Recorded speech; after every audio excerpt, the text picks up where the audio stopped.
Only when the bone-chilling wind knifed across my face did I finally accept that I was not dreaming. One moment earlier, I had still been a professional adventurer competing in a wilderness survival challenge. A single careless mistake had let a venomous insect bite me.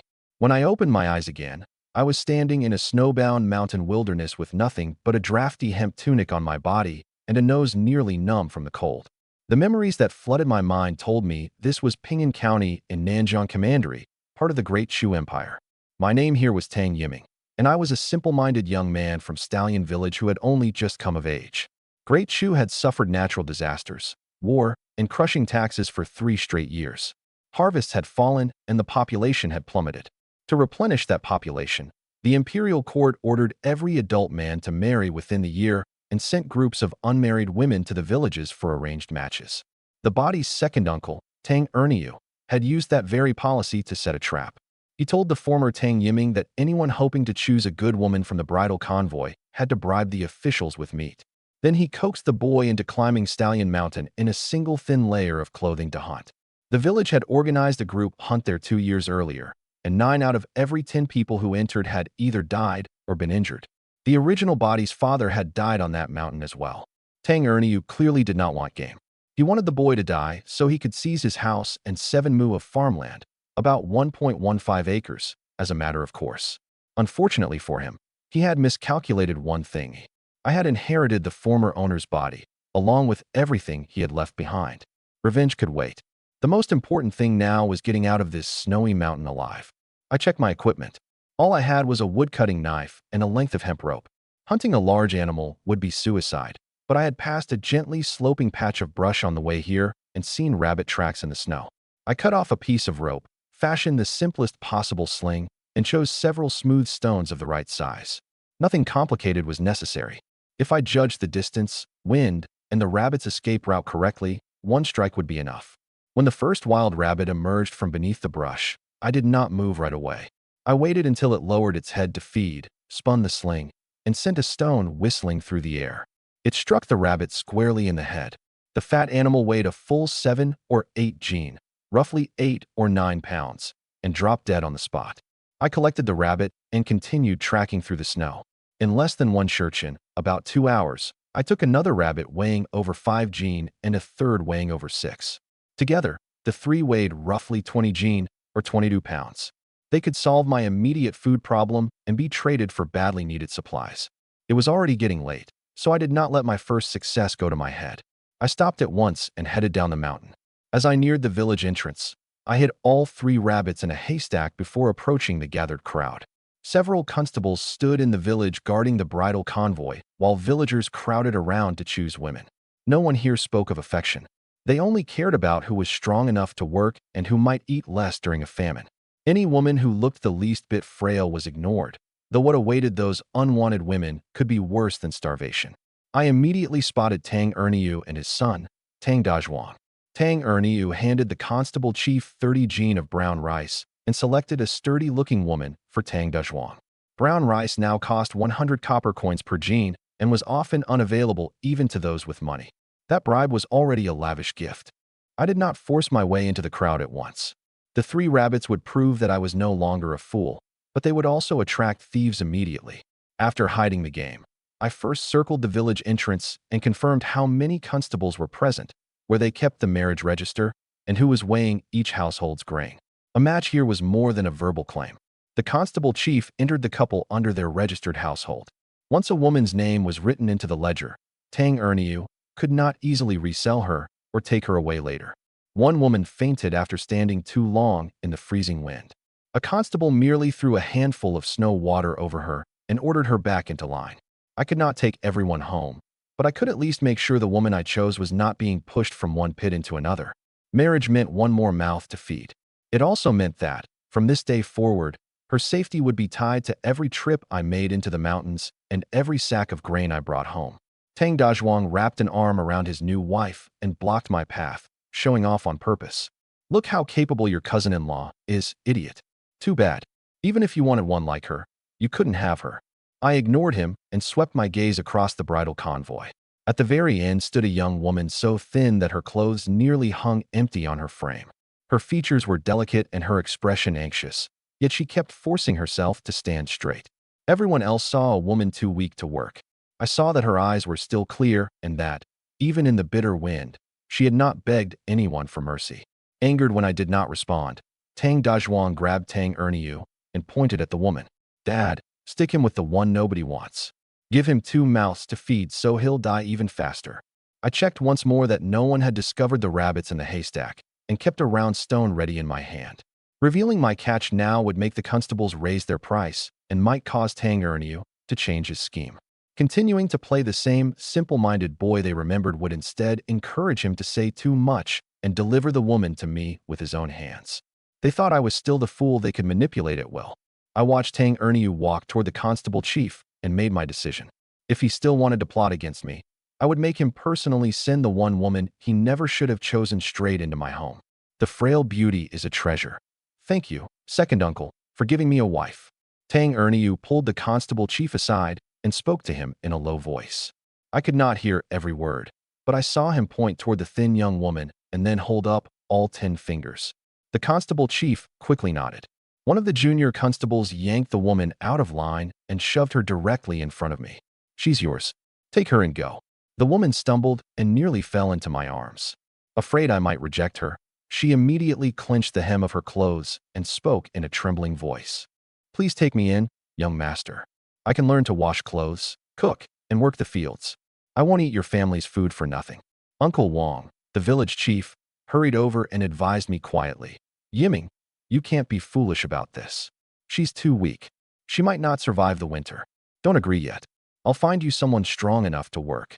His words were practical, but not malicious. I shook my head at Uncle Wang and looked at the woman again. Starvation had left her face yellow and gaunt, yet fine calluses from years of work covered her hands. She was not incapable of labor. She simply had not eaten her fill in a very long time. I steadied her and told the constable chief, I'll take her. Laughter erupted around us. Tang Dazhuang laughed loudest of all. A burden for a fool. What a perfect match. I doubt either of you will live until spring. The woman's fingers tightened at once. I did not argue with him. I simply drew my outer garment more securely around her. Tang Erniu wanted to burden me with another mouth and exhaust what little my household had left. But as long as I could still enter the mountains, food would not be the hardest problem to solve. I asked her, what's your name? Meng Qingxue. All right. From today on, you're coming home with me. As long as you're willing to treat that place as your own home, I will never hand you over to anyone. She looked up at me, and her rigid shoulders finally relaxed a little. The constable chief entered Meng Qingxue's name and mine into the register and made each of us leave a thumbprint. I deliberately checked the words Tang Yiming of Stallion Village on the page, then asked Uncle Wang to witness the entry. The former Tang Yiming had been illiterate, so Tang Erniu was accustomed to making decisions for him. From today onward, I would personally verify every document involving my house, my land, or a person under my protection. As we prepared to leave, a constable tried to confiscate the old cloth bundle Meng Qingxue was carrying. I pointed out in front of everyone that the bridal register assigned personal belongings to their owner, and only then did he reluctantly let go. The bundle contained nothing but a wooden comb, 2 scraps of cloth, and several dried medicinal herbs. Yet those things were everything she had brought from her former life. I returned the bundle without opening it for her. Before leaving, I deliberately smiled at Tang Erniu. Second uncle, thank you for going to so much trouble for me, and thank you for the grain. Tang Erniu's expression stiffened. At that exact moment, the constable chief held out his hand and pressed him. We've given the woman to your nephew. Where are the 10 jin of brown rice you promised? That sentence confirmed the entire deal. Not only had Tang Erniu failed to kill me, but he had also paid 10 jin of grain out of his own pocket and selected a wife for me. I would remember that debt. Only after returning home did I get a clear look at the courtyard the former owner had left behind. The thatched cottage leaked wind from every direction. The woodshed and stove were buried in clutter, and only a thin layer of brown rice remained at the bottom of the grain jar. Tang Erniu had farmed my 7 mu on the former owner's behalf for years, yet had given him barely enough food to avoid starvation. There was no need to guess what had happened to the rest. I settled Meng Qingxue inside and told her, this is your home now too. I need to go out again, but I'll be back before dark. She immediately followed me to the door, unable to hide the fear in her eyes. Young master, do you regret taking me? No, I stopped. Tonight is our wedding night. I can't let you starve in those torn clothes. And from now on, call me husband. She froze for a moment before softly correcting herself. Husband. The word was barely louder than a whisper, yet for the first time, it made me understand that I now had someone to protect in this unfamiliar world. I promised I would return, retrieve the 3 rabbits hidden in the haystack, loaded them into a carrying basket, and set out for the country market shared by all the surrounding villages. The county seat was far away and charged an entry fee, so several rough markets had formed outside the city. The famine had forced most shops to close, while a group of local toughs controlled the stalls that remained. If I wanted wedding clothes, padded winter clothing, and a few necessities before dark, I would have to negotiate with the man who truly ran this place. I had just stopped in front of a clothing stall when a thick-set, powerfully built man blocked my way. He studied my face first, then stared at the blood seeping from my basket. 2 men blocked the passage on either side of the stall, while racks piled with old clothes stood behind me. I set the basket beside my own foot instead of handing it over, allowing him to inspect the goods while preserving my ability to close the lid and leave at any time. This was my first visit to the country market. I did not need empty bluster. My movements alone made it clear that any transaction required the consent of both sides. Brother, my name is Louis Dow. I look after this market. What are you carrying? Mind if I take a look? His tone was polite, but the men behind him were already closing in. I did not retreat. I simply lowered the basket to the ground. The first step to doing business in a place like this was not haggling. It was making the other party understand that I had valuable goods and the ability to keep them. I lifted the dried grass, revealing 3 intact wild rabbits. The probing look on Louis Dow's face immediately faded. After the heavy snow closed the mountains, most hunters in the county worked exclusively for wealthy households. Fresh game was nearly impossible to find in an ordinary market. A man who could bring back 3 rabbits alone was clearly no easy target. So you're here to do business, brother. He waved his men back. What do you want in exchange? I came straight to the point. 1 set of wedding clothes for a man and 1 for a woman. I also need a padded winter outfit for each of us. If you have any ordinary women's clothes that fit, bring those too. Louis Dow said he had everything, but warned that it would not be cheap. I took out 2 rabbits, one weighing over 6 jean and the other around 8, and placed them in front of him. Will these cover it? Meat in the city had risen above 500 copper coins per jean. The 2 rabbits were worth at least 7 silver taels. Clothing was expensive as well, but most of these garments had been bought cheaply from refugees, so their real cost could not exceed the meat's value. I did not haggle over every coin. Getting back before dark and making sure Meng Qingxue was warm and fed mattered more than saving a few hundred copper coins. Louis Dao weighed the rabbits in his hands and agreed. Then he asked, "Aren't you afraid I'll take your goods and palm off a few rags on you? A man who controls the entire market north of the city won't ruin his reputation over 2 rabbits." I glanced at the men around him. Besides, if I can hunt these after the mountains have been sealed by snow, I can find my way back to you too. He stared at me for a moment, then burst out laughing and ordered someone to fetch clothes in my size. The 2 wedding outfits and 2 padded winter outfits soon arrived. He even added several brightly colored everyday dresses for women, calling them a wedding gift. I inspected the stitching and damage on every item and accepted only what was wearable. I kept the final rabbit. It would be tonight's meal, and the first promise I fulfilled for Meng Qingxue. Before leaving, I gave Louis Dao my name. He told me to ask for him directly the next time I came. We were not close enough to call each other brothers yet, but both of us knew this transaction might only be the beginning. By the time I returned home, dusk had fallen. The courtyard, which had looked like an abandoned livestock pen, had been put in perfect order. The firewood was stacked and the stove scrubbed clean. Meng Qingxue stood guarding a clay pot, soot smudged across her face. The moment she saw me, she hurried over with a bowl of rice porridge so watery I could see the bottom. "Husband, drink this first." The grain jar was nearly empty. She had dared to use only 20 or 30 grains of rice, yet had still given almost every grain to me. I took 1 sip and handed the bowl back. "We'll share it. I've already eaten." She would not meet my eyes as she said it. I did not expose the lie. I simply pulled the wild rabbit from the basket. She stared at the meat and swallowed instinctively, but remained where she was without reaching for it. "From today on, you get a share of all the food in this house." I handed her the wedding outfit, padded clothes, and several everyday dresses. "Go wash and change. We're getting married tonight, and we won't celebrate with nothing but a bowl of watery porridge." Meng Qingxue cradled the clothes as tears quickly filled her eyes. She did not shower me with thanks. She only nodded solemnly. As though my words had become a debt she was determined to repay. I turned to dress the rabbit. I removed the pelt intact. Once dried, it could become wrist guards or patch our winter clothes. I cut the meat into even pieces, seared them in the pot until fragrant, then added water and left them to simmer. There were few spices here, so I could only season the stew with salt and the wild roots already in the house. Even so, the aroma of meat soon drifted over the courtyard wall. Once the fire was steady, Qingxue and I counted everything in the house. We had less than 2 jin of rice, a tiny pinch of salt, enough firewood for 3 or 4 days, and only 2 unbroken clay bowls. She suggested eating less herself. I refused immediately.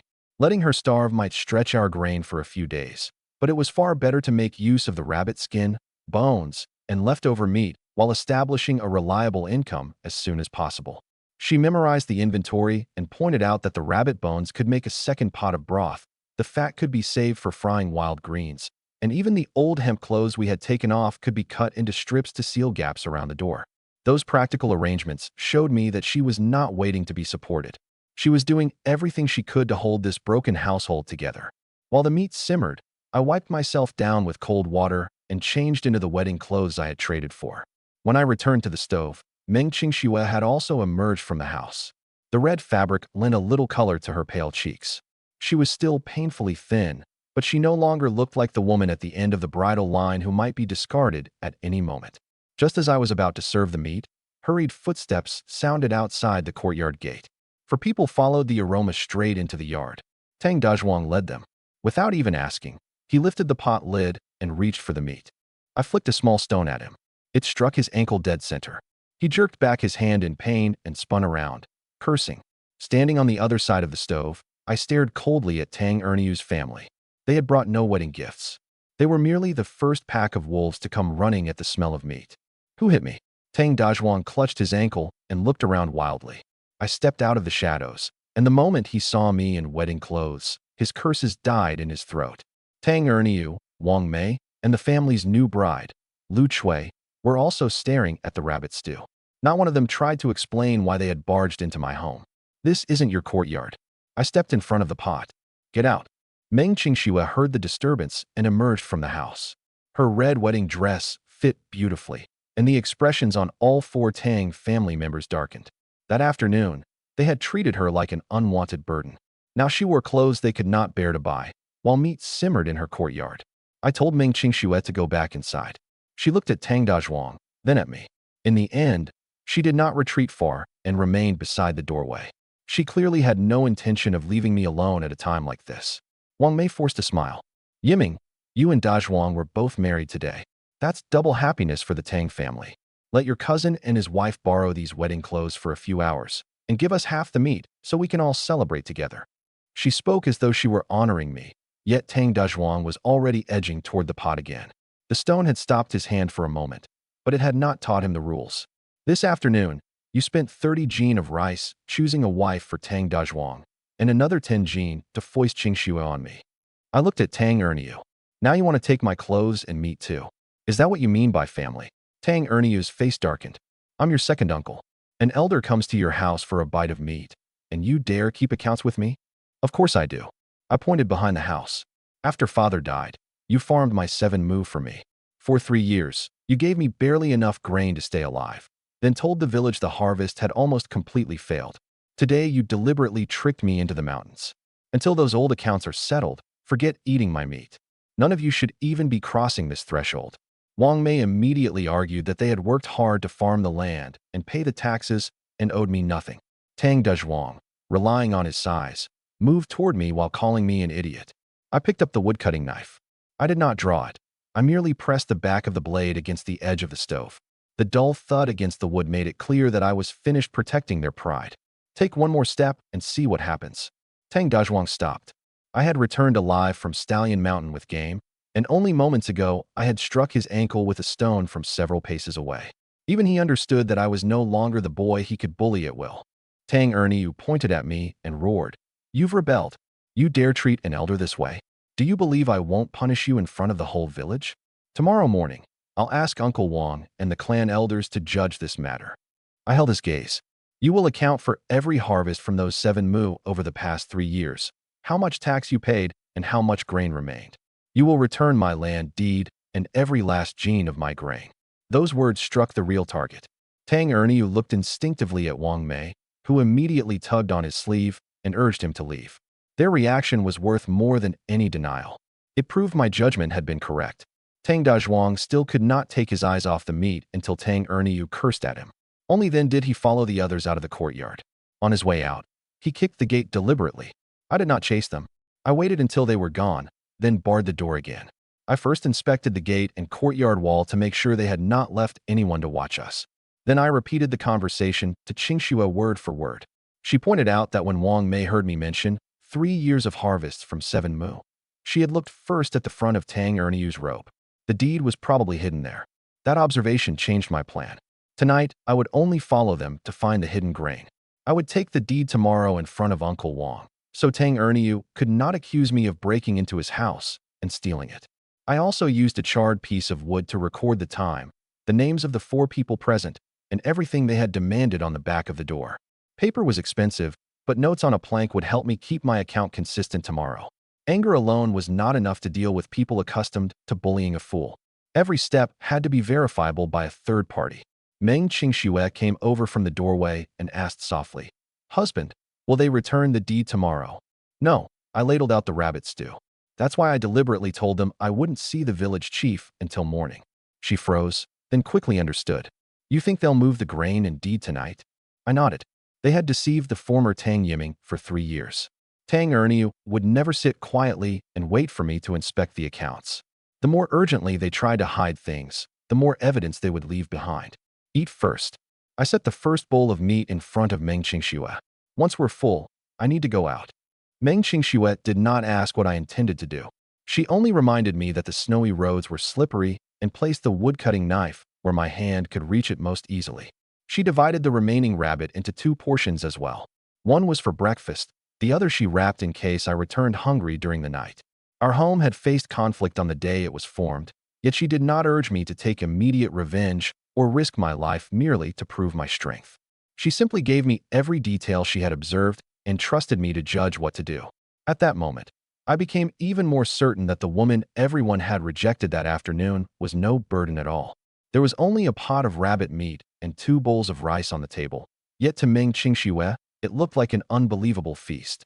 She sat down, but did not touch her chopsticks for a long time. I placed a piece of meat in her bowl. She glanced at me before taking a cautious bite. The instant she tasted it, her eyes lit up, but she still pushed the larger remaining piece toward my bowl. "There's more in the house." I gave her another piece. "What you need most right now is to regain your health. Stop treating every bite as a debt you owe me." She quietly thanked me and finally began to eat in earnest. She ate slowly, as though unwilling to let the meal end too soon. I did not rush her. I only explained the household's basic rules. We would share the grain, discuss important matters together, and never open the door alone when a member of the Tang family came. After dinner, I stored the rabbit meat and grain and checked the doors and windows.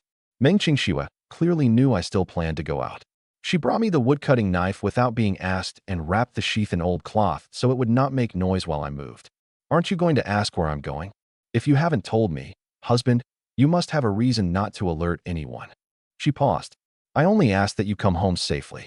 I promised her I would, slipped around the courtyard wall, and used the faint light reflected from the snow to approach Tang Erniu's house. I had deliberately said that I would demand an accounting in the morning, precisely to force them to dispose of the stolen goods overnight. Sure enough, before long several figures appeared in the courtyard. Tang Erniu and Wang Mei carried an oil lamp, Tang Dazhuang shouldered sacks, and his new wife, Lu Chui, kept watch at the gate. They carried the sacks one after another toward the dry well in a corner of the yard.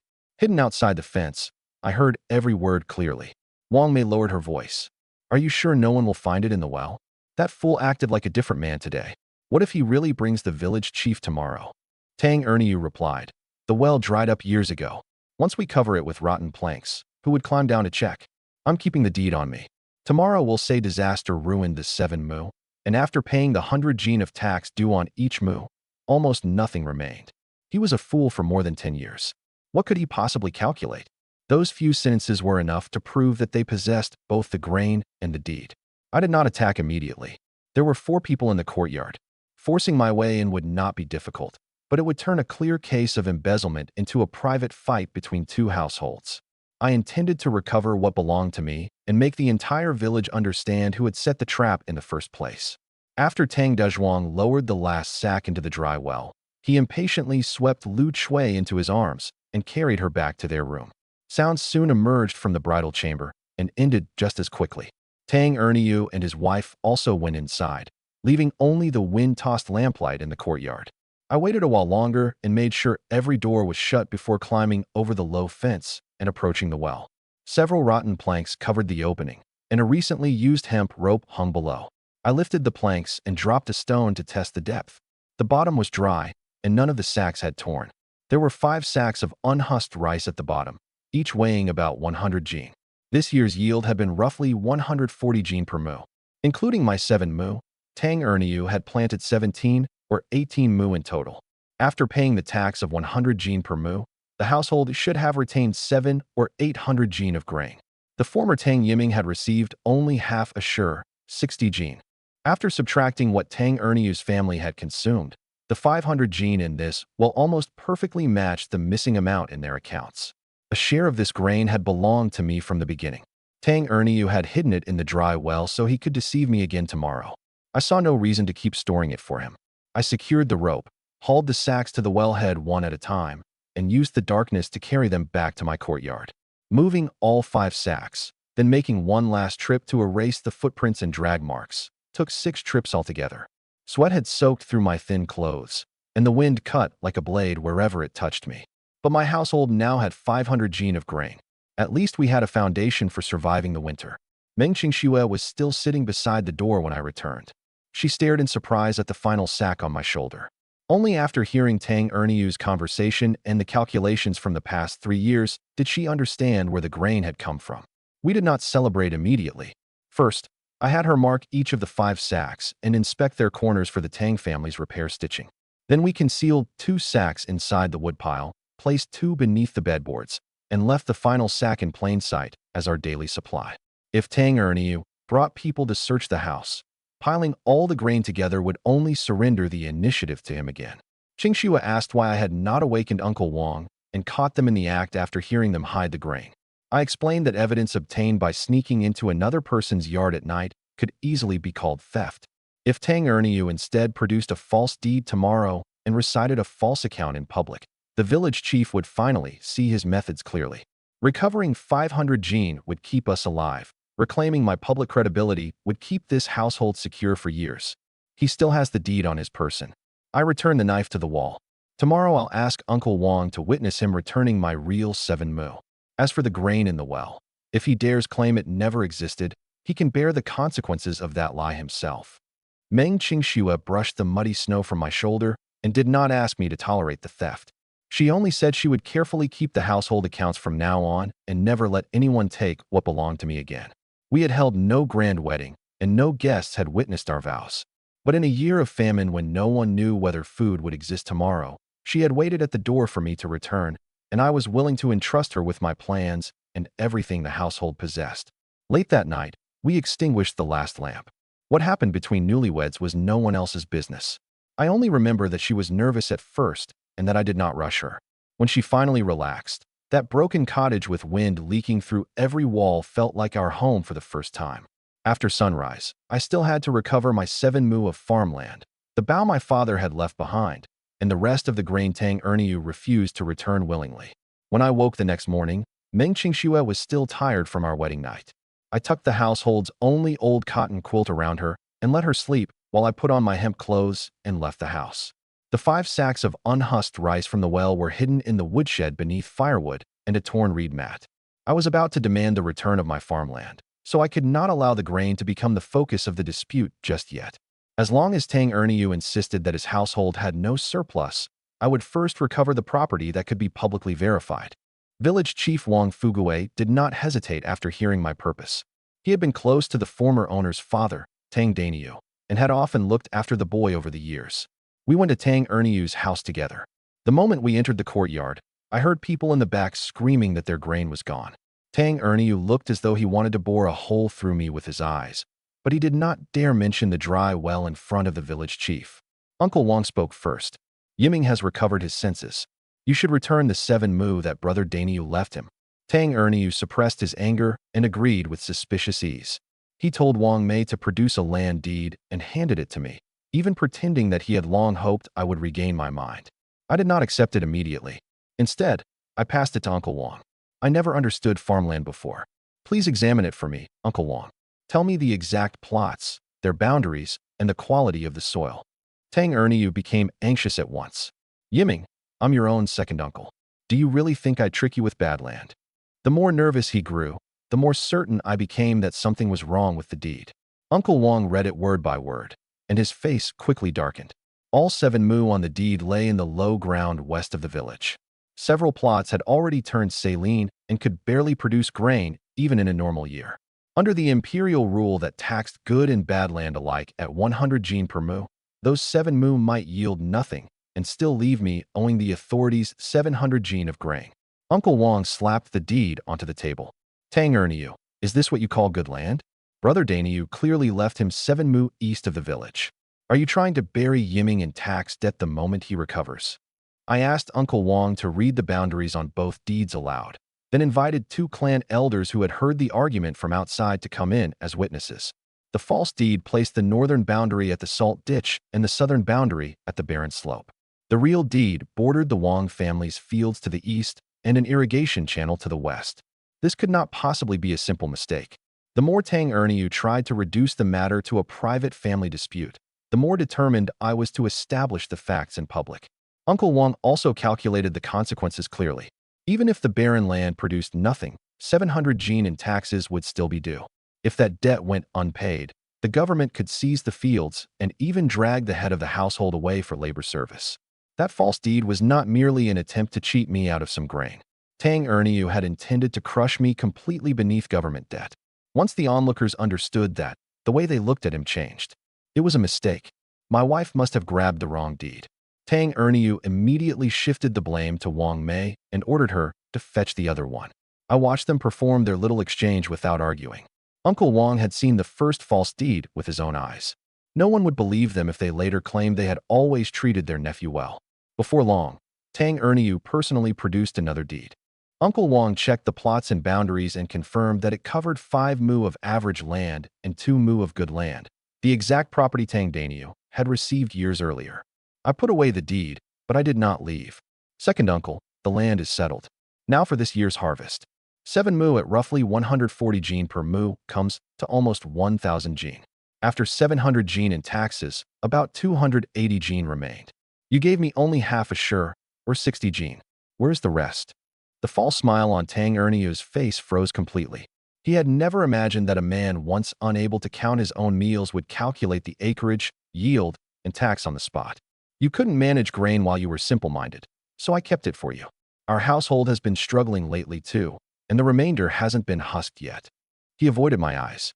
Once it's processed, of course I'll give it to you. Then please record the grain he owes me, Uncle Wang, I said. From now on, every jin must be accounted for. Uncle Wang wrote it into the old account book immediately. Tang Erniu had returned the true deed for the 7 mu east of the village and would first pay half a shur of brown rice, while the remaining grain awaited verification. Tang Erniu and I both left thumbprints. That record could not recover all my grain at once, but if he ever claimed the account had long since been settled, I would have proof that it had not. Before leaving, I inspected the deed in the courtyard to confirm that it had not been altered and that all seals across its joins remained intact. My father's property had finally returned to me, but this year's harvest was already over. Planting next season would still require seed grain, tools, and labor. 7 mu was not ready-made wealth. It was a responsibility I had to defend and manage again. The courtyard fell quiet except for the cries that had not quite stopped beside the dry well out back. Tang Erniu dared not admit that grain had been hidden there, much less tell anyone that 500 jin had vanished overnight. He could only order Wang Mei to bring out half a shur of already husked brown rice as an initial payment. I knew the real confrontation had only begun. Now that the deed was mine, the next thing I had to recover was the bao my father had brought home from the army, the bao Tang Erniu was still withholding. Once Wang Mei carried out the half shur of brown rice, Tang Erniu began ordering us to leave. I did not move. I only asked, "You should return the bao and 3 arrows my father left me as well." shouldn't you? Tang Ernie's expression grew even uglier. My father had brought the bow home after leaving the army. The village had dared organize a hunt on Stallion Mountain 2 years earlier precisely because he knew how to use it. But the hunting party encountered a bear on the first day. My father never returned, while the bow and his final 3 feathered arrows fell into Tang Erniu's hands. Uncle Wong knew the story as well and immediately said, "That is a keepsake from Brother Daniel. You don't even know how to use it. Why are you holding on to it?" With the village chief present, Tang Erniu had no choice but to retrieve the bow, however reluctant he was. The body was reasonably well preserved. The string was slightly loose but had not mildewed, and all 3 arrowheads remained intact. After inspecting each item, I slung the bow over my back, shouldered the 60 gene of brown rice with one hand, and left with Uncle Wong. As we passed the dry well, Tang Ernie finally lost control and began cursing the grain thief. I pretended not to hear. If he reported the theft, he would first have to explain why he had hidden 500 gene at the bottom of a well and why he had told the village chief he possessed no surplus grain. He had no choice but to swallow the loss. All the way back, Uncle Wong urged me to keep my distance from Tang Erniu's family and to ask him whenever I did not understand something. I remembered the kindness and invited him inside for water, but he had work at home and promised to visit another day. After securing the deed, grain, bow, and arrows, I turned around and finally noticed how unnaturally quiet the house was. Meng Qingxue was gone. The small woodcutting knife from beside the wall and the carrying basket she had used yesterday were gone too. I first inspected the courtyard gate and found no sign of forced entry, then questioned the nearby households. An old man gathering firewood told me that he had seen Lu Chui speaking with Meng Qingxue at dawn. Lu Chui had pointed toward Stallion Mountain and claimed edible wild greens and medicinal herbs could be dug up there for winter. Starving villagers had already stripped the land outside the village bare. Meng Qingxue must have feared eating without contributing, which was why she believed the claim.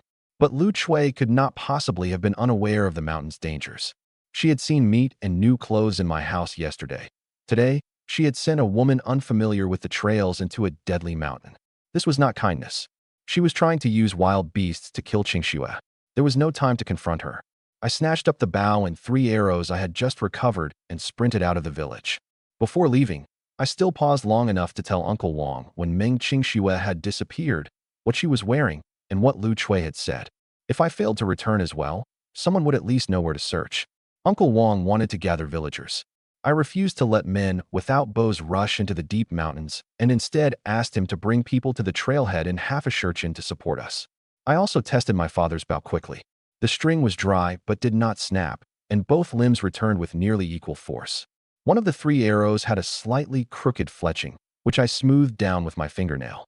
I would not get a true test shot until before an encounter, but I could at least keep a weapon stored for 2 years from injuring me the first time I drew it fully. A fresh line of footprints marked the snow near the mountain entrance. The pattern on the soles matched Meng Qingxue's old shoes. I followed at once, passing patches of frozen earth that had been dug open and roots scattered across the ground. She had indeed been searching for edible plants, and she had already crossed beyond the area villagers considered safe. Before long, another set of tracks appeared in the snow. Meng Qingxue's stride changed from steady to hurried. Freshly dug Solomon seal lay scattered beside several prints, showing that she had sensed something wrong and quickened her pace. The boar tracks first crossed her route, then drew steadily closer. At one point, they even overlapped her footprints. A thread from her sleeve hung on a low branch and still led deeper into the mountain. I was not inventing a danger. The evidence formed a tightening chain of pursuit. The hoofprints were wide and deep, their edges still untouched by the wind. They belonged to an adult boar weighing at least 200 or 300 gene. It had followed the direction Meng Qingxue traveled, and in several places its hooves had landed directly over her shoe prints. People ranked dangerous encounters as boar first, bear second, tiger third, not because boars were stronger than bears or tigers, but because they were more likely to charge a person head-on. It was breeding season, when adult males fought most aggressively over mates and territory. Once a 300-gene boar began charging, even a tree as thick as a rice bowl could not stop it. I rapidly compared the tracks with the surrounding terrain. Qingxue's route crossed the rocky slope ahead, while the boar had cut in from the side. They might not have met yet. If I created a stronger scent and louder noise first, I could pull its attention away from the end of her trail and toward me. That was the only variable I could still control. I had only 3 arrows, and the bow had never been test-fired. One mistake could prevent both Qingxue and me from returning to the village. But I had no other choice. I quickened my pace and plunged into the woods. Beyond several fresh gouges in the earth, a low grunt suddenly sounded ahead. A massive boar with outward curving tusks emerged from behind a tree, fewer than 6 paces away. Behind it were Meng Qingshue's footprints. The instant the boar saw me, it lowered its head and pawed repeatedly at the frozen soil with its front hooves. At fewer than 6 paces, a bow left almost no room for error. I moved sideways while scanning for trees and rocks I could use. The animal weighed more than 300 jin, the bristles along its back standing erect in territorial rage. I could not survive even one direct collision. I drew the first arrow and pulled the bowstring to its limit. The draw was heavier than I expected. My father's weapon was still usable, but the instant I released, the boar lunged. Its body looked cumbersome, yet it changed direction over short distances with terrifying speed. The arrow grazed its shoulder and back before burying itself in the snow behind it. My first arrow missed. The boar was already upon me. I dove diagonally forward and rolled beneath the sweep of its tusks. Its massive body thundered past and slammed hard enough into a small tree to make it shake violently. Before I could regain my feet, the beast wheeled around and charged again. All I could do was evade. A tusk swept past the hem of my clothes and sheared nearly halfway through a tree as thick as a rice bowl. Half a step slower, and it would have opened my stomach instead. After the second charge missed, I did not rush to shoot. I had only 2 arrows left. If I wasted another, the fight would be all but lost. When the boar turned for the 3rd time, I deliberately positioned myself between 2 trees. It fixed on the straight path and charged. I waited until the final instant before kicking off the ground and rolling aside. Its enormous body passed through the narrow gap, where the trunks restricted its turning room. As it struggled to face me again, I raised the bow and sent the second arrow almost skimming along the ground. The first miss had also given me useful data. The string returned more slowly than a modern compound bow, while the old fletching pulled the impact half a palm to the right. I could not repeat my former point of aim. I lowered the arrow slightly to the left and waited until the boar was between the trees before releasing. My luck had not suddenly improved. I had corrected for the weapon using a deviation that nearly cost my life. My right knee struck frozen earth during the roll and went briefly numb. I did not dare stand upright at once and supported myself on my left leg.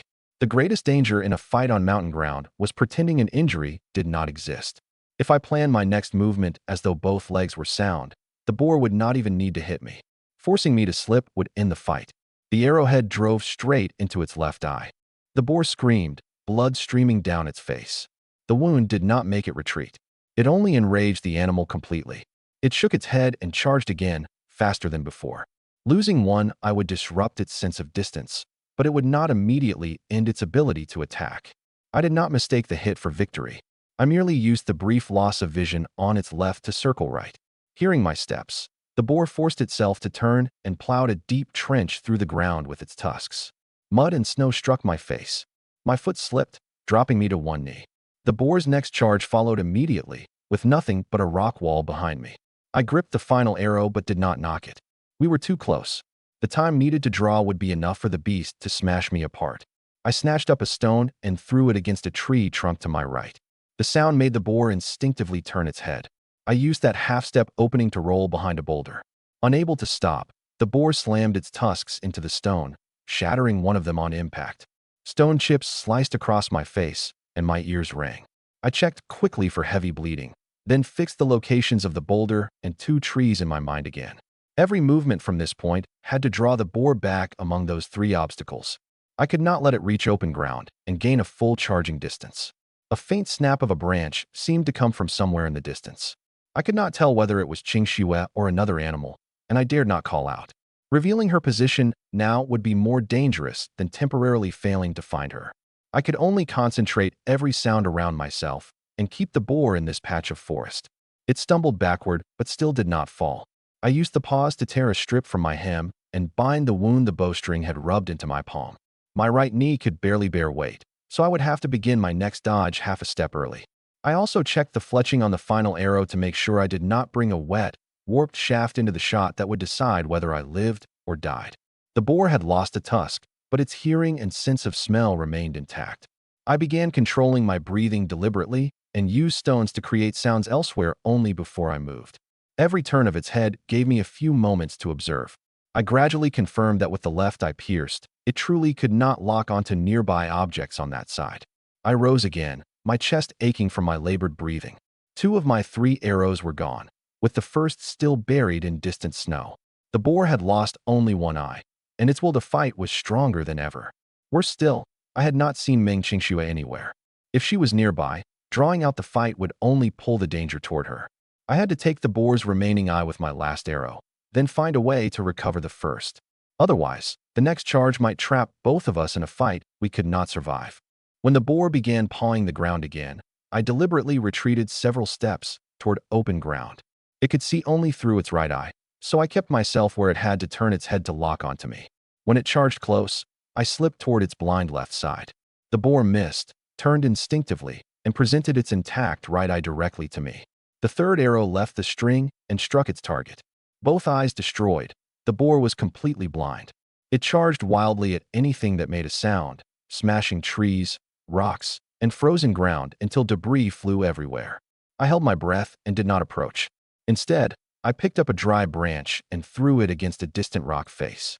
The first small sound lured it into breaking the remainder of its tusk. The second drew it toward a thick tree. The impact tilted the trunk, and its fall created even greater chaos.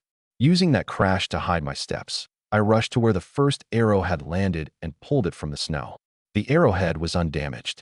I immediately nocked it and aimed at the joint of the boar's rear leg. The shot struck, finally robbing its charge of balance. Even wounded, the boar did not stop. It dragged one hind leg and rampaged through the forest. I kept my distance, using branches and stones to change its direction and force it to waste more strength. Several times it nearly escaped the area I could control. I had to follow at considerable risk while taking care not to make my footsteps too loud. Several tens of minutes passed before it finally collapsed in a patch of snow it had churned into wreckage. I did not approach recklessly. I threw several stones first, and the boar responded only with weak grunts. I came from behind and to the side, my woodcutting knife raised.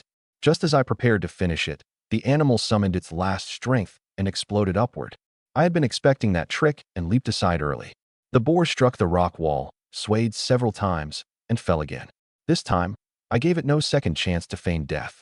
I pinned it from behind and struck the side of its neck repeatedly until its breathing and struggles stopped completely. Only after the battle ended did I notice abrasions on my arms, knee, and side. The bowstring had torn my palm as well. Any single mistake would have been enough to kill me here. A boar weighing over 300 gene meant months of meat and fat, but there was no time for excitement. The smell of blood would soon attract larger predators, and Meng Qingxue was still missing. I recovered the arrowheads and prepared to abandon the carcass to continue searching. Before leaving, I made the simplest possible risk assessment. The wind blew from the northwest and would carry the blood scent toward the mountain's interior first. Our route down lay southeast. If we left immediately, we could put distance between ourselves and the carcass. The belly and organs would attract predators most quickly, so I did not waste time skinning the animal in place. I only marked the location and planned to decide what we could carry once I found Qingxue. A tentative call suddenly came from behind me. "Husband, is that you?" I turned and saw Meng Qingxue at the edge of the trees. A basket full of medicinal plants was strapped to her back, and she gripped the small woodcutting knife in both hands. Dirt covered her face, but she had no obvious injuries. I crossed the distance in several strides and pulled her into my arms. Only after confirming that she could breathe normally and that there was no blood on her limbs did the knot in my chest finally loosen. She told me that after hearing the boar hit the first tree, she had hidden in a gap beneath fallen timber and covered the bright color of her clothes with muddy snow. Several times she had wanted to emerge, but she saw that I was always drawing the boar away from her and bit down on her sleeve to keep silent. That decision saved us both. If she had rushed out when I had only one arrow left, the blinded boar would immediately have pursued the new source of sound. I did not hide my fear from her either. I admitted that after the first arrow missed, I had thought I might never return. Every stone I threw afterward had bought me only a few breaths. Letting her understand that the danger was real would do more to prevent another solitary trip into the mountain than pretending I was invincible. "I'm sorry." Her voice trembled when she saw the blood covering me and the boar behind me. "Cousin-in-law said there were edible wild greens in the mountains. I was afraid I'd only be another mouth to feed, so I wanted to dig some up. I didn't know I would go this deep. I did not scold her in the mountains. I only told her that she had to discuss any future trip with me first. Lu Chui had deliberately sent her here despite knowing the danger. That account would be settled, but not now. Meng Qingxue quickly noticed my wounds. She lowered her basket, carefully examined my arms and side, and cleaned the abrasions with a clean strip of cloth. Her movements showed great familiarity with injuries. Her basket also contained herbs that could still be found in winter, including Chinese asparagus, wild yam, and Solomon's seal. Not everything she dug up was medicinal.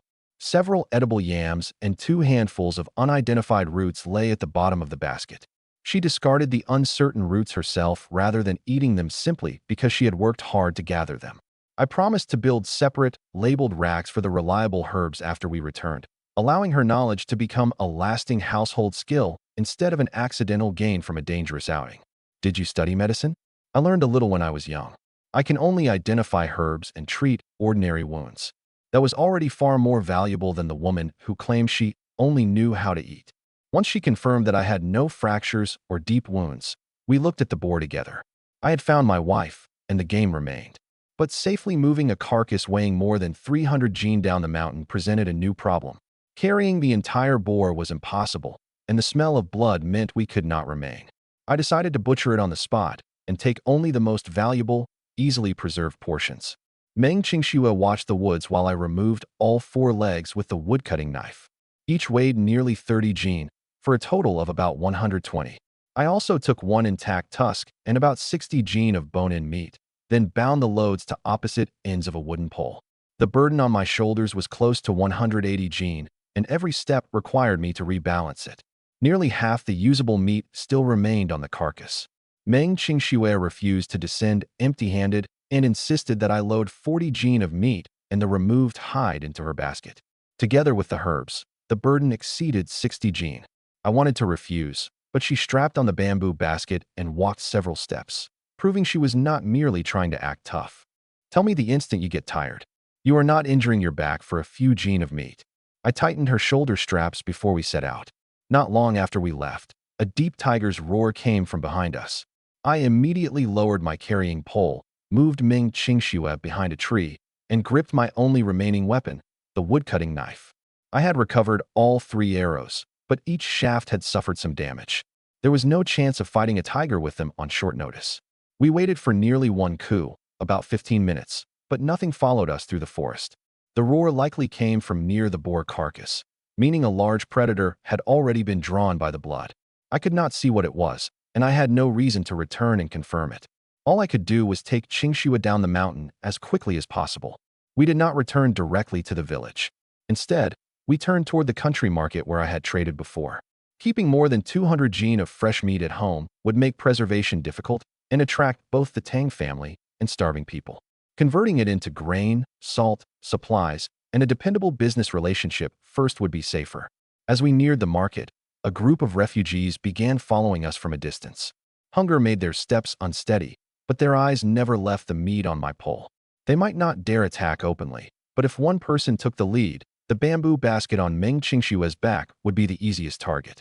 I kept her close and cut about 2 jin of scraps from one side. At a bend in the road, I dropped a small piece. People behind us immediately dove for it, breaking their formation. I threw another piece after some distance, paying the smallest possible price to make them hinder one another until the market guards came into view. Those 2 jin were not charity. They were the price of our safe passage down that road. At first, Qingxue hated seeing me discard the meat. I told her to look back. Once the first piece hit the ground, our followers immediately divided into 2 groups. The ones who might have organized a real robbery were blocked by the starving crowd. We lost less than 1% of the meat and avoided having to run or draw a blade while she carried more than 60 jin. She then began calculating the remaining weight herself and moved the medicinal herbs to the top of the basket. If we had to abandon the meat, at least we would keep what could heal injuries or be traded for money. Once the market guards could see us, we stopped throwing meat and did not provoke our followers. We simply entered the defensive line at a steady pace. Sure enough, the refugees stopped outside the market. Lu Yidao's younger brother, Lu Erdeo, was guarding the place today. He had helped his elder brother carry off my 2 rabbits yesterday. When he saw the 4 boar legs hanging from my pole now, he was speechless for a long moment. Brother Lu isn't here? I lowered the pole first and moved Ming Qingxue inside the guard line. Only then did Lu Erdeo recover. My brother went into the city on business for the Lin family. Brother Tang, did you hunt this boar alone? It weighed over 300 jin. We butchered it in the mountain and brought back more than 200. A tiger has already been drawn to the remainder. I placed the intact tusk in front of him. I need to sell it quickly, and I need salt, grain, and winter supplies. Can you make the decision? Lu Erdeo did not quote a price immediately. He examined the arrow wounds, knife cuts, and weight of the legs first. Then he explained that the three Lu brothers worked for the Lin family in the county seat, which maintained its own hunting party. If such intact boar legs and a tusk entered the city, the value would go beyond the price of meat. People who truly understood hunting would take notice of me. I asked him to weigh every piece separately and carve the weights onto wooden tallies, preventing the entire shipment from becoming a single unverifiable total once it reached the city. Qingxue repeated each number beside him while I checked whether the meat had collected mud or lost moisture during transport.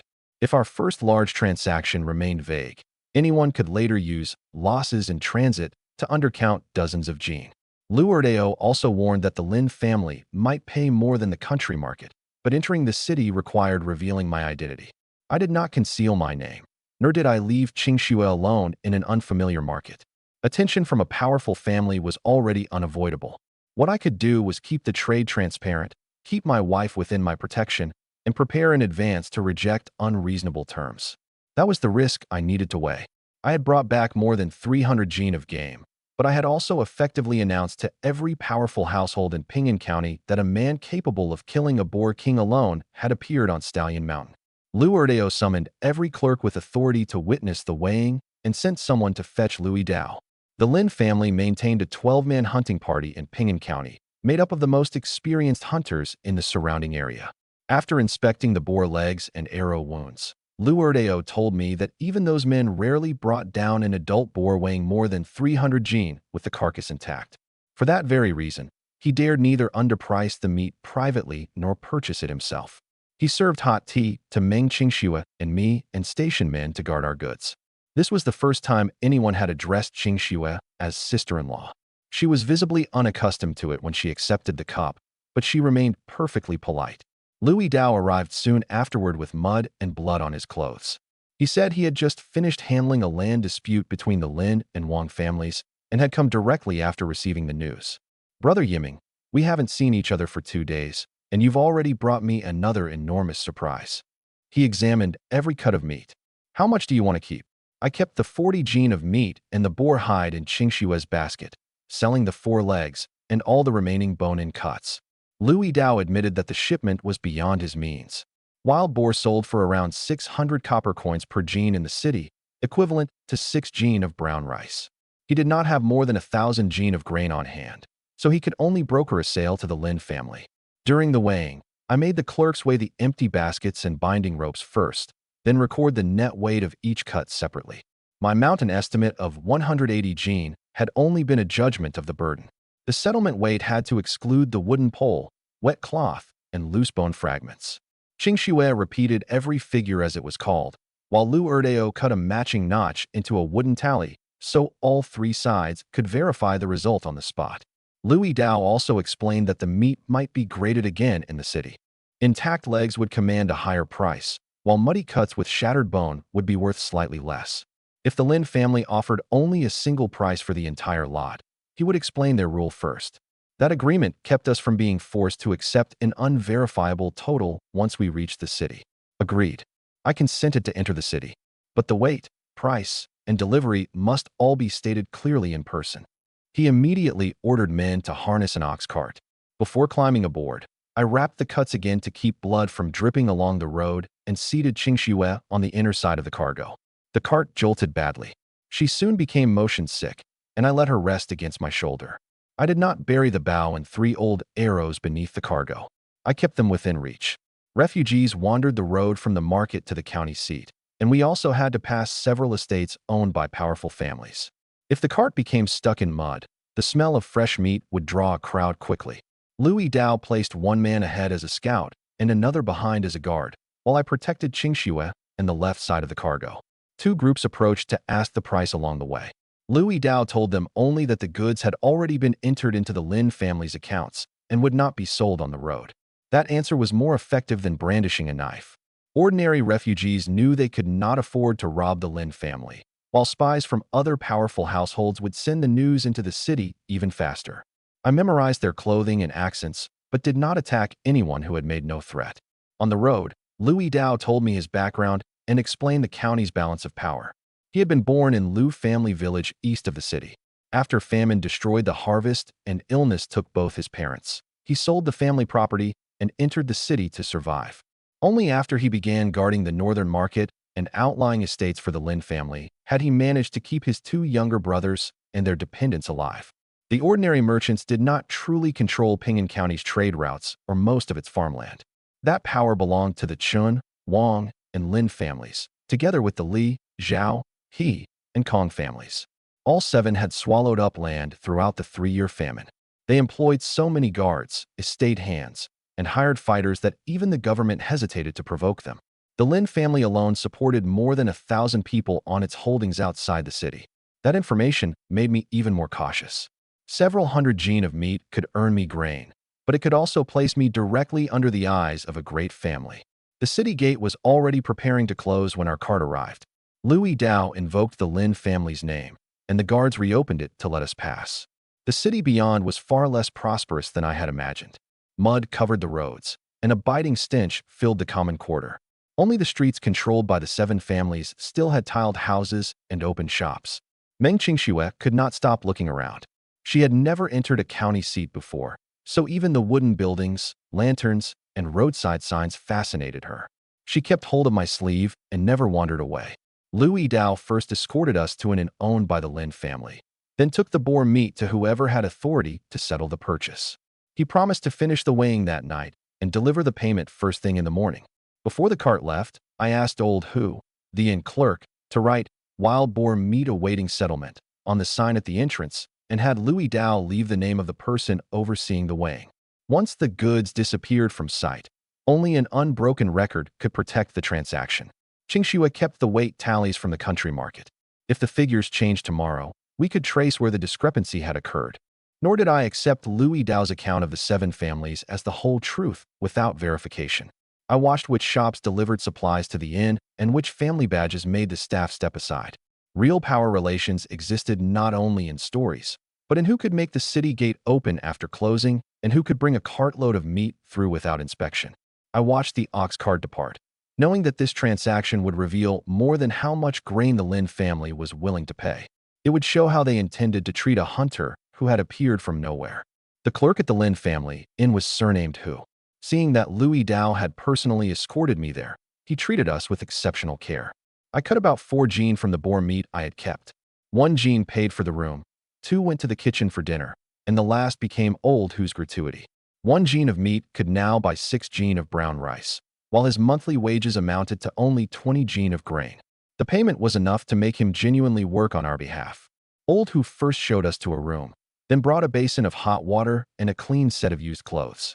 My hemp garments were soaked in boar blood and could not be worn any longer.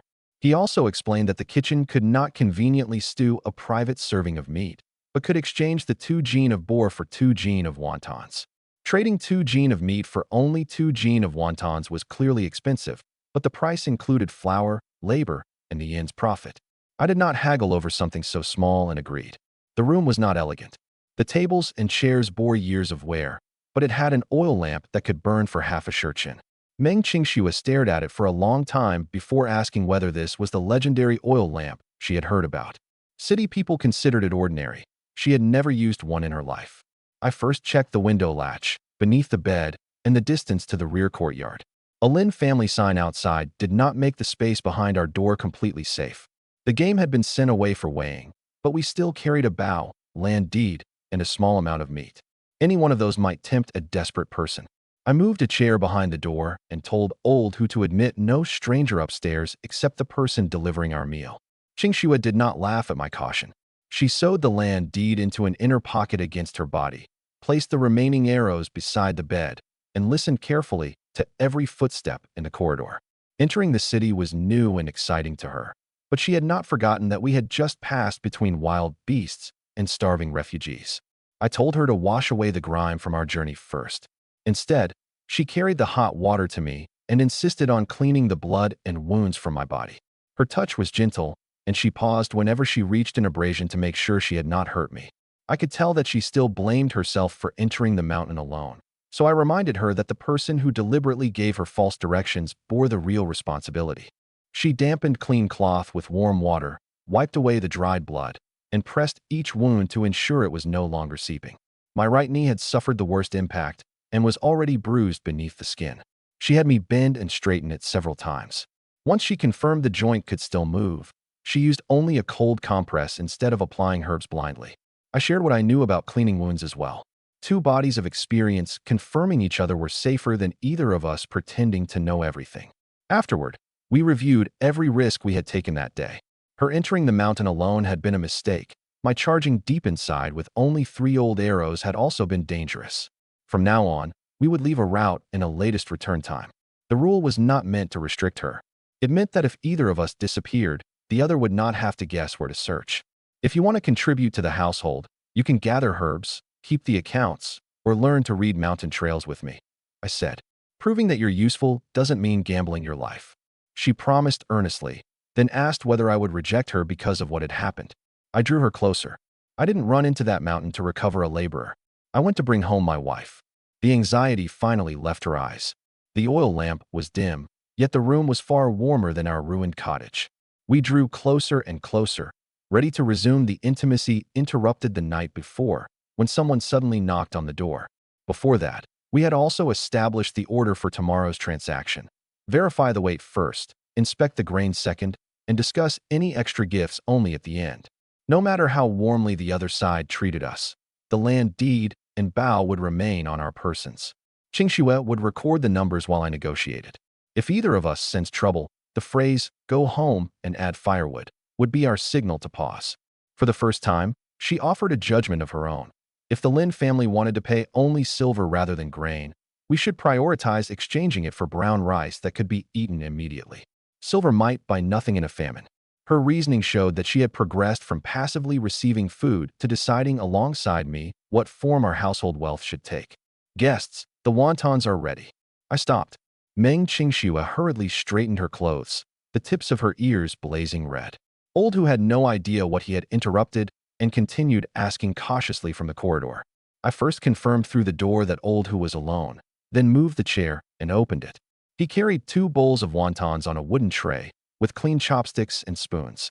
Yet unknown footsteps paused at the far end of the corridor and moved away only after the door opened. It might have been another guest, or someone trying to see the man who had hunted the boar alone. I told Qingxue what I had noticed without making her fear every sound from then on.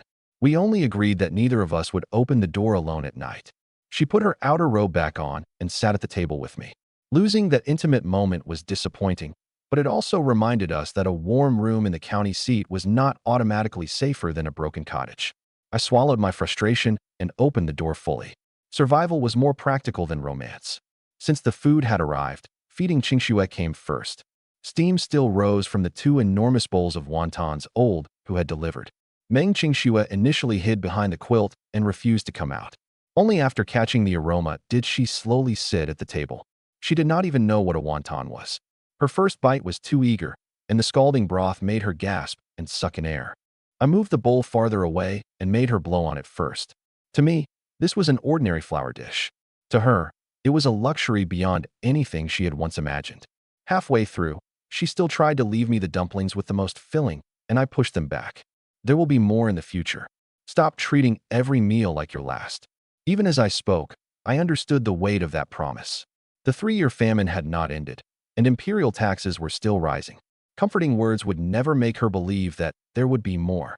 I had to keep bringing resources out of the mountain and protect the grain I received in exchange. No one disturbed us again after dinner. At first light the next morning, I washed and headed out, with Meng Qingxue immediately following. I had promised to show her the county seat, and her excitement made her seem like a different person. We had only reached the ground floor when Lu Yidao arrived with several men pushing a flatbed cart covered by a straw mat. He first explained the settlement. The Lin family had actually received a little over 173 jin of boar meat. At 6 jin of brown rice per jin of meat, They owed 1,041 jin. The Lin family's young master, Lin Zihan, rounded the payment directly to 9 shur. At 120 jin per shur, 9 shur equaled 1,080 jin, nearly 40 more than the original price. I had Louis Dao place the weighing tallies beside the Lin family's receipt. A little over 173 jin multiplied by 6 correctly produced 1,041 jin.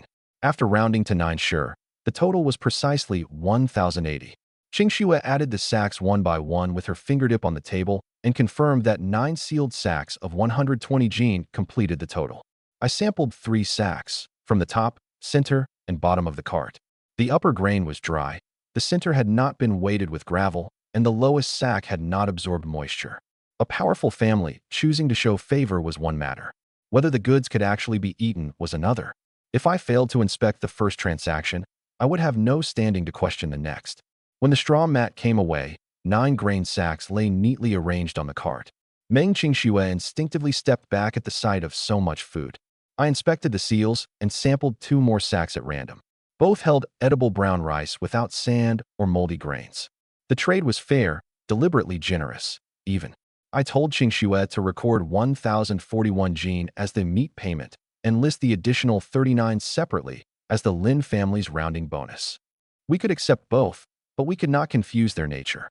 If Lin Zihan later claimed those 39 jin had been a deposit on my service, our original account would prove that no conditions were attached at the time. Nor did I leave all 9 sacks exposed in the inn lobby. I had the staff move them into a lockable storeroom, with Qingxue personally marking each seal. We took only 1 sack for that day's purchases, subtracting all other expenses from individual bags as the shops delivered them. A mountain of grain at the door would attract attention and make it easy for an accountant to charge the same sack twice. Louis Dao then produced a snow-white cloak. The fur was dense and soft, with almost no blemish visible in the winter sunlight. The young master asked me to deliver this snow fox cloak, he said. He heard you killed the boar king alone and would like to be your friend. The moment I touched the fur, I knew it was worth far more than 9 shur of grain. Qingxue's current padded coat had patch upon patch, and the cloak truly would suit her. But an heir who had never met me would not give away something worth hundreds of shur merely to be friends. It was a gift, but also a public mark. The moment Qingxue wore it on the street, the other families would naturally regard me as a Lin family man. I turned the cloak inside out and found an extremely fine Lin family stitch at the collar, exactly as expected. It was not a conspicuous crest, but it was enough for shopkeepers and guards in the county to recognize its source. If warmth had been the only goal, he could have sent ordinary fox fur. Choosing the most eye-catching snow-white cloak, the hardest one to hide, meant his purpose went beyond taking care of Qingxue. I explained my reasoning to her rather than deciding on her behalf. Qingxue stroked the soft fur and admitted that she loved it, but first asked whether rejecting it would make things difficult for Lu Yidao and whether accepting would draw the attention of the other families. Her ability to ask the cost before surrendering to temptation mattered more than an immediate agreement with me. I did not expose the scheme on the spot. I merely asked Louis Dao, "Did young Master Lin say anything else?" "Only that he wished to know you." He stated no conditions. No conditions often meant that accepting the gift was itself the condition. Louis Dao did not urge me to put it on. He only draped it across an open wooden rack. 2 shopkeepers had already found excuses to come upstairs with deliveries, and the white fur was far too conspicuous in the drab inn. I did not even need to accept. Once others saw it enter our room, half the rumor had already been created. I asked Old Hu to witness that we had not accepted the cloak, then told Lu Yidao to return it that same day. Speed mattered. If we enjoyed it for several days before giving it back, outsiders would only assume negotiations with the Lin family had failed, not that I had never accepted their mark. I looked at the 9 sacks of grain earned through a fair transaction, then at the snow fox cloak that was not part of that trade, and made my choice. I pushed the snow fox cloak back into Louis Dao's hands. The 9 shur is payment for my meat, and I can accept it with a clear conscience. This cloak is too valuable. I've never done anything for young Master Lin, so I cannot take it. Louis Dao tried repeatedly to persuade me, saying the garment could at least keep Meng Qingxue safe through the winter. Qingxue stepped to my side first, thanked him, and declined. She was cold and knew exactly how warm the fur would be, yet she refused to saddle me with a debt that had no clear limits merely because she liked it. I held her cold hand and became even more certain that we had made the right decision. Louis Dao was only a messenger and did not know every implication of the gift, so I did not vent my displeasure on him. Back in the room, I took out the 20 gene of boar meat we had kept. Half went to Louis Dao as a brokerage fee, while the other half went to Old Hu to cover another day or two of lodging and food. Both tried to refuse, but I insisted. We entered those 20 gene in the transaction ledger as well. 10 gene for brokering, escorting, and weighing the sale, and 10 for lodging, hot water, cooking, and guarding our goods. Qingxue initially thought it was too much, so I explained the real costs of the Liu family's defense of the market and Old Hu's provision of a secure room. Favors without boundaries were more likely to grow into debts that could never be repaid. Louis Dao finally accepted and promised that when he returned the snow fox cloak, he would only say I dared not accept such a costly gift without earning it. He would not push the blame for the refusal onto Qingxue. That detail made me more willing to continue working with him. Only when benefits were clearly accounted for could a relationship endure. Afterward, I took Qingxue shopping with a young and attendant as our guide. There was no need to drag the cart containing 9 sure of grain from store to store. We only had to agree on a price, after which the merchant would collect grain from the inn and deliver the purchases. In a famine, copper coins were merely a reference. Grain had become the real currency. Most shops were closed. Nearly every business that remained open displayed the banner of one of the 7 families. We entered a clothing shop, where a peach-red silk dress immediately caught Qingxue's eye. She reached out to touch the fabric, saw her own cracked hands, and pulled back at once. The shopkeeper quoted 1 sure of brown rice. For an ordinary household outside the city, 1 sure could feed people for a long time. Here it bought only a single new dress. Qingxue immediately pulled me toward the door, saying that the old clothes at home would carry her through winter. I did not look only at the color. I had the shopkeeper expose the lining, check the cuffs, waist, and fabric for moth damage, then asked whether it could be let out slightly so Qingxue would not outgrow it the moment her health returned. The peach-red silk dress was not essential to survival, but after being handed to me as a burden, she deserved something that truly belonged to her. The thick padded coat was a necessity. I would not disguise both purchases beneath the vague idea of pampering my wife. We agreed that she would record their purposes separately. The silk dress was a non-essential expense of 1 sure, while the padded coat, needles, and thread belonged under winter necessities. That did not ruin the pleasure of buying something beautiful.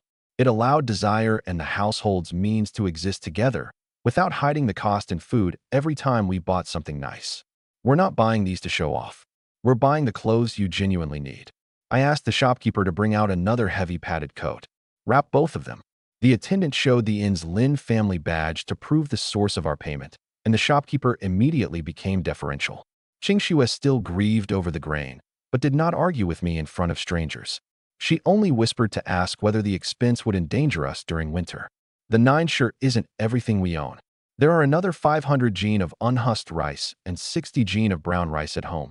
I told her, we'll keep hunting, but we must also reserve at least 1 full year's food.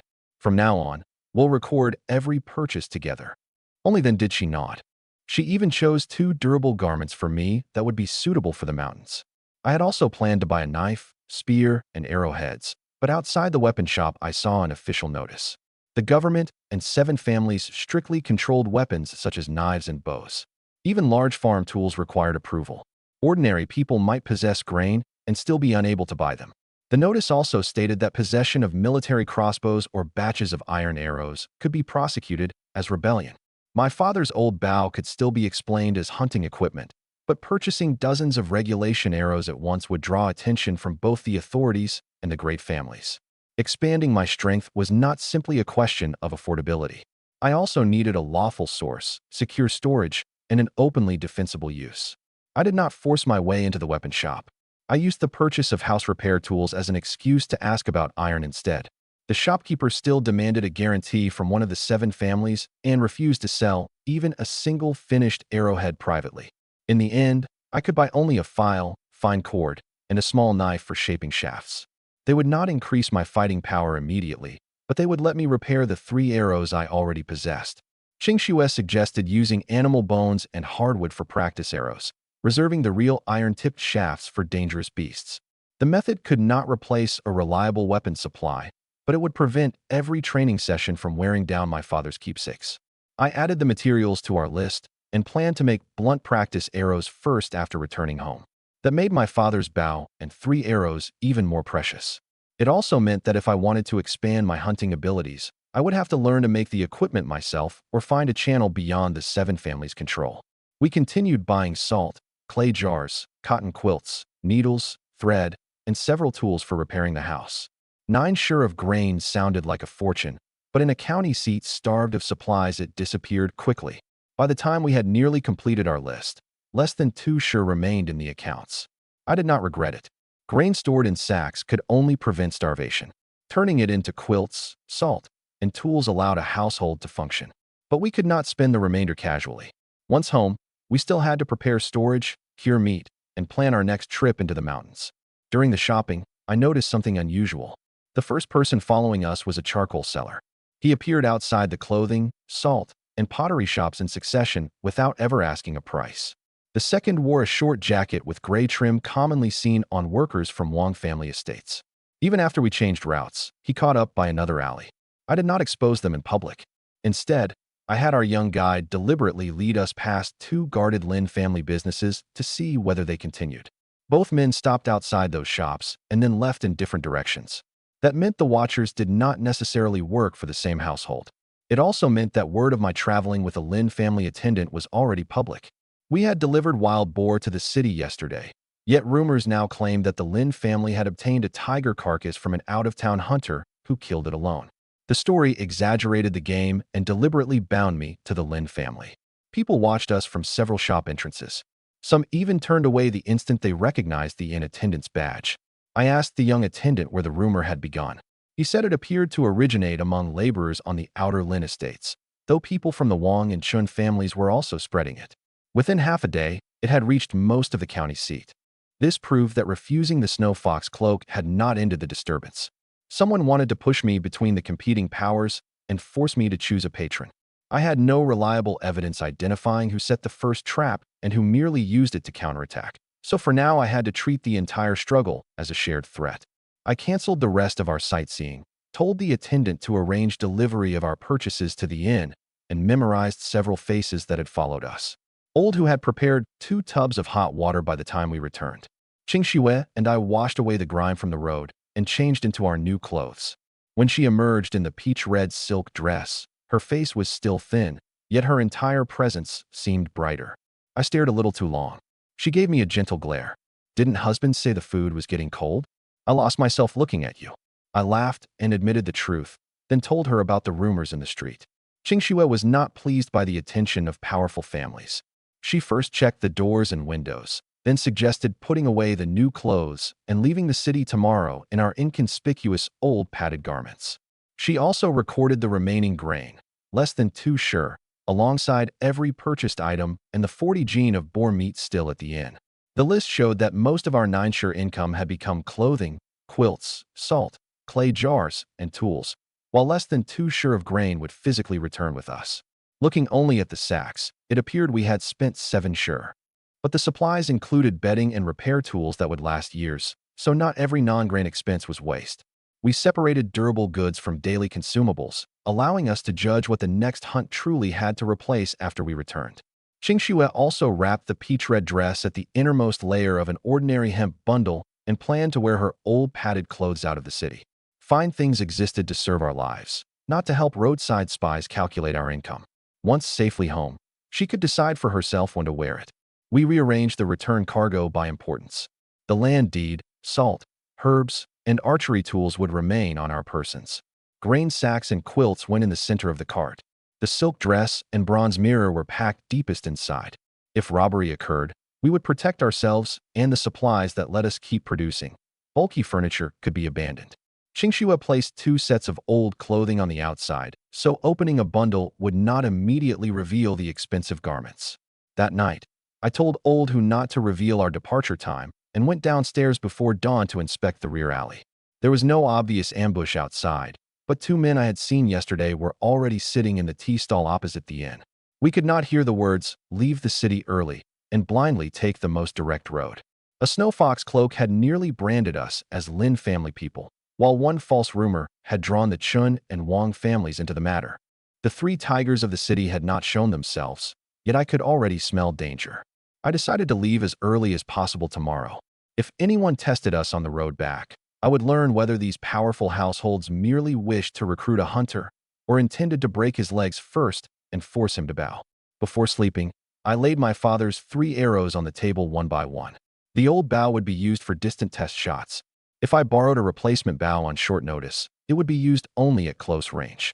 Qingxue put a torn strip of white cloth in her sleeve so she could mark her direction of retreat if we were attacked. We did not expect a few preparations to defeat a great family. We only hoped not to become separated or lose every piece of evidence in the first moments of chaos. Old Hu promised to inspect the road outside the rear gate before dawn, while Louis Dao would meet us beyond the city gate. 2 independent lines of observation were more reliable than everyone simply accepting the Lin family's claim that a route was safe. The true test had not begun, but we could at least ensure we did not walk willingly into a dead end because we trusted someone else's arrangements. That night, I did not promise Qingxue a grand mansion in the county seat or vow that I would make her live like a noble woman. I only asked whether, if we gained the means to build a sturdy, safe house that kept out the wind, she would be willing to manage it with me. We also each named one purchase we were happiest with and one we should not repeat. Qingxue chose the quilts and salt and believed the silk dress could have waited. I considered the repair tools the best value, while buying too many finished clothes had tied up too much liquid grain. Neither of us used love to conceal practical judgment. Our next large transaction would be more stable for it. Her answer was direct. The size of the house doesn't matter. As long as husband returns safely, that place will be home.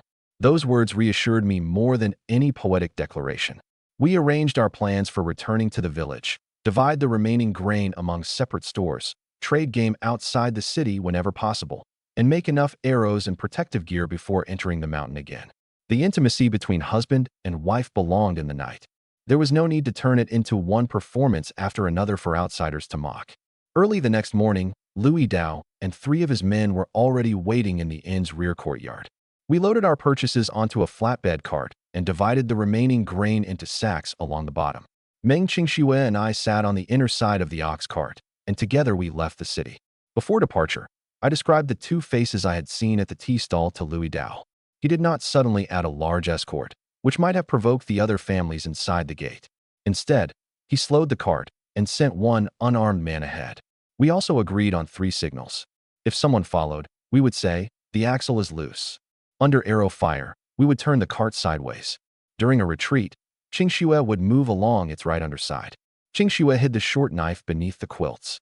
She would not participate in combat unless forced, only tend the wounded and protect the supplies in the cart.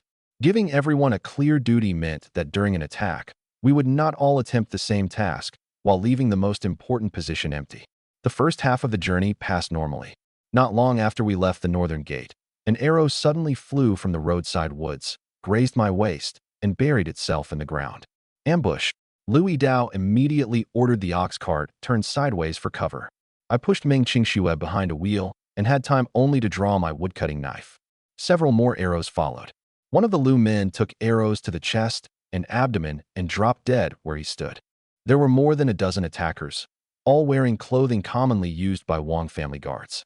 They advanced from both sides, and their leader deliberately shouted, "Which one of you is Tang Yiming?" I counted 7 on the left and at least 6 on the right. Footsteps still sounded behind the trees, so I could not confirm the true total. The first volley had mainly struck the front of the cart and the roadside, as though intended to stop us. But after the Lu man fell, the fighters closing in used their blades without mercy. Whatever their master hoped to test, the men carrying out the order presented a genuine mortal threat. The terrified ox struggled constantly, and the cart wheels began to turn out of line. I told Qingxue to cut an auxiliary rope that might snag our feet and pull the wounded man behind the axle. She did not raise her head to search for the archers. She followed the duty assigned before departure, avoiding exposure during the second volley. Without looking back, Louis Dao stepped forward. "I am." The attackers had clearly seen him before, yet they still raised their blades and surrounded him. That detail made me even more certain that they were not trying to confirm an identity. They were performing a scene for me. As the clash began, I picked up the hunting bow and quiver dropped by the fallen Lu man. Its draw was weaker than my father's bow, but it was enough at close range. My first arrow struck an attacker in the abdomen and forced him back. The second buried itself in another man's thigh. The third passed just over Lu Yidao's shoulder and hit a fighter preparing to ambush him. 3 consecutive hits immediately slowed their advance. Lu Yidao and his 2 remaining men held the front, while I changed position constantly around the ox cart. The attackers had superior numbers, yet their movements showed obvious restraint. They repeatedly aimed beside me or at the cart frame. The truly lethal blows fell on Lu Yidao's men instead. This was no simple assassination. Someone wanted to test my archery and make me believe the Wang family intended to kill me. Hooves and battle cries suddenly thundered through the woods. A group bearing Lin family insignia rode toward us from the city gate. The attackers did not continue fighting. Their leader shouted, "Retreat!" and they scattered into the forest, deliberately leaving several weapons marked with the Wang family's symbols behind. The reinforcements had arrived too quickly, and the enemy had withdrawn too cleanly. The Lin men pursued fewer than 100 paces before stopping on their own, as if they already knew the attackers could not be caught. Before footprints trampled the scene, I examined 2 missed arrows. Their shafts were made of ordinary wood, and their fletching bore no Wang family marks. The abandoned blades, however, had all been placed where they were easy to notice. One did not even have blood on it. The clothing and weapons proved only that someone had prepared disguises, not that the Wang family had issued the order.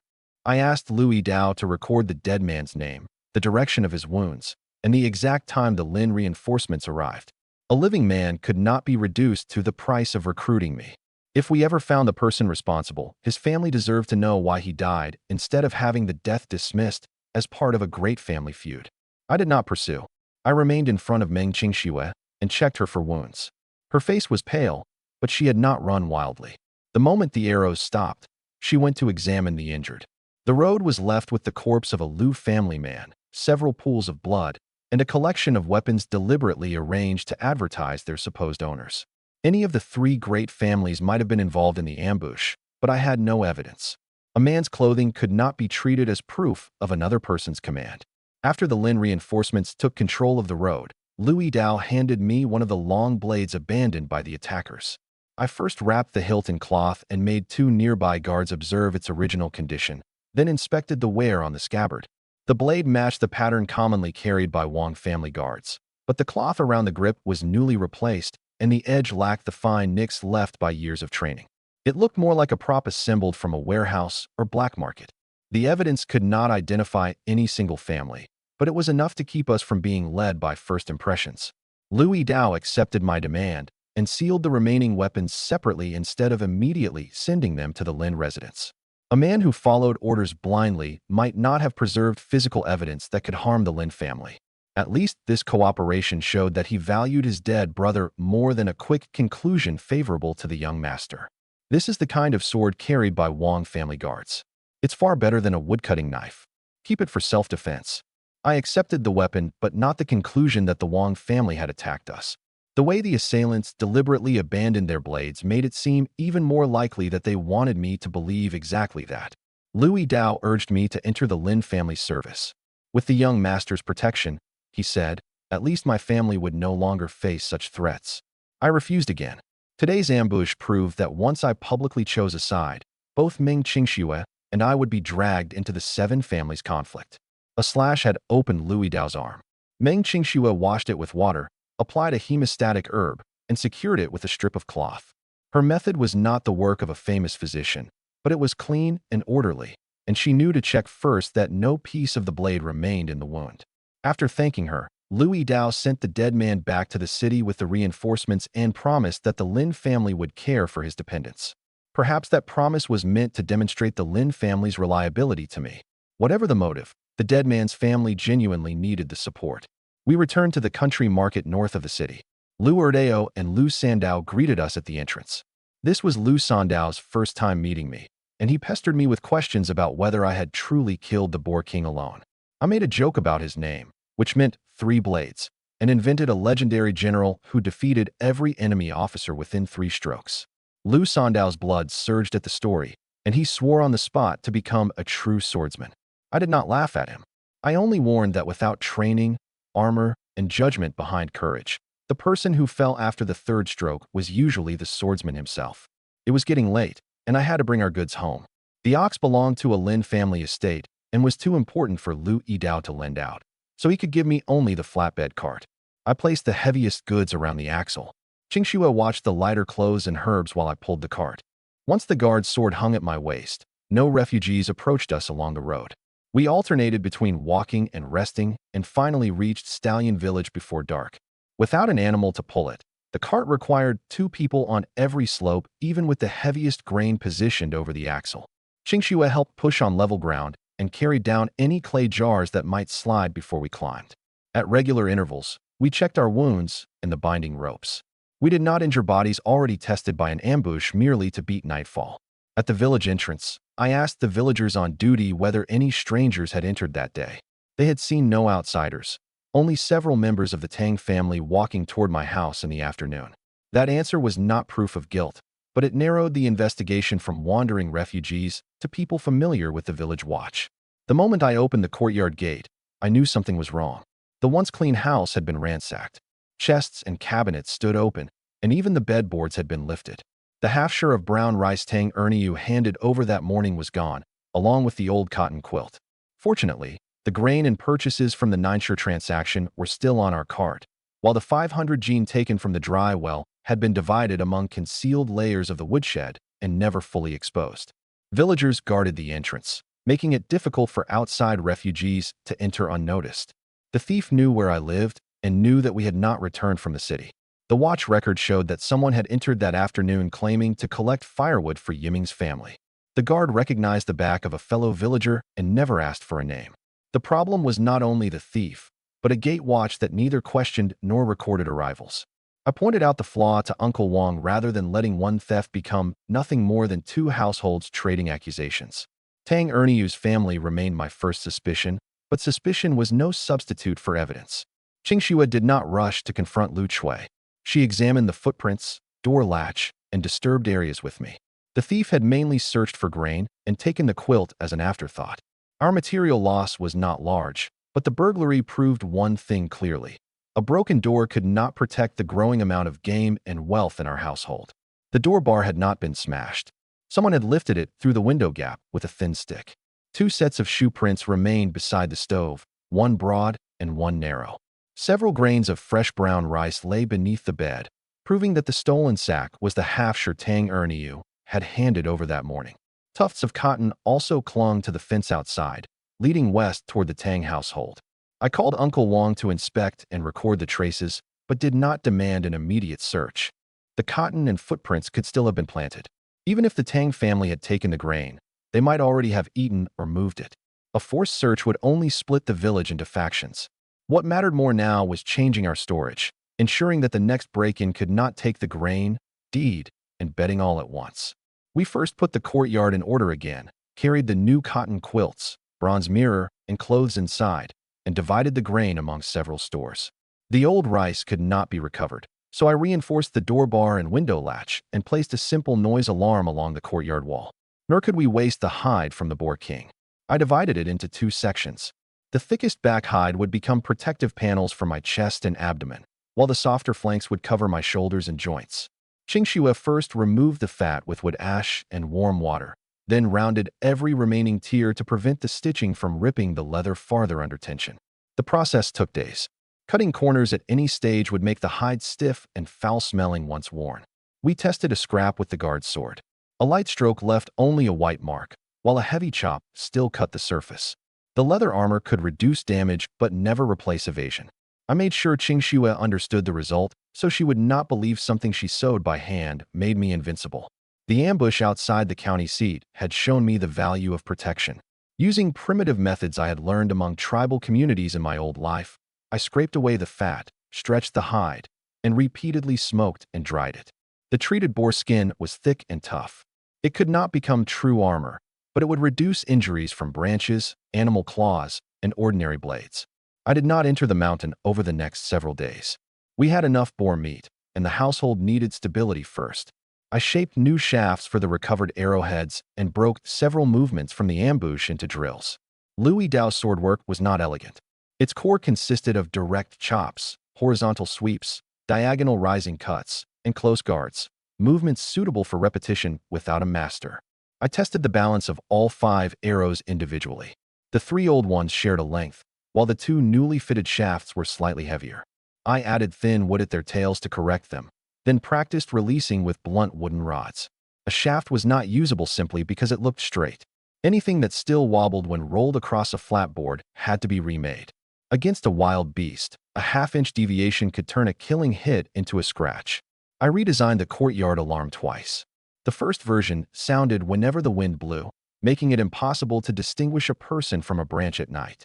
In the second, I hung pottery shards in sections at knee height, so they struck only when someone stepped across them. Qingxue recorded every false alarm, and it took us 3 nights to make the system truly useful.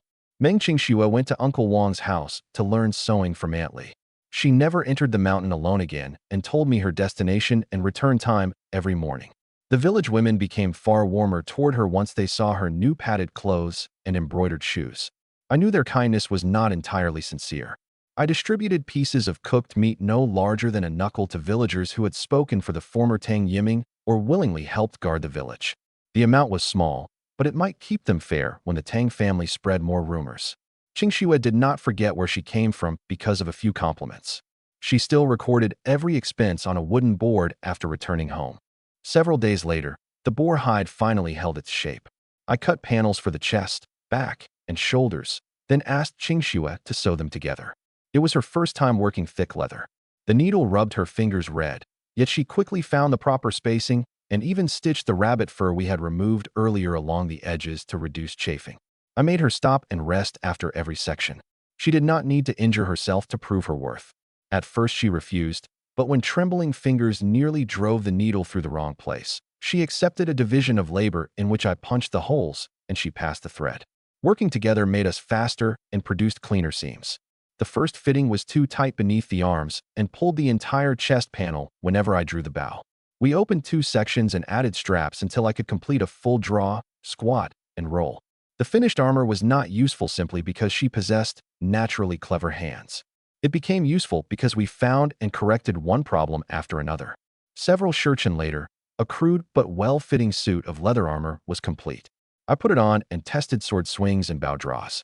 My shoulders moved freely, while my chest and abdomen gained another layer of protection. This isn't decoration. It can save my life, I told her seriously. You did far better than I expected. Qingxue said only that I had designed and cut the armor while she had merely stitched it. But I understood how rapidly she was learning, from herbs and accounts to sewing. The woman whom the entire village had once considered nothing but my burden was becoming irreplaceable to our household. Footsteps suddenly sounded outside the courtyard. Lu Chui looked through the fence at Qingxue's new clothes and my leather armor, then turned away without a word. The pottery alarm had sounded before she came close, proving that its second design warned us in advance. Qingxue did not leave the house alone to question her. She stood inside and recorded the time. I checked outside the fence for a second set of footprints. There was no companion, but Lu Chui clearly had not come to borrow something normally, or she would not have fled the moment she saw us. She no longer concealed the hatred on her face. The last time, one false statement had sent Qingxue into Stallion Mountain. Next time, she might do more than talk. We had eaten wild boar for several days and secured the household's stores and defenses. I decided to enter the mountain again. I wore the boar hide armor, hung the captured guard's sword at my waist, and carried my father's war bow with 5 new arrows. 3 arrowheads came from the original feathered shafts. The other 2 had been recovered after the ambush and fitted to new wood. I first inspected the boar carcass we had left behind. Nothing remained but a stripped skeleton. Bite marks of different sizes covered the bones, and several kinds of tiger tracks surrounded them. The most reasonable explanation for multiple tigers in one area was a mother with cubs not yet independent. A tigress protecting cubs was more dangerous than an ordinary male, so I did not follow. On another game trail, I found feathers left by a ring-necked pheasant and tracked them into an open patch of brush. A wild pheasant soon entered range. My arrow struck it, but before I could collect the bird, a golden shape leaped out and carried it away in its jaws. I immediately saw 2 overlapping sets of tracks beneath the brush. The newer leopard prints circled the place where the pheasant fell, proving that the predator had already been lying in wait rather than passing by. My arrow had ended its hunt and effectively carried me into its attack range. If I bent to retrieve the shaft now, I would completely expose my neck and back. I retreated slowly toward a thick tree, using its trunk to seal off my left rear. A leopard did not charge head-on like larger game. Its advantage lay in concealment and sudden changes of height. Every trembling branch might be a feint, so I had to watch both the shadows on the ground and the low limbs above me. It was an adult leopard weighing around 120 gene. It did not leave immediately. It held the pheasant in its jaws and stared at me. We clearly regarded the same ground as our hunting territory, and I had entered its domain. I slowly nocked an arrow, but the leopard slipped into the brush first. It had not fled.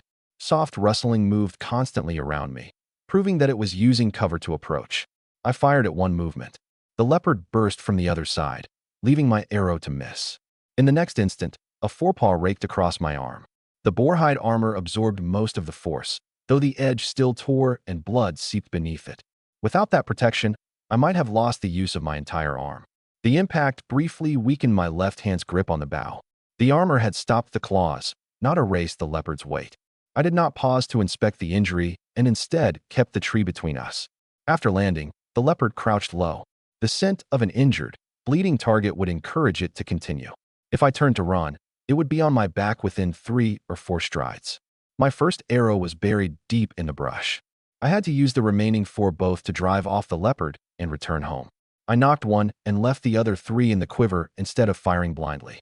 Only when grass pressed outward close to the ground did I judge that it would leap from the opening on my right. The leopard disappeared into the brush again. I did not run, because giving it my back would only kill me faster. I adjusted my position and deliberately exposed the injured side. When the leaves pressed low again, I fired early at the exit. The second arrow struck its foreleg. The leopard lost its balance as it sprang and roared in fury. I set down the war bow, drew my sword, and closed in.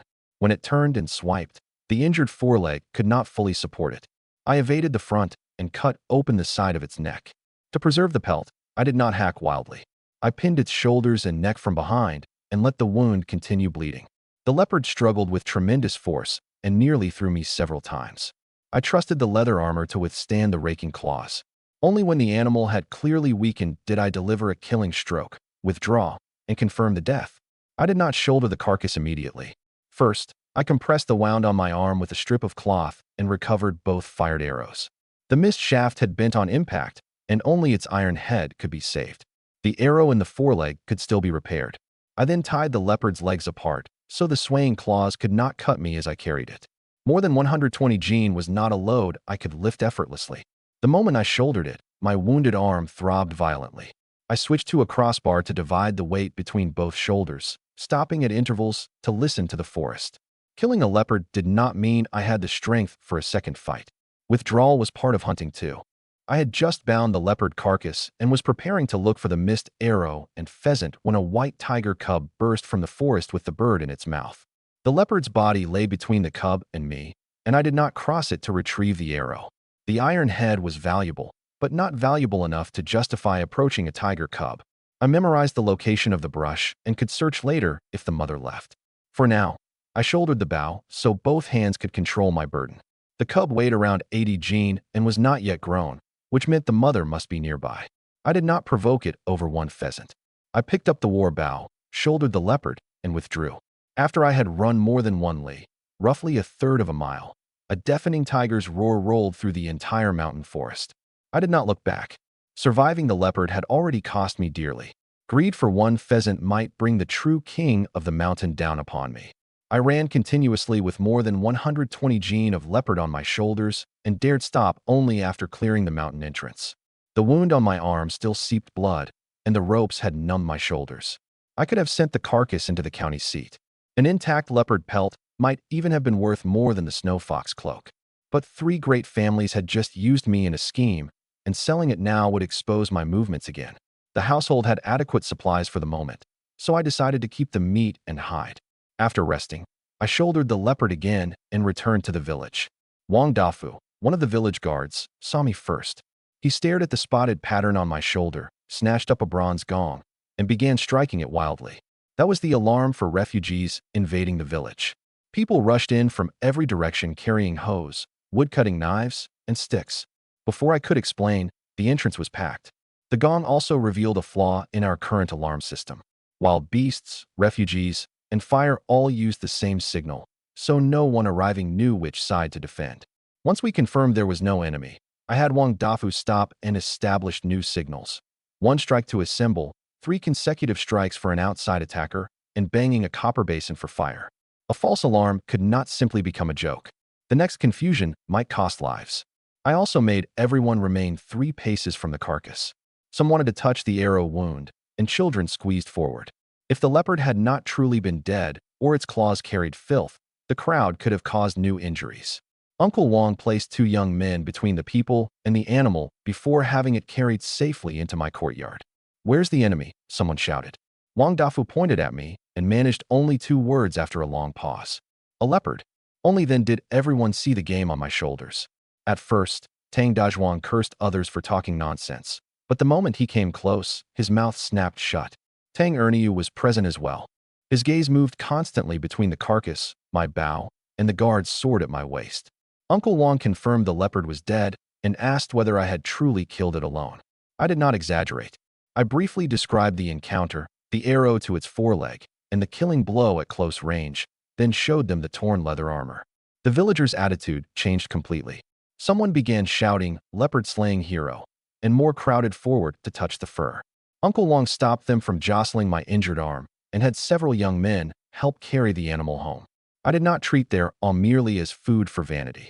In a village without soldiers to protect it, where refugees and beasts might attack at any moment, killing a predator represented genuine security. Used properly, that reputation could make people follow defensive arrangements and alarm procedures. Meng Qingxue emerged from the courtyard after hearing the noise. The instant she saw blood on my arm, she did not ask the value of the pelt. She immediately brought herbs and clean water. Several village women surrounded her and praised her good fortune, but she did not bask in the attention. She only ordered them to make room for the injured man. She first cut away the sleeve stuck to the wound and confirmed that none of the 4 claw marks reached the bone. Then she washed them repeatedly with boiled water. Leopard claws might carry rotten flesh and soil. Without true infection-fighting medicines, all we could do was clean thoroughly, change the dressings daily, and watch for fever. She explained every precaution in front of both Uncle Wang and me, so I could not use work as an excuse to delay treatment. We then weighed the leopard on a rough scale. Before draining, it had been around 120 jin. We listed whether the pelt was intact, whether the meat could be shared, and how the organs should be disposed of away from the well. I did not promise to distribute everything while the crowd's excitement was at its height. Both my wounds and the meat had to be examined first. In front of everyone, I said that the leather armor had saved my life, and Meng Qingxue had sewn it. The people who once called her a burden had nothing to say. I also held up the tear in the armor and explained that it was not divine protection. The claw strike had still wounded me. Several people immediately asked Qingxue to make them one. I did not agree in the heat of the moment, only said that materials, labor, and intended use had to be calculated first. Mythologizing the protection would only encourage untrained men to enter the mountain and die. Once the crowd gradually dispersed, I dragged the carcass into the courtyard and closed the gate. Only when the courtyard was quiet did Qingxue and I properly butcher the animal. We opened the hide along the belly to preserve the spotted pattern across the back. The tendons from all 4 limbs were reserved for bowstring and binding tests. We sorted the meat into back, breast, legs, and scraps. Any organs with an abnormal odor were buried downwind from the well. Scarcity was no reason to put everything on the table. Uncle Wang later returned to ask whether I needed guards at the courtyard. I did not demand that the village protect my private property around the clock. I only asked him to route the night patrol past my house and the public well. In return, I would contribute part of the leopard meat to a village-wide feast and give the night watchman extra hot broth. For the first time, a clear exchange formed between private gains and public defense. Qingxue reminded me that publicly sharing meat would create expectations for the next hunt. I promised to explain before the feast that this was both a celebration and a mobilization, not a declaration that every animal I killed would belong to the village. Generosity without rules would eventually harm the people who took the risks.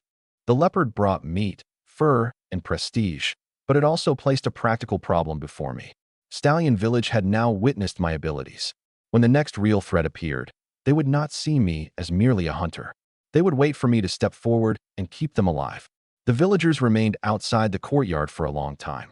Some wanted another look at the leopard, while others swallowed hungrily as they stared at the carcass. There was no point in keeping more than 120 jin of leopard meat for 2 people. The conflict in the county seat had taught me that individual strength alone could not protect a household. The people of Stallion Village usually had their own selfish concerns, but they still picked up farm tools together when refugees attacked. To turn that temporary unity into a real defensive line, I first had to establish trust. But the meat could not be distributed in a burst of excitement. I first set aside the pelt, the tendons from all four limbs, and the organs that needed inspection, then cut away every contaminated section around the wounds. Qingxue confirmed that the color and odor were normal. Uncle Wang assigned 2 people to fetch water from upwind, so bloody runoff from washing the meat could not return to the public well. Every gene was precious during famine. For that very reason, we could not let a feast give the entire village diarrhea. I also explained in advance that tonight was a single shared feast, not a promise that every future hunt would be divided equally. Hunters, night watchmen, and workers needed reliable compensation. When the whole village faced danger and defended together, there would also be common supplies. Unless the rules were stated first, today's generosity would quickly become tomorrow's rightful demand. With the new year approaching, I proposed that we celebrate early tonight on the threshing ground, with leopard meat and broth for the entire village. The crowd fell silent, then erupted in cheers. Once Uncle Wang confirmed I was not merely being polite, he immediately assigned people to set up pots, split firewood, and draw water. Every household contributed a small handful from its remaining grain, combining it into 1 pot of rice and several pots of thin porridge. After the people dispersed to prepare, Meng Qingxue treated my arm first. The leopard's claws had not penetrated the armor, but the impact still tore the skin beneath. Only after cleaning, medicating, and bandaging the wound did she allow me to continue butchering the carcass. When we removed the pelt, she took it from me and followed the steps she had seen me use on the boar hide, scraping away fat, washing it, and stretching it open. Her hands were still inexperienced, but the order was correct. I had demonstrated only once, and she could already reproduce the complete process. At dusk, bonfires blazed across the threshing ground, while 10 large pots simmered at once. Leopard meat had a strong gamey odor, but the villagers still treasured every drop of broth. The pot of white rice on the table came from small handfuls saved by dozens of households. Children gathered to watch it, yet none dared reach first. Wang Dafu distributed wooden tokens according to household. 1 token was collected for every serving, preventing anyone from lining up repeatedly. Elders and young children received soup first. The people who chopped wood, carried water, and tended the fire ate last, but full portions had been reserved for them. The Tang family could receive ordinary portions as long as they stood in the same line. Visible fairness did more than any speech about unity. I assigned 4 young men to rotate among the village entrance, granary, and well, changing every half-shirtchen. The smell of meat would travel a long distance. If nearby refugees approached while everyone at the feast gathered in one place, the village would be at its most vulnerable. Celebration could not come at the price of abandoning the watch. Uncle Wang asked me to say a few words. I led Meng Qingxue into the firelight with me and gave no lengthy lecture.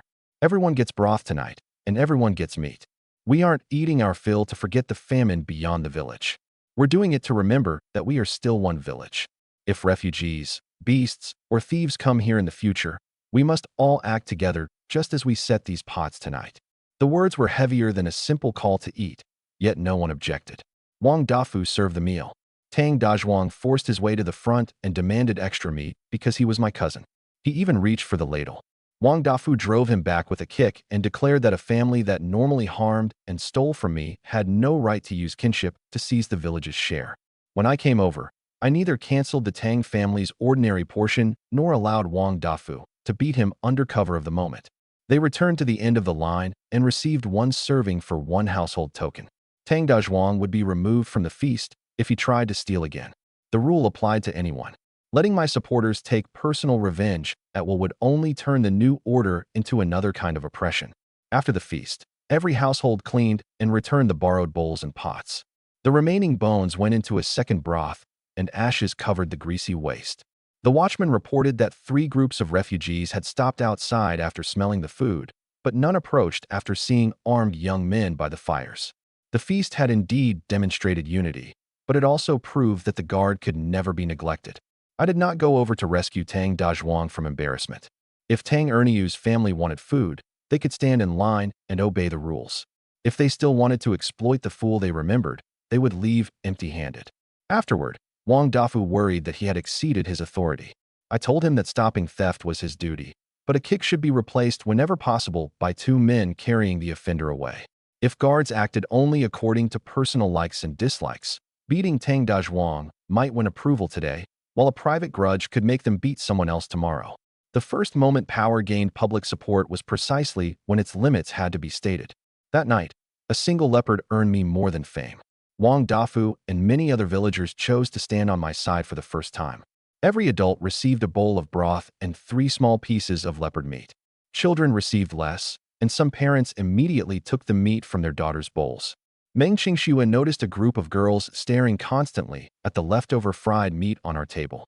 She had always eaten last in her former home and understood those eyes better than anyone. She asked whether we could give them what we could not finish. I handed her the plate. More than 20 girls slowly gathered, the oldest being 14-year-old Wang Mei. Qingxue gave each one a slice. But after receiving it, not one dared eat immediately. They only licked the oil from their fingertips. I followed their gazes. Their parents were all watching nearby. If the girls carried the meat home, most of it would never reach their own stomachs. If they ate it here, they feared being beaten afterward. I did not condemn every parent as evil. Famine had taught many households to feed the strong laborers who could work the fields first, leaving girls and the elderly last. Scarcity could explain their behavior, but it could not mean that a child never deserved a bite of her own food. Qingxue first obtained Uncle Wang's permission, then seated the girls in a circle beside the fire so distributing the meat did not become a public challenge to their parents. 14-year-old Wang Mei voluntarily looked after the youngest children and tore her own slice into 2 bites before eating. She remembered who had already received a piece, knew who had not, and dared protect the plate beneath the adult stares. I made no promise on the spot, but remembered her name and conduct. If you don't want it, give it back. I held out the empty plate. The girls immediately protected the meat in their palms. Their parents also understood that allowing their daughters at least one bite was better than having the meat taken away entirely, and gradually nodded. Only then did the girls begin nibbling. Tears filled Qingxue's eyes. I did not ask what she had endured in the past. I simply divided all the remaining fried meat into 27 portions and let her hand them out one by one. Each was eaten in front of us, so no one could steal it on the road home. Wang Mei remained after finishing and pointed at the plate, asking whether she could borrow it for one night. A film of oil remained on the bottom. Rinsed with hot water, it could flavor an entire pot of soup. I made her memorize the plate's pattern and the name of the lender in front of me, then told her to return it herself the next day. Receiving meat did not make her forget the obligation. Early the next morning, she brought the washed plate back with a small bundle of dry firewood as thanks. Qingxue then suggested that if we ever needed help, Wang Mei might prove more dependable than many adults interested only in grain. We did not immediately approach the Wang household to buy her service contract. First, we would observe whether she wanted such an arrangement and whether her household genuinely needed it. A hungry child's responsible behavior did not give us the right to seize the opportunity and decide the rest of her life. Qingxue agreed and reminded her again to return it the next day. People gradually began singing and dancing around the bonfires. After 3 years of famine, many children discovered for the first time that the new year could be lively. I did not let alcohol and celebration dull our vigilance. Wang Dafu continued rotating the village guard, and every household returned home in groups. Lu Chui had slipped into the crowd and received a bowl of soup. I did not humiliate her publicly for deceiving Qingxue into the mountain. I only made her line up like everyone else and receive neither more nor less. After drinking, she lingered outside our courtyard for a moment before returning to the Tang household alone. Qingxue did not invite her inside. From across the crowd, she merely asked whether Lu Chui needed a small portion to take home. Lu Chui looked at Tang Dazhuang and shook her head, saying anything she carried back would never be hers to eat. That answer later matched her statement that she had been beaten for returning without soup. It also revealed that the Tang family's control over food had become severe enough to provoke greater conflict. I asked Aunt Li to keep an eye on her discreetly. Lu Chui was not to approach me alone, nor were her injuries to become village gossip. If the only path to help involved public humiliation, she would be more likely to choose deception, theft, or revenge next time. The following day, Qingxue returned from Aunt Li's house and told me Lu Chui had obvious bruises across her face and arms. When the two met beside the well, Lu Chui admitted that Tang Dezhuang had beaten her all night because she failed to bring home any meat broth. I did not decide what to do based on a second-hand account. Qing Xue and I waited at the village road until Lu Chui came for water again. She repeated the story herself and showed us new bruises layered over old wounds on her wrists. When I asked whether she wanted Uncle Wang to intervene, she shook her head immediately, afraid the Tang family would repudiate or resell her. All I could do was tell her that if another beating threatened her life, she could seek help at Uncle Wang's house or mine. That did not erase her past attempt to harm Qingxue. Lu Chui accepted the terms, did not linger, and asked for no meat. As she left, she repeatedly looked back toward the Tang home. Her fear was real, but it was not enough for me to welcome her without caution. I would not forget her deliberate attempt to harm Qingxue merely because she had been injured, nor would I treat Tang Dazhuang's beating of his wife as normal. The hatred accumulating inside the Tang household would eventually erupt in a more dangerous form. For several days after the leopard feast, the village appeared calm. Every morning, I entered the mountain and returned in the afternoon with rabbits, pheasants, or other small game. Meng Qingxue continued treating the pelt and recorded how much of every catch was used, eaten, or traded. The advantages of my reputation appeared quickly. Village guards voluntarily reported the movements of unfamiliar refugees, and young men began asking how to set tripwires and alarms. The disadvantage was that news of my killing the leopard had also spread beyond the village. After returning from the country market with salt, Wang Dafu told me that Ping'an County's 3 leading families had broadcast the story everywhere. The Lin family claimed I was a hunter they had selected. The Wang family accused the Lins of allowing men to attack a trade road. Meanwhile, Chen family people questioned everyone about my archery. Guards from the 3 families had clashed several times in the city, and the government had barely suppressed the fighting. I made Wang Dafu separate what he personally heard, what others repeated, and what he inferred. Only 3 facts could be confirmed. People at the market had asked where I lived. A Chen family shop offered a high price for the intact leopard pelt, and Wang family guards had inspected the abandoned long swords from the ambush. Claims that the 3 families were already at war were merely tavern customers magnifying several arguments. Once we graded the information this way, the true danger became clearer.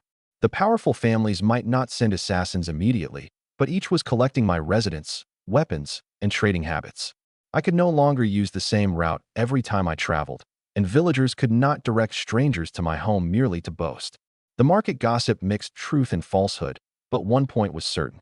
The leopard had increased my value again, making all 3 families still less willing to let me act freely.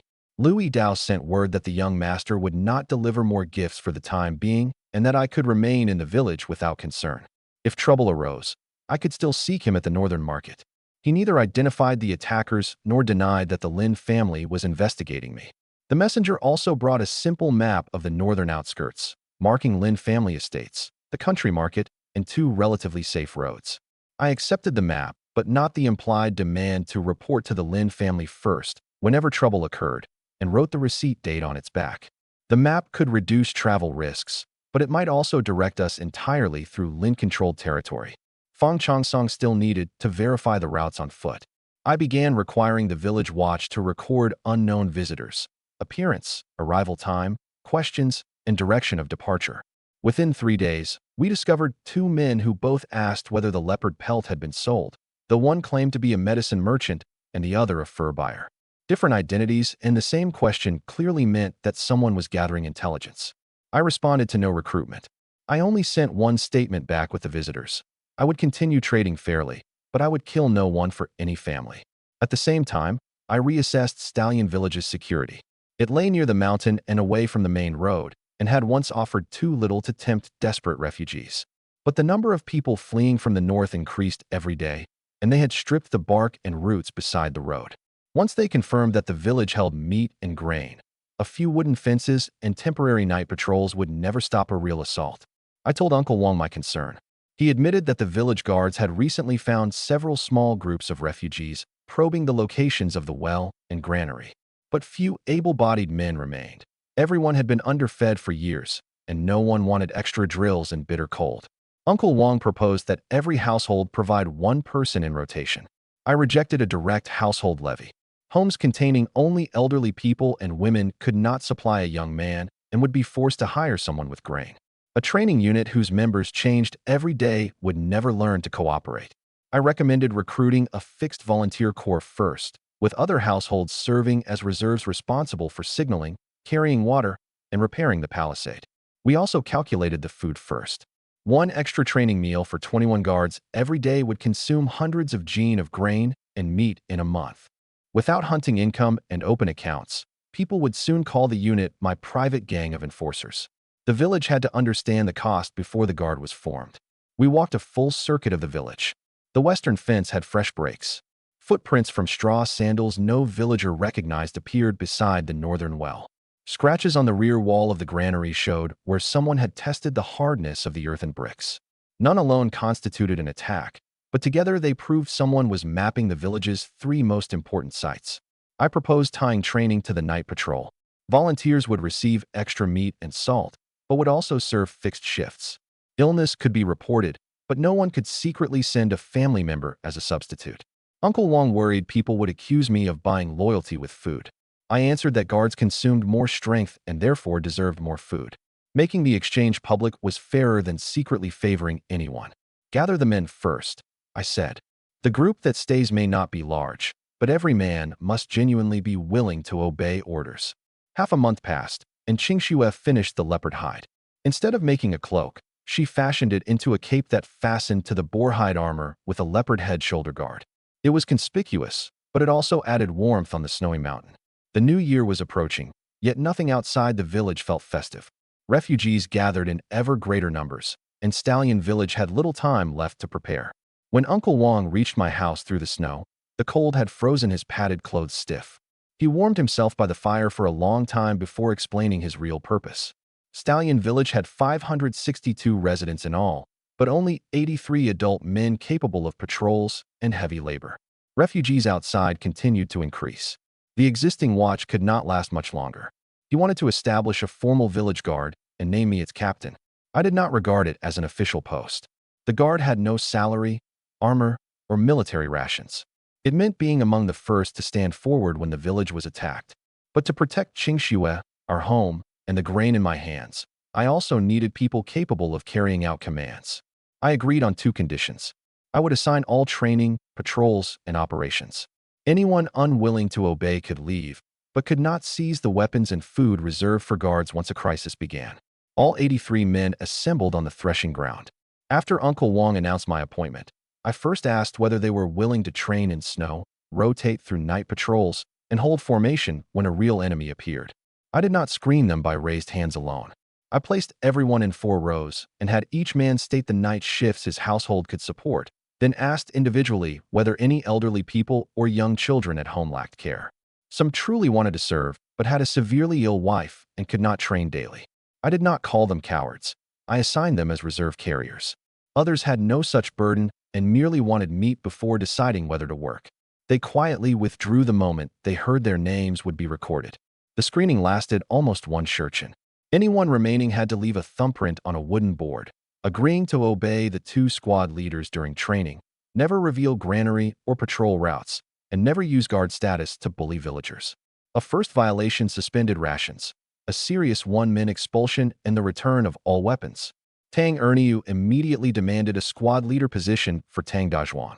I used the opportunity to exclude both father and son.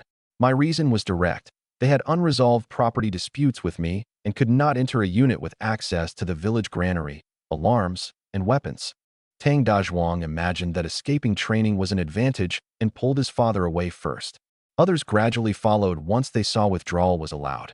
They did not want to labor for nothing in freezing weather, and I did not force them to stay.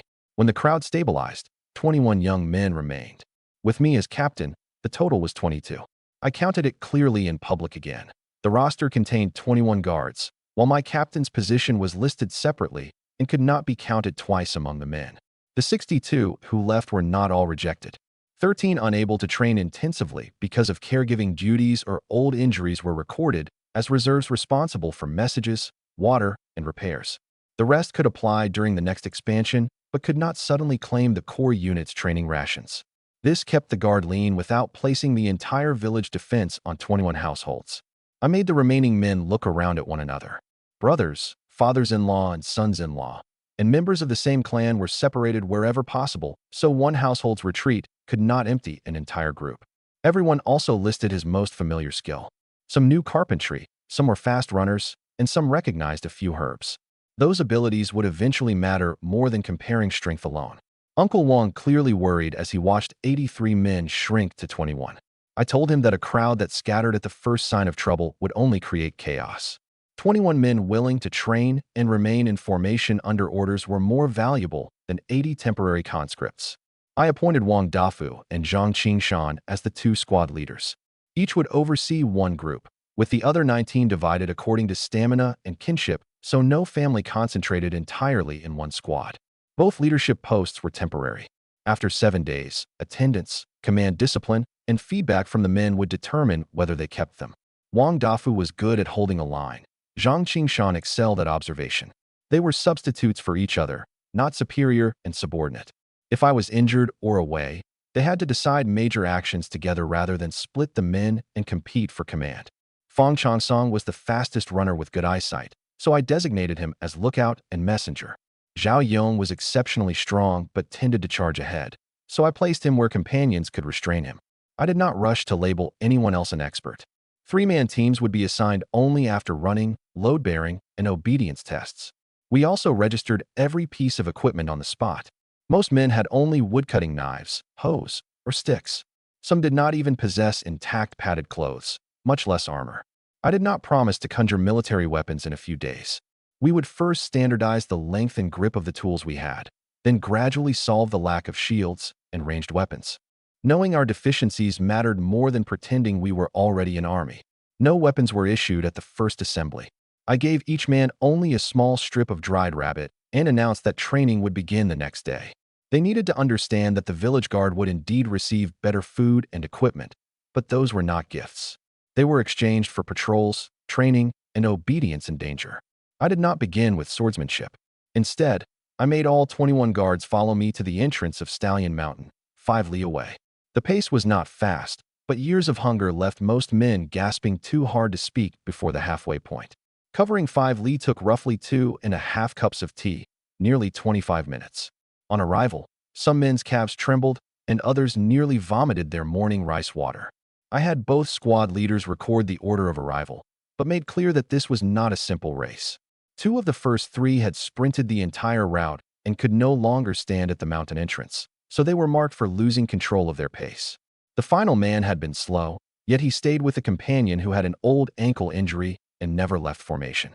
A guard unit needed the entire group to arrive, not the fastest men to abandon the weakest along the road. During the rest, I taught them to inspect blisters, knee pain, and the recovery of their breathing. Some concealed injuries for fear of being dismissed. I explained publicly that reporting a minor injury would not remove anyone. Hiding it until he could no longer move would damage the entire team. Tomorrow's workload would be based on their real condition today. I would not impose the intensity from my former professional training on bodies weakened by famine. I did not scold them. No slogan could repair the physical deficit created by starvation. I simply let them rest in place and gave each a thin strip of dried rabbit. Once salt and meat entered their mouths, complaints quickly became anticipation. Afterward, I took Wang Dafu and Zhang Qingshan into the outer forest while the other 19 remained at the entrance with a fire. Both leaders carried sharpened sticks. Their task was not to show off by hunting, but to observe my hand signals, guard route, and retreat command. I did not use the war about to hunt rabbits in the snow. I made another sling instead. After locating a target, I first made both men judge the wind and escape route, then struck its head with a stone. A pheasant taking flight was dealt with by bow, so a stone would not merely wound it and allow it to escape deeper into the forest. When the first rabbit appeared, Wang Dafu shouted its direction too eagerly, and the animal disappeared into its burrow. I did not berate him. I made him describe the mistake to the others later. On the second attempt, Zhang Qingshan marked the animal with hand signals while Wang Dafu circled to its escape route, and only then did I make the throw. The kill came from 3 men's silent cooperation, not a leader's casual strike. I also demonstrated how to confirm an animal's death, prevent a blood trail from leading predators to the resting place, and recognize when fresh tiger tracks required abandoning the hunt. Learning when not to attack mattered as much as learning to hit. While hunting, I made them record usable game trails, tiger signs that had to be avoided, and the direction frightened prey would flee. At first, both watched only my actions. After several reminders, they finally learned to divide their attention. Before dark, We returned with more than a dozen rabbits and pheasants. The 19 men at the entrance forgot half their exhaustion at the sight. Wang Dafu and Zhang Qingshan described the slinging, tracking, and watch procedures, and everyone asked to learn. I did not immediately divide the animals equally among individuals. We dressed them at the mountain entrance, bagging edible meat, fur, and organs separately and covering the blood with soil and snow. 2 men who had not entered the woods repeated the camp security rules, proving that waiting had not meant sitting idly by the fire. Back in the village, the meat would go to the training kitchen and the fur would become protective equipment. All 19 men took turns naming one discipline problem they had observed. One admitted that everyone had crowded too close to the fire during the rest, which would leave them bunched together during an attack. Another noticed that all the weapons were piled on one side. The first day's gains went beyond meat. The men had begun looking for risks themselves. You can learn. I concealed nothing.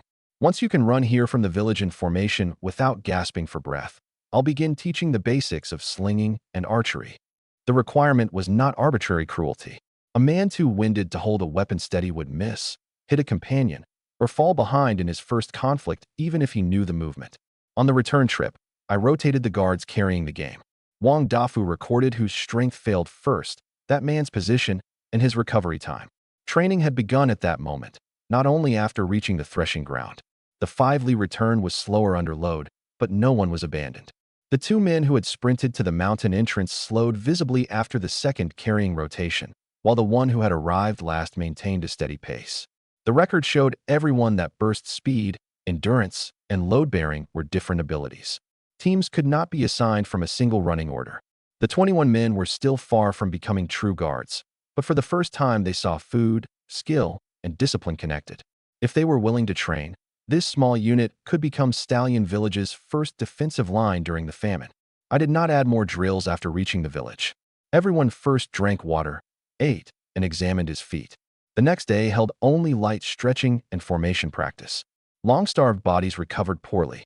Driving them hard for days after one passionate session would turn 21 men into injured laborers. Recovery had to be part of the plan if our first line was to survive until a real enemy appeared. As we neared the village, I told the 2 squad leaders to pack the game into baskets and ordered everyone not to boast about the day's catch. This was not about flaunting privilege. It established the boundaries of guard supplies. The 21 men would bear the burden of patrol and combat, so they had to receive the meat and salt necessary for training first. If men who withdrew could return and demand a share whenever they saw the benefits, discipline would collapse immediately. At my courtyard, I told every guard to fetch his wood-cutting knife and a sturdy pole. Then I kept Wang Dafu behind and asked whether his eldest daughter, Wang Mei, might be willing to help in my household. Before proposing it, I had Qingxua list the real workload.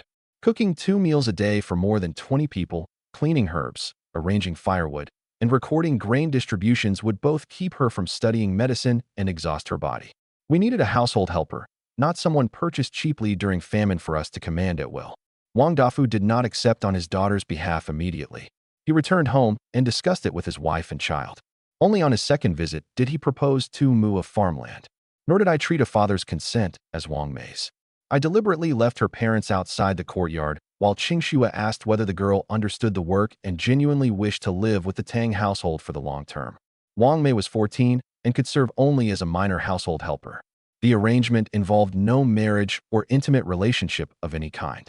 I needed her to help Qingxua cook, organize herbs, and manage the 21 men's meals. My initial offer was 15 jin of brown rice per month, with food and lodging provided separately. After discussing the matter at home, Wang Dafu returned with Wang Mei. He proposed exchanging 2 mu for a long-term service contract instead of taking monthly grain. During famine, the government might still take his daughter away for marriage in several years. He preferred placing her now in a household where she could eat her fill and remain warm. In front of Wang Dafu, I explained that 14-year-old Wang Mei was still a minor. Her contract would govern only labor and living support, never marriage. The 2 mu did not turn her into an object. They guaranteed the Wang family's exchange for long-term food, lodging, clothes, and conditions under which she could eventually redeem the contract. We kept the original alternative of 15 jin of brown rice per month open and gave the Wang family a full night to reconsider. Only after they still chose the 2 mu the next day did I ask Uncle Wang to arrange a formal supplemental contract in the city. We would not decide a child's entire life through a verbal agreement at the dinner table. I did not finalize the transaction before questioning Wang Mei alone. She had witnessed the leopard feast and knew how Qingxue treated people. She chose to stay herself. I explained every condition. She would have her own room and a fixed food allowance and could not be beaten or cursed. Her work was limited to household chores, herbs, and assisting with accounts. If she ever wished to end the contract, she could redeem it under the agreed terms. Uncle Wang had to witness the formal contract in the city. Before formalizing it, she would live with us for 7 trial days. If she felt unable to adjust, she could return to the Wang home, and we would compensate her labor at half a gene of grain per day. If the Tang household found she could not perform the agreed work, we could only end the trial and had no right to detain her. Wang Mei understood and repeated the terms herself, with Qingxue and Uncle Wang as separate witnesses. On the first day, she only followed Qingxue to learn the water jars, woodshed, and herb racks. She had no access to the land deed or granary keys. Trust had to develop gradually.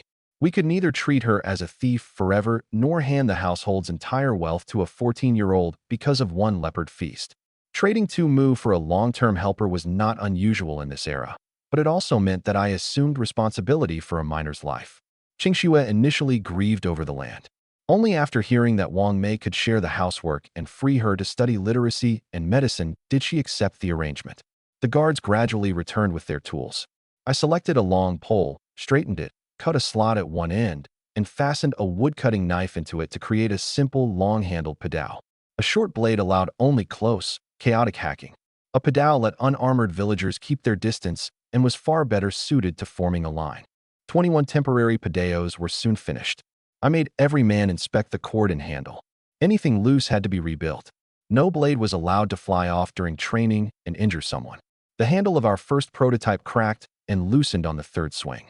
We stopped immediately, switched to solid hardwood, added a cross pin through the cut, and wrapped the joint with wet leather strips that tightened as they dried. Every weapon was numbered and issued only after 10 light and 5 heavy strikes against a wooden post confirmed that the blade did not shift. The guards also had to understand the limits of improvised weapons. A padao extended their reach, but could not withstand repeated clashes with iron weapons. Damp cord also required daily inspection. Wang Dafu was responsible for numbers 1 through 10, while Zhang Qingshan held 11 through 21. Every issue and repair was recorded. For the first time, the unit possessed standardized weapons.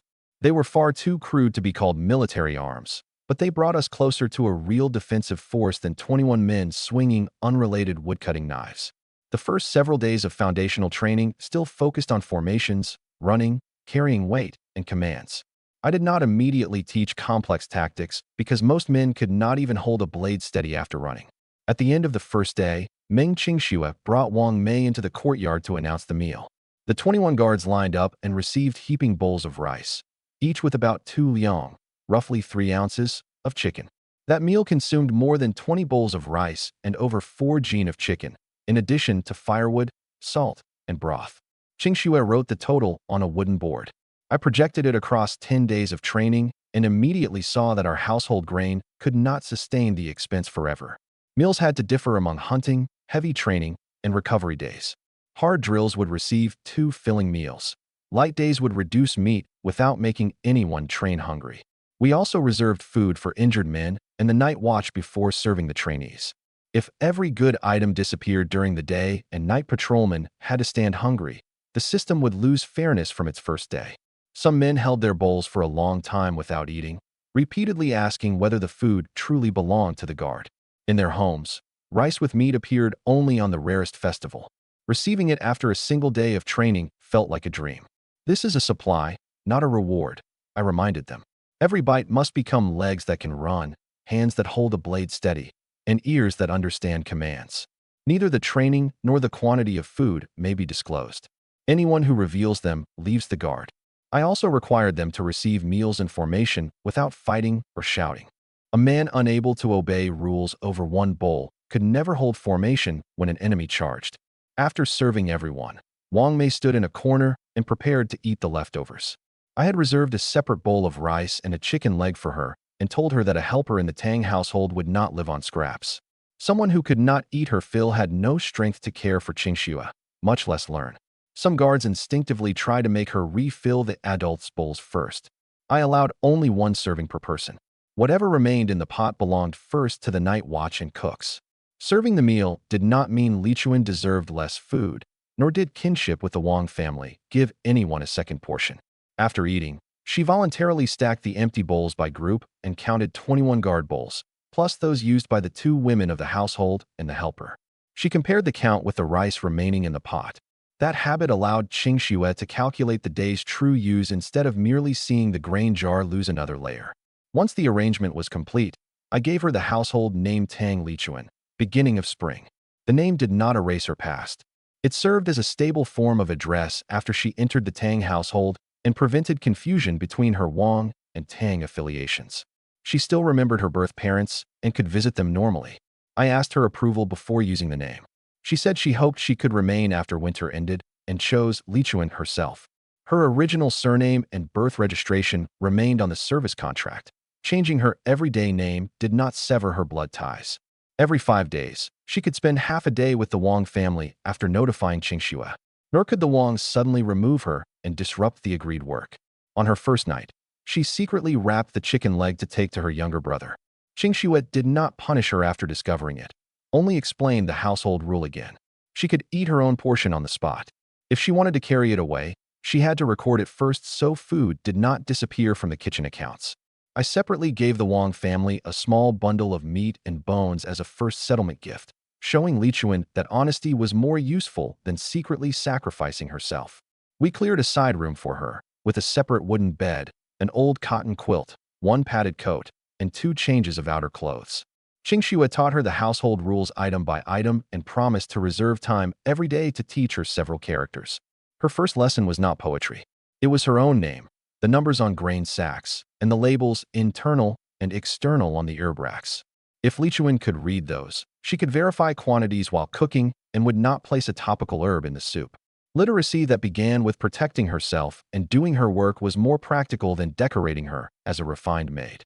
Li Chuan quickly took responsibility for boiling water, washing vegetables, and arranging firewood. She was intelligent and observant, but I did not want caution to become fear. I told her clearly that ordinary household mistakes only needed correction. True punishment was reserved for theft, revealing secrets, and deliberate harm. The full guards left reluctantly. The rich food of their first day had excited them, but it also placed me on a road I could not abandon casually. I did not promise 2 full meals forever. I posted a 7-day trial on the wooden board. If training targets were met, the rations would continue. When hunting fell short, the whole guard would reduce meat together, with no private meal for the squad leaders or me. A transparent reduction would preserve more trust than food suddenly disappearing one day. That night, relatives of 2 guards asked whether meals could be taken home. I refused to turn training food into household support, but allowed severely ill dependents to register for separate public relief discussions. Guard supplies and relief had to remain distinct, or every family's hardship would crush the training system. Feeding 21 men every day required far more grain and meat than an ordinary household consumed. To keep this unit training, I had to transform hunting from personal income into a stable, planned supply. Over the next 10 days, I led the men on runs every morning and alternated hunting with Wang Dafu and Zhang Qingshan to replenish the meat. On the second day, 4 men developed blisters and 1 grew dizzy from running on an empty stomach. I sent him home and confirmed he was not shirking before adjusting the pre-run meal. Everyone would drink a bowl of thin porridge first, then receive salted water and dried meat after the run. Training was not about collapsing bodies. If physical feedback never entered the plan, strictness merely wasted already scarce labor. The 2 squad leaders alternated between the front and rear, while I sometimes dropped into the middle to observe. Wang Dafu's loud voice was suited to holding men during chaos, but often made the rear ranks accelerate blindly. Zhang Qingshan maintained a steady pace, yet hesitated to slow the group decisively when someone fell behind. After every day, we spent half an incense stick reviewing problems instead of waiting for battle to expose them. For the first 4 days, we corrected only formations, breathing, and stride. On the 5th, we added timber loads and required both squads to slow voluntarily and reform whenever one person fell behind. On the 10th day, every man finally completed a 10-li round trip and returned to the threshing ground in a basic formation. The progress had not appeared overnight. On the 5th day, the The unit required more than one shuriken for 10 li. Even after improving on the 8th, 3 men still broke formation along the way. Only on the 10th did the first and final man arrive within half a cup of tea of each other. We did not chase modern racing times. We only required everyone to understand commands on arrival and keep both hands steady enough to hold a blade. I made Qingxue and Lichuan inspect injuries at the finish. Anyone aggravating an old wound switched to light staff work and could not conceal it for the sake of 2 meals. The guard's first real ability was not killing. It was reporting condition, accepting adjustments, and refusing to abandon anyone who fell behind. I then announced that the 10 li run would become a daily routine rather than an examination. Morning formation and load drills would continue, while afternoons would formally teach the Padao. Supplies also increased from 1 training meal a day to 2, ensuring everyone ate his fill. The guards nearly cheered out of control when they heard 2 meals. I made both squad leaders reform the lines before releasing anyone to eat. Excitement was allowed. Commands could not cease because of it. The 2 meals were not equally rich. After the morning run came thick porridge, salt, and a little dried meat. Rice and meat broth followed the afternoon weapon drills. Recovery days returned to 1 main meal. This met the demands of heavy training and let Lichuan and Qingxue cook at fixed times instead of guarding the stove all day. Every 3 days, I weighed the common grain sacks. I did not shame individuals over their appetites. I looked only for abnormal total use. Our first waste came from servings that were too full. Men could not finish, yet did not dare return food. We switched to a uniform wooden scoop, and anyone wanting seconds had to empty his bowl first. Small rules saved more grain than accusing people of eating too much. Tang Lichuan could already arrange rice and broth for more than 20 people by herself. Meng Qingxue gained time to mend leather, identify herbs, and study characters. She had always feared that her inability to labor in the fields made her useless. Now she finally saw that medicine and management could support a household just as well. In the afternoon, the 21 men formed ranks with their padaos. I first taught the grip, feet shoulder-width apart, one hand near the blade to guide its direction and one at the butt to provide power. A grip too tight caused quick exhaustion, while a loose one let the weapon fly from the hands on impact. Only after everyone held the posture did I teach the first movement, a direct downward chop. 3 problems appeared immediately. Some raised the blade too far overhead and nearly struck the rank behind them with the butt. Others used only their arms and trembled after 10 repetitions. Still others threw their entire balance into the cut and would fall if the target moved. I called each man forward to demonstrate the error, then slowly showed how legs, waist, and hands generated force together. We placed training posts 1 zhang, about 11 feet, apart. While the front rank practiced, the rear performed footwork without weapons. 21 blades were never allowed to swing wildly together. After every set of 20, we inspected the bindings and palms. I preferred slow progress to injuries created for the appearance of unity, nor did I let them slash empty air without reference. I marked attack lines and spacing on the ground. Every raise, strike, and recovery had to remain within a man's own position. Anyone crossing a line stopped immediately. If 21 long-handled weapons moved randomly at once, we might wound ourselves before ever seeing an enemy. Tang Dazhuang passed the threshing ground and mocked us publicly, saying running and standing in lines could never create fighting strength. I ignored him. 10 days earlier, these men could not remain upright after 5 li. Now they ran 10, returned under load, and raised their blades together on command. He deliberately entered the posts and tried to kick one down. Zhao Yong instinctively moved to fight, but Wang Dafu stopped him under the rules. Zhang Qingshan asked Uncle Wang to move the spectator line outside the threshing ground, and the training continued without interruption. Holding position while mocked was itself their first test of emotional control. Before finishing that day, we added recovery drills. When the command stopped, every blade had to return to a safe downward diagonal. If one man made another swing, his whole group repeated the set. Many accidental wounds occurred not at the beginning of an attack, but after a target had fallen and excitement drove someone to keep striking. Real change needed no argument with spectators. Once their downward chops were orderly, I told everyone that the complete Padao system contained only 4 core movements. Simplicity was not a weakness. Repeating the correct movement under danger was far more useful than memorizing dozens of ornamental techniques. The 4 Padao forms were the downward chop, horizontal sweep, straight thrust, and deflection. The chop trained power and balance. The sweep required distance control, so the butt did not strike a companion. The thrust determined whether a man could hit quickly in a narrow space. The deflection was not about absorbing every ounce of force, but changing the direction of the opponent's weapon. I demonstrated the full sequence with a wooden staff, then had 7 men, including Wang Dafu and Zhang Qingshan, surround me with their own. At first, they tried to overwhelm me with numbers. I used a downward strike to force back the leader, turned with a sweep to disrupt the flank, then touched one man's chest with a thrust. When someone attacked from behind, I deflected with the staff and guided his force toward the man beside him. The 7 staggered their positions on the second attempt, but clogged one another because everyone wanted the first hit. I did not meet their strength head-on. I moved along the openings they exposed and made the 2 leaders restrict each other. On the third attempt, I deliberately slowed. For the first time, they forced me back against a training post and saw that cooperation meant more than shouting, all together. During the review, every man had to state his own mistake before companions added observations. Wang Dafu admitted pursuing too far. Zhang Qingshan realized he watched only my staff and not my feet. The contest in 7 days would award points for clean hits and deduct them for crossing lines. Victory would not come from knocking a companion unconscious. Before long, all 7 men were on the ground. With real blades, the first 3 to lose formation would have died. I did not let them remember only that the captain is strong. We reviewed each person, who stood too close, who revealed his intention before attacking, and who forgot to recover after a deflection. I then announced the same staff contest in 7 days, with 1 chicken for each of the top 3.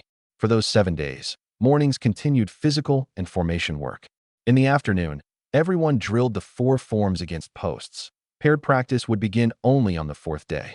All participants had to use staffs and simple protective gear, with any hard strike to the head or joints stopping the match immediately. At first, paired practice allowed only 1 attacker and 1 defender, switching roles every 10 breaths. On the 5th day, we added a footwork zone and counted stepping across its boundary as loss of position. Free combinations of the 4 forms came only on the 6th. If 2 men disputed a result, I did not simply declare who was stronger. A third member of their group had to describe the valid hits, training observation, and fairness. Across 7 days, we had 6 bruises and 2 jammed fingers, but no fractures. Injured men did not leave all training. They practiced commands, lookout duty, and staff maintenance, so fear of losing meals would not make anyone conceal wounds. Before the contest on the 7th day, I entered the mountain alone to hunt 3 prizes and survey the site of our next group hunt. Before leaving, I wrote the entrance, expected return time, and alternate route on a wooden board. Qing Shue agreed that if I remained absent half a shurchen after sunset, she would notify the guard to assemble at the mountain entrance rather than entering deep forest herself. The last time we disappeared from each other had to become a fixed procedure, not merely another promise to be careful. In the mountain, I found several areas rooted by boars and many sets of hoof prints, enough to become a candidate for a group drive. I did not approach the denning area immediately. 21 beginners entering deep forest for the first time needed a broad escape route and a high observation point. I marked trees with thin cord that did not damage the bark and planned to bring both squad leaders back for verification. Near dusk, I found a solitary stag beside an ancient tree. It measured roughly 1 zhang and 5 qi from nose to tail, stood almost 3 qi at the shoulder, and weighed about 250 jin. It was stripping bark from the tree. There were no clusters of deer droppings nearby, and only 1 set of deeper, older prints, confirming that it had not merely strayed from an unseen herd. A solitary winter stag could be more alert. I circled nearly 100 paces downwind and stopped twice where dead branches were too dense rather than forcing myself into an unstable shooting position because sunset was near. Dense forest lay behind the ancient tree, with a shallow snow-filled gully to the right. I placed my second arrow within easiest reach. If the first hit and the stag fled along the gully, I would have a brief second shot. If it charged into the forest, I would follow the blood rather than fire blindly through branches. Sika deer meat and hide were more valuable than ordinary game. More importantly, a single animal could replace many days of guard rations. I observed it for nearly 1 coup. The stag occasionally favored its left side, but could still run quickly. The wind blew from it toward me, keeping my scent hidden. Its frontal skull was hard and branches covered the chest. The side of the neck offered a stable opening only when it raised its head to listen. After releasing the first arrow, I did not pursue simply because I saw a hit. I first memorized its escape angle, then inspected the color and depth of blood at the impact site. Bright red blood indicated an effective wound, but not one that would drop it quickly. Waiting too long would let it enter denser forest and might draw tigers with the scent. Holding my breath, I approached from downwind and slowly drew the war bow. Once I entered reliable range, the first arrow flew and struck the side of its neck. The stag bolted, but left a clear trail of blood across the snow. I had 2 arrows remaining and had to decide before it reached dense forest whether to shoot again or track it until blood loss brought it down. I did not risk delay. The second arrow struck the stag's neck again. It continued forward for a distance, but its steps grew increasingly erratic. I saved the final arrow, followed the blood, and delivered a killing blow with the padao when it staggered and slowed. I had just bound its 4 limbs when 3 figures appeared among the trees. An adult tigress and 2 cubs, one black and one white, blocked the path. The white cub was the same one that had carried away my pheasant. The mother dwarfed them, but her hind leg was clearly injured. She refused to place her full weight on it when stepping. I stopped first, neither staring directly into the tigress's eyes nor turning to run. When the cubs approached the deer, she gave a short growl and they stopped. She still controlled her young, and an attack was not imminent. I knocked the final arrow but held only a half draw, so no sudden movement looked like provocation. A rocky slope lay to the left of my retreat and dense brush to the right. If I tried to carry the deer toward either, the tigers would catch me. I could only move food gradually away from my body and redirect their attention toward a safer position. We were not far apart. I had 1 arrow and a deer dragging behind me. I could not win a direct confrontation. The mother did not attack immediately, and her cubs stopped when she growled, suggesting that the scent of prey had drawn them rather than a desire to hunt me. I slowly removed my basket and threw that day's rabbits and pheasants toward them one at a time. The 2 cubs carried off 1 rabbit and 1 pheasant, but the mother continued watching me. I had to keep increasing the payment until all 13 animals were theirs. Each time I threw one, I retreated half a step without ever moving between the mother and her cubs. After the 6th, the tigress stopped advancing. After the 10th, she lowered her head to sniff the food. The final 3 purchased enough time for me to approach and butcher the stag. Losing 13 small animals was costly, but more controllable than abandoning the deer or risking a fight. I did not imagine that I had tamed the mountain king. A beast that accepted an exchange today might still attack tomorrow. I had learned only one thing. This injured tigress placed great value on food for her cubs, so temporarily avoiding conflict was possible if I maintained my distance. The animals had been intended as prizes for the guard contest, but they mattered far less than the stag and my life. Once satisfied that I posed no threat, the tigress began eating. The wound on her leg had scabbed, with tears in the skin nearby. I could not tell whether a trap, bear, or another predator had caused it. I knew only that she would struggle to hunt enough food herself, which explained why she twice followed the scent of ready carcasses. After eating, the tigress led her cubs into the forest. I did not shoulder the entire deer merely because they had left. The group might have yielded the road only temporarily, while a heavy carcass would slow my retreat. I butchered it in place, leaving the organs, head, and half the bone-in meat behind. I took only the 4 legs and the other half down the mountain. Throughout the butchering, I kept the tigress at the edge of my vision and avoided sudden sounds when setting down tools. The 4 legs and half carcass still exceeded 100 gene. I cushioned my shoulders with scraps of deer hide and returned the final arrow to an easily drawn position. Leaving the organs and head both reduced my burden and kept the tigers occupied longer. Twice during the descent, I deliberately circled to bends where I could inspect the snow behind me and confirmed that no unbroken line of tiger prints followed. Only after a second roar sounded from the direction of the carcass did I quicken my pace slightly, while still following the agreed route, so a search party would not miss me in the mountain. Another roar came from behind after I had gone farther. They had indeed returned to the deer. My judgment was correct, but I did not stop to prove it. Darkness had completely fallen. Near the village entrance, I saw a line of torches. All 21 guards were preparing to enter the mountain and search. Meng Qingxue and Tang Lichuan stood at the front, Qingxue's eyes fixed on the trail. The moment I stepped from the darkness, she called tentatively, "Husband?" After hearing my answer, she hurried forward and checked me for wounds before seeing the venison on my back. The guards also relaxed, but soon realized that none of the promised rabbits or pheasants remained. I first explained the delay to the 2 squad leaders, then took the search party to the wooden board and checked the route I had left. My return was nearly half a shurchen past the latest time. Beginning the search had been reasonable, not an overreaction. Fang Chongsong proposed leaving 2 progress markers along the road next time, and I adopted the idea immediately. After weighing the venison, we first reserved reward portions for the top 3, then placed the rest in the unit's soup pot. Though 13 small animals were lost, the stag provided enough net meat to cover training. Its hide and tendons could also become protective gear. The guard saw that returning safely did not mean a mission failed. Profit had to be calculated from the resources actually recovered. The prizes are gone. I explained how the tigress and her cubs blocked me. But the contest goes ahead tomorrow. The top 3 will receive venison instead, and everyone gets deer broth. No one complained. Compared with 13 small animals, my safe return with a stag was the greater prize. Meng Qingxue did not let the guard disperse until she confirmed I was uninjured. I promised that whenever I expected a late return, I would leave my route and latest return time in advance instead of making her stand at the village entrance and guess.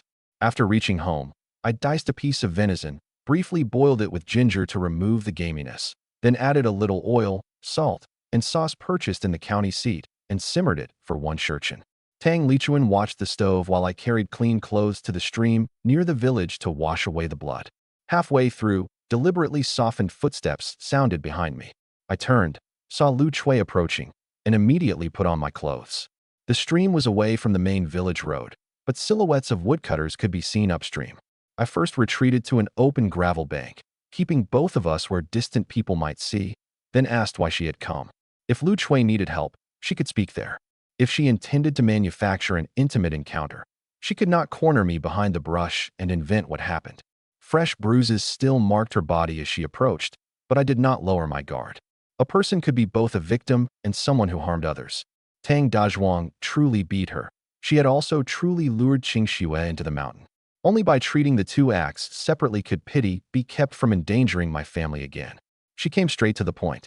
Tang Dazhuang only knew how to beat her, and the household was nearly out of grain. If I took her in, she said, she could meet me secretly behind Qingxue's back. As she spoke, she tried to seize my hand. I caught her wrist and pushed her away. You are Tang Dazhuang's wife, and the person who tricked Qingxue into Stallion Mountain. Whatever happens to you in the Tang household can be handled by the village chief under the rules. Entering my home this way is impossible. She still refused to retreat and offered childbearing and labor as bargaining chips. I had no intention of continuing the struggle beside an empty stream or letting her falsely accuse me later. I pushed her, clothes and all, into the shallows and let the icy water cool her impulses. Lu Chui climbed out cursing constantly. I gave no answer, finished dressing, and left. On the road back, I deliberately passed fields where people were working so several witnesses saw me return alone and she could not invent another story later. When the venison stew was ready, Qingxue placed the first piece in my bowl. I returned it to hers. She knew nothing of what happened at the stream, but I concealed nothing and described Lu Chui's words and my response completely. I included Lu Chui grabbing my hand, how I pushed her away, and which witnesses I passed while returning, rather than preserving only the facts favorable to me. If peace between husband and wife depended on concealment, a single rumor could tear it apart. After hearing everything, Qingxue admitted that she did not want Lu Chui entering our courtyard, though she was willing to offer medicine if the woman was badly injured. We established the boundary accordingly.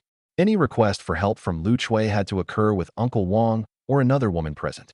She could receive basic treatment, but had no access to the granary, living quarters, or the routes Qingxue used when going out alone. Kindness and caution did not conflict. Qingxue was silent for a moment and asked only whether I had injured Lu Chui. I also admitted my anger. If I had not feared rumors, I might have pushed her much harder. That proved I was not always calm, only that I chose the lesser harm at the final moment. Qingxue did not praise me. She suggested that next time I leave immediately and send a village woman to speak, avoiding any dispute in an isolated place. I asked whether she minded if I first avoided Lu Chui whenever we met at the stream or on a mountain road. Qingxue said avoidance would not solve everything. Prompt disclosure and witnesses mattered more. She was willing to trust me, but not to make that trust depend on never asking a question. We therefore agreed that any private contact with a Tang family member, however minor, would be disclosed to each other that same day. That did not turn our marriage into an interrogation. Tang Erniu's family had repeatedly exploited differences in information. If Lu Chui told each of us a different story next time, open communication would expose it immediately. The water reached only her knees. She could climb out herself. Then that's fine, Qingxue said. She tried to harm me, and I won't plead for her. But if the Tangs beat her again, I'm afraid she may do something even more desperate. That was exactly my concern. Lu Chui's resentment, Tang Dazhuang's violence, and Tang Erniu's grain shortage had become tangled together. Instead of waiting for another covert attack, I had to make the guard fully operational as soon as possible so anyone approaching my home or the village granary would be noticed. We finished the venison broth and quickly warmed through. Tomorrow would bring the first formal contest after 7 days of training. After dinner, I did not rest immediately. The 2 squad leaders and I inspected the padded staffs, contest boundaries, and medicines. Lots determined the order. Close relatives would not meet in the first round, preventing anyone from claiming I had arranged a favored winner. Qingxue would record valid hits, while Lichuan prepared labeled bags of reward meat. We also added another guard outside the courtyard. The contest would gather 21 young men at the threshing ground. If someone used the opportunity to break into my home or inspect the granary, the training itself would create a vulnerability. From this moment, the guard began learning that every public activity also required deciding who would remain on watch. At dawn, I divided 1 deer leg into 3 portions of about 5 jin each as prizes for the top 3. The remaining venison went to Lichuan for the whole unit's noon soup.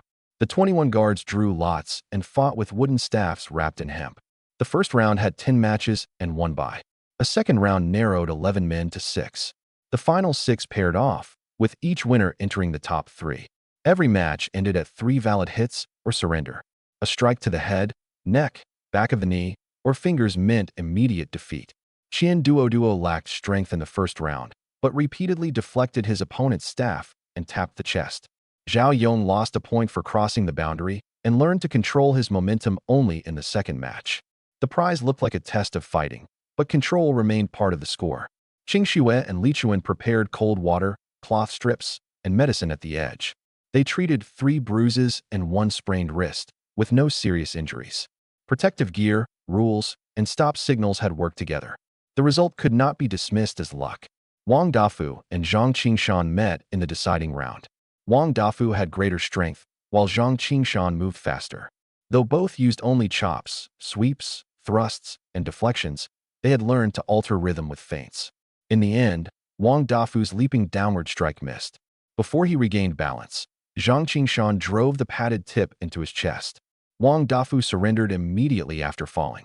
The hemp wrapping reduced the damage, but the impact still left him gasping for a long time.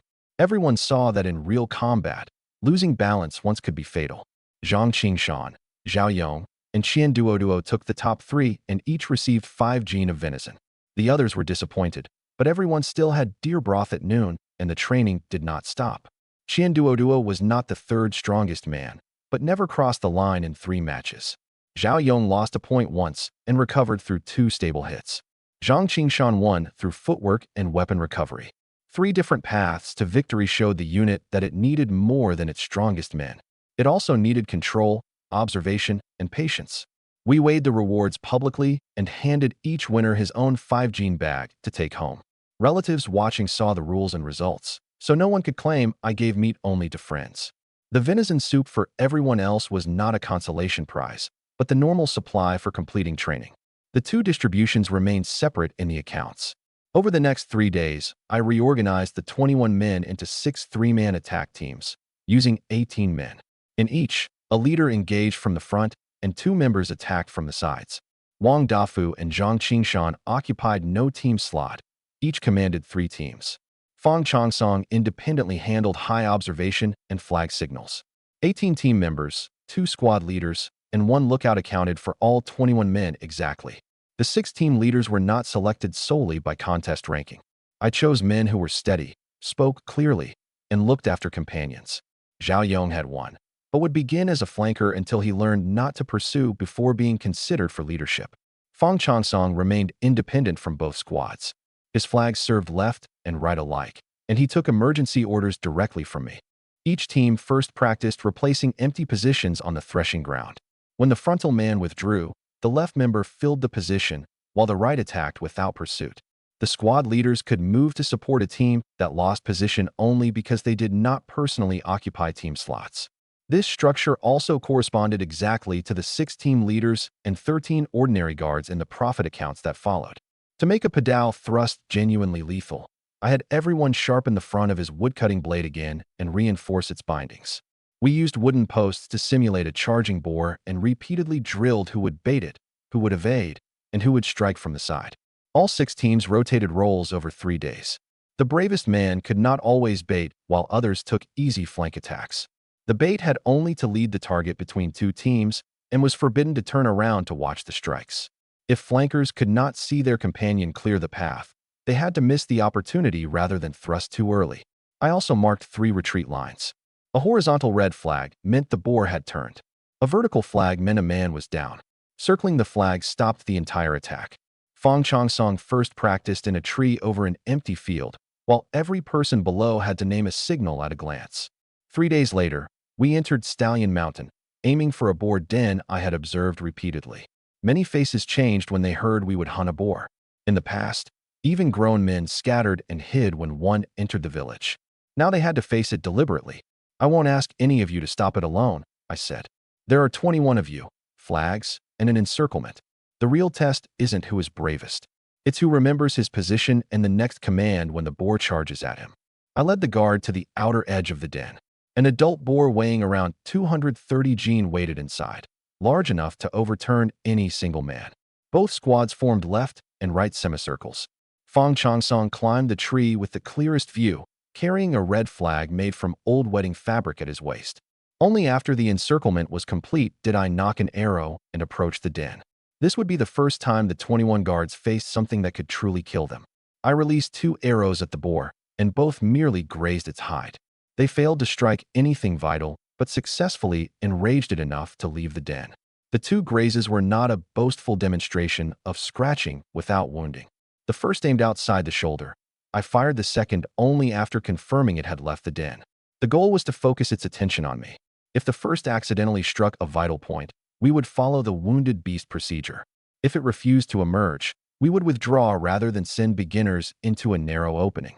Before the boar charged, I shouted Route 1. Everyone already knew I would exit through the opening on the left. Fang Chongsong's flag would adjust for conditions, not force the men below to judge from nothing. A safe formation required a plan and a response when that plan failed. The boar lowered its head and charged. I did not attack, but ran along the chosen route toward the left wing under Zhang Qingshan. Seeing the direction clearly from his tree, Fang Chongsong waved the red flag. Zhang Qingshan prepared 3 teams to receive it, and I rolled out of the path before impact. The first 3-man team raised their padaos together, but the boar suddenly changed direction before contact and escaped around their side. The guards almost pursued by instinct. Zhang Qingshan stopped them in time, keeping the formation in place. The red flag changed again, and the second team turned in advance. No squad leader stood beside them. The charging beast visibly frightened them, but their team leader still followed training and drew it from the front, while his 2 men thrust diagonally from the sides. 3 padaos failed to drop it, but opened wounds across its shoulder, neck, and flank. The wounded boar turned to flee and entered the right wing under Wang Dafu. He did not seize the glory. He first ordered the foremost team away from its path, then told the next to sweep the hind legs. As the ring tightened, 3 men waited in every direction the boar chose. Blood loss and wounds finally brought it down. The guards did not swarm. One team maintained pressure while another finished it, and they continued until I confirmed its breathing had stopped. The first drive exposed many problems. Some men closed their eyes and swung at the roar. Others pursued out of formation. One buried his blade too deep and nearly became trapped beneath the body. After correcting each issue, I sent Zhao Yang's team to carry the carcass to the mountain entrance, while the others continued the exercise. The man who closed his eyes was removed from the next drive and handled transport only. The team leader of the pursuer had to explain why he failed to pull his man back. The guard whose blade stuck practiced letting go and stepping aside rather than clinging to the weapon. Every error had to produce a new action. A scolding alone could not pretend the problem was solved. The second board charged from below a slope, where branches blocked the red flag and forced the ground teams to turn by shouted commands alone. The third weighed around 360 gene. The frontal team's padaos failed to stop it, and both flankers had to thrust into the hind legs to slow it. The later drives presented difficulties absent from the first, proving the formation worked beyond one prearranged animal. We completed 2 more drives that day and killed 3 boars in all, the largest weighing around 360 gene.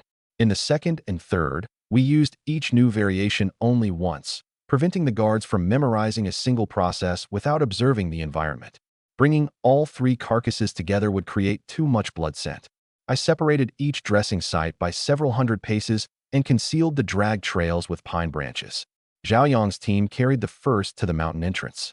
The second remained on a temporary raised platform. The third was butchered only after all operations ended.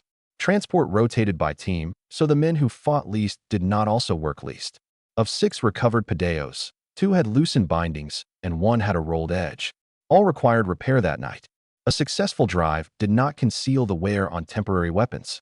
If we faced 7 animals in succession next time, equipment maintenance would limit us as much as stamina. Several guards suffered abrasions or were knocked down, but fortunately there were no fractures or deep wounds. The hemostatic herbs and cloth Meng Qingxue prepared were used in a group operation for the first time. A tusk tore the outside of Zhao Yang's trousers and left a shallow wound on his thigh, showing his entire team the price of a half-step error. Another man suffered chest tightness after being knocked down. I made him rest under observation and moved him only after confirming his breathing difficulty did not continue. Injured guards handled watch and carcass dressing rather than joining later drives, but did not lose all income because of it. We marked the teams responsible for each key action on all 3 kills. Distribution would consider both role and actual risk. The process was more complicated than take whatever Big Brother awards you, but would prevent infighting when credit became unclear. Looking at the 3 animals, Fang Changsong asked whether we would share them with the entire village like the leopard feast. I asked whether he wanted to surrender the share he had risked his life earning to people who never trained. Thinking of his elderly parents, he shook his head immediately. Then we distribute according to work, I said. The guard protects the whole village, but that does not make every catch a free gift. No one can risk his life and train forever without reliable compensation. The 3 boars proved our formation effective and showed we could expand the scale of hunting. I decided not to return immediately. We would establish a temporary camp in the deep mountain for 3 straight days of survival and drive training. I sent Fang Changsong back to the village with a message. He would tell the families only that the guard was conducting 3 days of training and reveal neither the number of animals nor the camp's location. The remaining men divided into 2 shifts, 1 guarding and 1 building shelters against wind and snow. We butchered the smallest boar as 3 days of food. Its organs and some bone-in cuts were placed 1 li from camp, both to prevent the blood scent from attracting predators to us and to observe whether the tigers remained nearby. The camp was not beside the carcasses. I selected a site with a rock wall blocking the wind, 2 retreat routes, and a nearby water source. We dug the fire into a shallow pit to hide the light and kept only 1 small flame at night.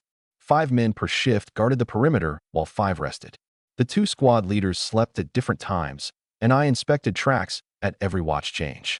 On the first night, excitement drove 1 man to abandon his post and inspect the bait. I immediately reassigned him to the hardest cleanup duty. The absence of a beast did not make a post useless. Discipline had to persist precisely when nothing happened. Over 3 days, we did not repeat the entire ordinary boar drive process for display. We changed tactics only when encountering new terrain or targets. Our final catch reached 7 boars, 3 sika deer, and 1 leopard. One of the 7 boars weighed around 200 gene. I skinned it and left the entire animal in the area where the tigress had been active. We prepared the other 6 for sale. At the final count, every animal was gutted, cleaned of external filth, and tied by type. The 7 boars were especially easy to confuse in the accounts. 1 had fed the camp, 1 was left for the tigers, and the sale list therefore contained only 6. The animal eaten at camp still counted toward the 7 total catches, but not the sale weight. Both squad leaders repeated the distinction to prevent over- or under-reporting in the city. Qingxue would decide how to handle the leopard only after inspecting the completeness of its pelt. For now, we kept it cold and ventilated instead of doing fine skinning in the mountain. Preservation loss could consume an apparently rich return during a large transaction. The 3 deer came from a snow gully, a woodland clearing, and a steep slope. The guards learned to take a target without scattering an entire herd. Fang Changsong spotted the leopard first when it approached the bait on the 3rd night. I wounded its hind leg with an arrow, and 2 3-man teams closed its escape using shield-shaped wooden boards. No one moved in until the animal was confirmed unable to leap again. No guard had to repeat my previous desperate fight alone. We carved daily totals on wooden slips, recording catches, camp food, what was left for the tigers, and what would be sold separately. Not all 7 boars became revenue. The smallest fed us for 3 days. 1 whole animal remained as an exchange. Only 6 reached the market. Unless the ledger separated them, hunted would easily become sold after returning to the village. Human shoulders could not move so many carcasses. I sent Fong Chong Song to borrow carts from the northern market, and Lu Sandao personally arrived with ox carts. At the sight of the game in our temporary camp, he stared in shock, then challenged me to a sword match. The guards also wanted to see how their captain compared with a trained fighter from outside.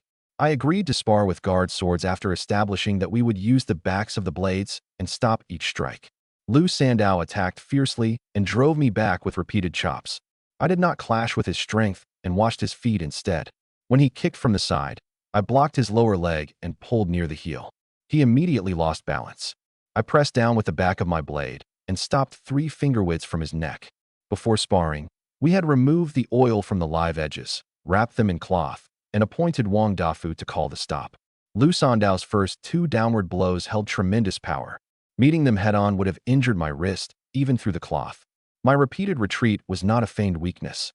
I was waiting for his habit of turning his right foot outward before every change of technique. His first instinct after falling was to grab his sword. I withdrew immediately, so a concluded match did not become an accident. Only after his breathing settled did we review how the side kick exposed his balance.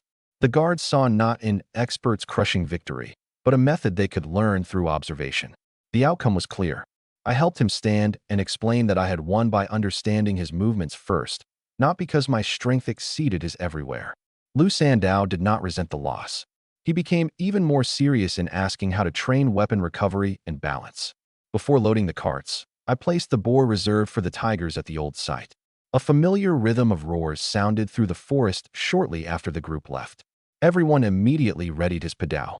I confirmed the sound came from behind and showed no sign of pursuit before allowing the carts to continue. As we passed the village, I picked up Meng Qingxue and left Tang Lichuan to guard the household. Qingxue understood wounds and managed the transaction accounts. She had to be present for a sale this large. At the country market, Louis Dao stared for a long time at my boar armor, leopard cape, and carts full of game. Lu Sandao raised the leopard's tail and announced excitedly that the unit had killed another one. I did not claim all the credit. I had fired the decisive arrow, but the guard completed the encirclement and retrieval. After hearing the full account, Louis Dao urged us into the city for weighing immediately. 1 cartload of meat could transform the winter for 21 households and force Ping'an County's great families to reassess the unit I had trained. The Lin family accountant completed the weighing in front of us. The gutted leopard weighed 157 jin. The 3 sika deer totaled 314. The 6 boars totaled 1,372. Wild boar traded at 5.5 jin of brown rice per jin of meat, producing 7,546 jin. Venison traded at 10 times its weight in grain, producing 3,140. Leopard meat traded at 15 times, producing 2,355. The total was 13,041 jin, more than 108 sure. The Lin family rounded the final payment to 110 sure, or 13,200 jin. Qingxue calculated independently before I checked the accountant's abacus. 1,372 times 5.5 was exactly 7,546. 314 times 10 was 3,140, and 157 times 15 was 2,355. The sum did not mistakenly include the 2 boars left in the mountain or what the camp consumed. The Lin family rounded to 110 sure. The excess was not a higher price for the animals, but a round number allowance of 159 jin. We made the accountant separately write 13,041 jin due and 13,200 jin paid on the receipt, so the family could not later call the supplement advance payment for another shipment. Meng Qingxue recorded every price and weight. I did not meet Lin Zihan, but noticed several guards constantly observing our weapons, positions, and the wounds on the carcasses. The Lin family was clearly interested in more than meat. I kept the guards working normally. We did not form ranks to display ourselves, nor scatter merely because we were watched. What the other side learned depended on our behavior. They could see that the unit knew how to cooperate, but would not learn camp routes, tiger locations, or village grain reserves through drunken boasting. A trading floor was also an exchange of information. After the grain arrived the next day, I distributed profits according to role and contribution. Ordinary guards received 1 shur each. Team leaders received 1 shur and another 10 jin. The 2 squad leaders received 1 shur and 50 jin each. With 2 squad leaders, 6 team leaders, and 13 ordinary guards. The total distribution was 2,680 jin. 10,520 remained. 87 shur and 80 jin. As my return for command, intelligence, weapons, food, and risk. The 13 ordinary guards included the independent lookout Fong Chongsong. The 6 team leaders corresponded to the 6 3-man teams. Neither squad leader was counted again among them. Every person collected by name and left a thumbprint on the board. Guards wounded and removed from the final 2 drives still received the ordinary 1 shur because their injuries occurred during a common operation. Nor did all 87 shur and 80 jin enter my house. We first allocated the next training ration, blade cord, and medicine budgets, then arranged separate ox cart deliveries to keep one trip from revealing every grain store. Qingxue kept the master ledger, while both squad leaders copied the distribution sheet so anyone could verify his share. No one objected to the proportions. They ate 2 meals a day during training and understood that without my routes, archery, and trade contacts, none of the animals could have left the mountain. I gave the whole unit 1 day off to buy salt, padded clothes, and urgently needed household supplies. Then Wang Dafu and I went to the government office and, under the terms Uncle Wang had verified in advance, completed Tang Lichuan's service contract and the transfer of 2 mu. The document stated that she was a household helper, not a marriage partner, required the Tang family to provide food and lodging, and preserved a redemption clause. The clerk initially wanted a standard bond stating she was subject to the master's disposal. I demanded its removal on the spot. Wang Dafu, Lichuan, and I each left a thumbprint. Uncle Wang had already verified all 4 boundaries of the 2 mu. The redemption price could not be increased arbitrarily. If the Tang family failed to provide the agreed support, the Wang household could ask the village chief to mediate. A document could not erase the inequality of the era, but at least it preserved evidence of the boundaries we promised. Lichuan did not accompany us to the restaurant. She returned with guards and supplies to rest at the inn. Her status paperwork had only just been completed, and I would not drag a 14-year-old child into social drinking with powerful men. Qingxue held the contracts and profit ledger throughout. She entered the Drunken Fragrance Pavilion not as decoration, but as my partner in auditing the sale. When our business was finished, I took Ming Qingxue to the county's most prosperous street. It held only a little over 20 shops, but all were tall buildings, tiled pavilions, and businesses of powerful houses. We entered the court-operated Drunken Fragrance Pavilion. It occupied nearly 3 mu, rose 5 floors, and was one of the few places in Ping'an County openly licensed to sell alcohol. A hostess had barely approached when Meng Qingxue tightened her grip on my sleeve. I refused the service immediately and asked only for a window table and food. Husband said he was bringing me to eat. "So this is the kind of place you meant?" she asked softly. I knew only that it was the finest restaurant in the city. I didn't know the ground floor offered this business too. I did not hide behind the customs of the age. "Since you're uncomfortable, we'll eat and leave." Only then did she sit. The waiter began describing shark fin soup, squirrel-shaped mandarin fish, and other signature dishes, each beginning at 10 or even dozens of jin of brown rice. We now had more than 100 shur in transaction revenue, but still needed to account for every expense as carefully as when we first earned 9. The faster wealth grew, the easier it was to forget that 21 men had earned it beneath boar tusks. I told the waiter to stop listing dishes and bring out every signature specialty worthy of the Drunken Fragrance Pavilion's reputation. When the squirrel-shaped mandarin fish reached the table, Qingxue tried a small piece first. The skin was crisp while the flesh remained tender. Her eyes brightened, and she offered the second piece to my mouth. "Is it good?" "It is," I answered honestly. A man at the next table laughed and reminded us that 1 plate costs 60 jin of brown rice. Qingxue's chopsticks froze in midair. 60 jin could feed an ordinary household for a long time. Even in the county's finest restaurant, she was still thinking about the grain jar at home. I put a rib into her bowl. "The food is already on the table. Not eating it would be the true waste."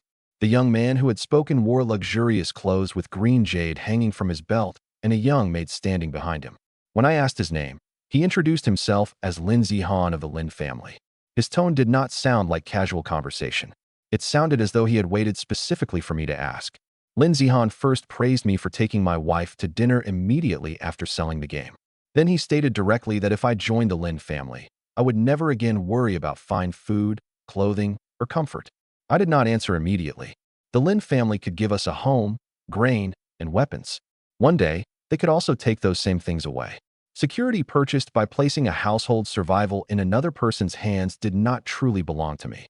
I appreciate young Master Lin's kindness. I cup my hands. But my ambitions lie elsewhere. I merely know how to hunt a few animals and cannot bear the Lin family's generous treatment. He did not press the recruitment and shifted to business. The government nominally operated the Drunken Fragrance Pavilion, but all 7 Pingan families owned shares. Ordinary fish and meat no longer satisfied wealthy city households. Deer, leopard, and large quantities of wild boar were permanently in short supply. If I agreed, the Lin family would purchase any amount of future game at a fair price. Any amount. I confirmed. All of it. This was not loyalty. It was a stable sales channel. As long as Qingxue verified the price, weight, and delivery records, I retained the initiative. I agreed to cooperate on that basis first, with shipments continuing through Lu Yidao's country market. I divided the verbal cooperation into 3 confirmed points. Every batch would receive an independent price. The Lin family could not use its promise to take everything to force a below-market sale. Our side had to be present at every weighing, and direct supply would not eliminate Lu Yidao's brokerage share. Lin Zihan signed no formal contract, but agreed to every point in front of Qingxue and the waiter, leaving at least 2 witnesses. He asked whether I promised not to sell to another family. I refused exclusivity and guaranteed only that at equal prices, the Lin family would receive priority. A stable buyer did not mean surrendering my choices forever. That difference had to be established before I accepted a gift. Lin Zihan then pointed to the maid behind him. Her original name was Qiuxiang. From childhood, she had studied literacy, etiquette, music, chess, calligraphy, and painting in the Lin household. Knowing I sought a teacher for Qingxue, he offered her service contract as well. She could teach Qingxue to read and eliminate the inconvenience of a male tutor entering our home. Qiuxiang took the contract and knelt before Qingxue. Qingxue was visibly startled and did not presume to accept, only looked at me. I first asked Qiuxiang whether she understood that leaving the Lin residence meant moving to a thatched home outside the city, teaching a beginner, and participating in ordinary chores. She answered that it was the Lin family's order, but paused when I pressed whether she was personally willing. In the end, she said she would try. I could not abolish service contracts with one sentence, but I could at least explain what she would face. Qingxue then proposed beginning with 2 shurchen of teaching each day. The rest of Qiuxiang's time would be spent becoming familiar with the Tang household. She would not be burdened with a kitchen serving more than 20 men the instant she arrived. The concrete arrangement turned her answer into more than a public yes. I intended to refuse, but Lin Zihan's attendant brought another gift box. Inside lay a gold hairpin shaped like a blackbird and a catalog of medical classics. An attached delivery slip stated that 21 guard swords and 20 arrows would be delivered with them. 21 swords completed the unit's short weapons. 20 arrows eased my dependence on recovering the same old shafts repeatedly. The medical book list held precisely what Qingxue needed most and what grain could scarcely buy. I understood perfectly that the gifts were not free. Once I accepted, the other families would regard me as Lin Zihan's partner. The benefits wove a cage around me, but one that could genuinely protect the people in front of me. These are too valuable. I closed the box. Lin Zihan only smiled. If you don't dare accept, I'll take them back. I turned to Qiuxiang, who was still kneeling. Stand. Once you enter the Tang household, your name will be Tang Yushui, rainwater. Teach Qingxue to read first, and remember that you are a person. You don't need to kneel at every opportunity. She froze before answering quietly. Qingxue helped her stand and personally put away the service contract. Before leaving, Lin Zihan told me I could send messages through Lu Yidao or Old Who at the Lin family inn. The meal had also been charged to the Lin account. Only after his footsteps descended the stairs did I tell Qingxue, someone else is paying, so there's no need to save the leftovers for him. Qingxue looked at the newly arrived Yushui, then at the gift box, and softly asked whether I had now taken the Lin family's side. It's only cooperation, I stated clearly. They pay, and we deliver. If the terms change one day, we negotiate again. We can use the gifts and verify the contracts, but no one gets to choose our future road for us. Only then did she continue eating. I did not fully relax. Every gift from Lin Zihan solved a problem, but also reminded me that the guard had become strong enough for a great family to place its bet early. I told the waiter to prepare 3 more portions of every dish on our table, package them, and send them to the Lin family inn. The waiter's face stiffened. Including the added dishes, one table was already worth 30 sure. 3 more portions pushed the total to around 120. Only after I reminded him that Lin Zihan had personally authorized the account did he hurry downstairs to confirm. I still made him write the dishes, portions, and name of the person charging them on a slip, so old, who could count everything upon receipt. The Lin family paying did not give the kitchen permission to inflate the bill, nor did it let me dump unconfirmed costs on someone else. I allowed the cooking to begin only after the waiter returned with a stamped statement from the manager. The 3 portions did not mean one full table for each of the 21 guards. We divided the signature dishes so everyone could taste them. Soups that spoiled easily left first, while fish, meat, and pastries came out last to keep 100 sure from becoming a pile of cold, hardened leftovers. Qingxue whispered that this might be improper. I told her I was not acting from spite. Since the Lin family wanted me to accept the favor, I would make all 21 guards understand its true weight so no one would one day surrender our position over several plates of food. Before leaving, I took out the gold blackbird hairpin, inspected its point and clasp, and placed it in Qingxue's hair myself. The gold complemented her new pale yellow dress. She touched the arrangement, both delighted and reluctant to use something so precious. Wear it, I said. Sitting in a box won't let it share our life. We then visited the clothing shop again. Qingxue selected 6 durable, high-quality outfits at 5 sure each, for 30 sure total. I also chose 2 everyday sets each for Lichuan and Yuxue. Yuxue held the clothes and repeatedly asked whether they were truly hers, tears gradually filling her eyes. Qingxue's 6 5-sure outfits were seasonal clothing for several future years, not 6 dresses to parade in one day. We separated thick winter padding, lined transitional clothes, and everyday skirts and allowed room in every size. Lichuan's and Yushue's 2 sets used washable fabric and cost far less than Qingxue's formal wear. We did not blur every expense into buy whatever you want. At first, Qingxue would keep only 2. I reminded her that she would now accompany me to meet accountants and treat injured villagers. Clean changes of clothes served dignity and hygiene. She finally agreed but entered every outfit's purpose and price in her private ledger, so 30 sure could not disappear silently. The Tang household is only several thatched rooms for now, but once you live there, you will not lack food or clothes, I told Yuxue. Teaching is your work, not a favor you owe us. Darkness had fully fallen when we reached the inn. The guards had purchased salt, soy sauce, sugar, and cotton cloth. Not one had been willing to buy a meal in the city.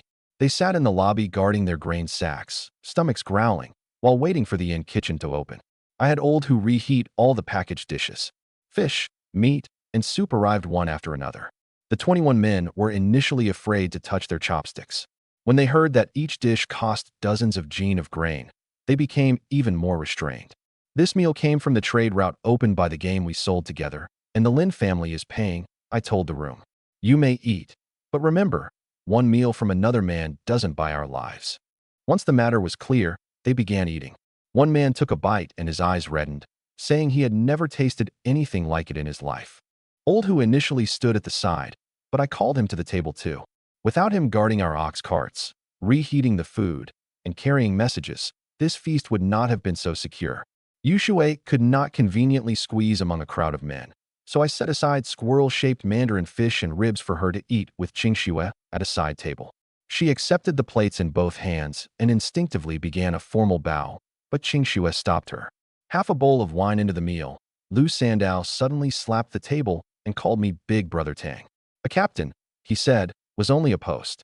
The man who shared grain, taught them skills, and brought everyone home alive was a true big brother.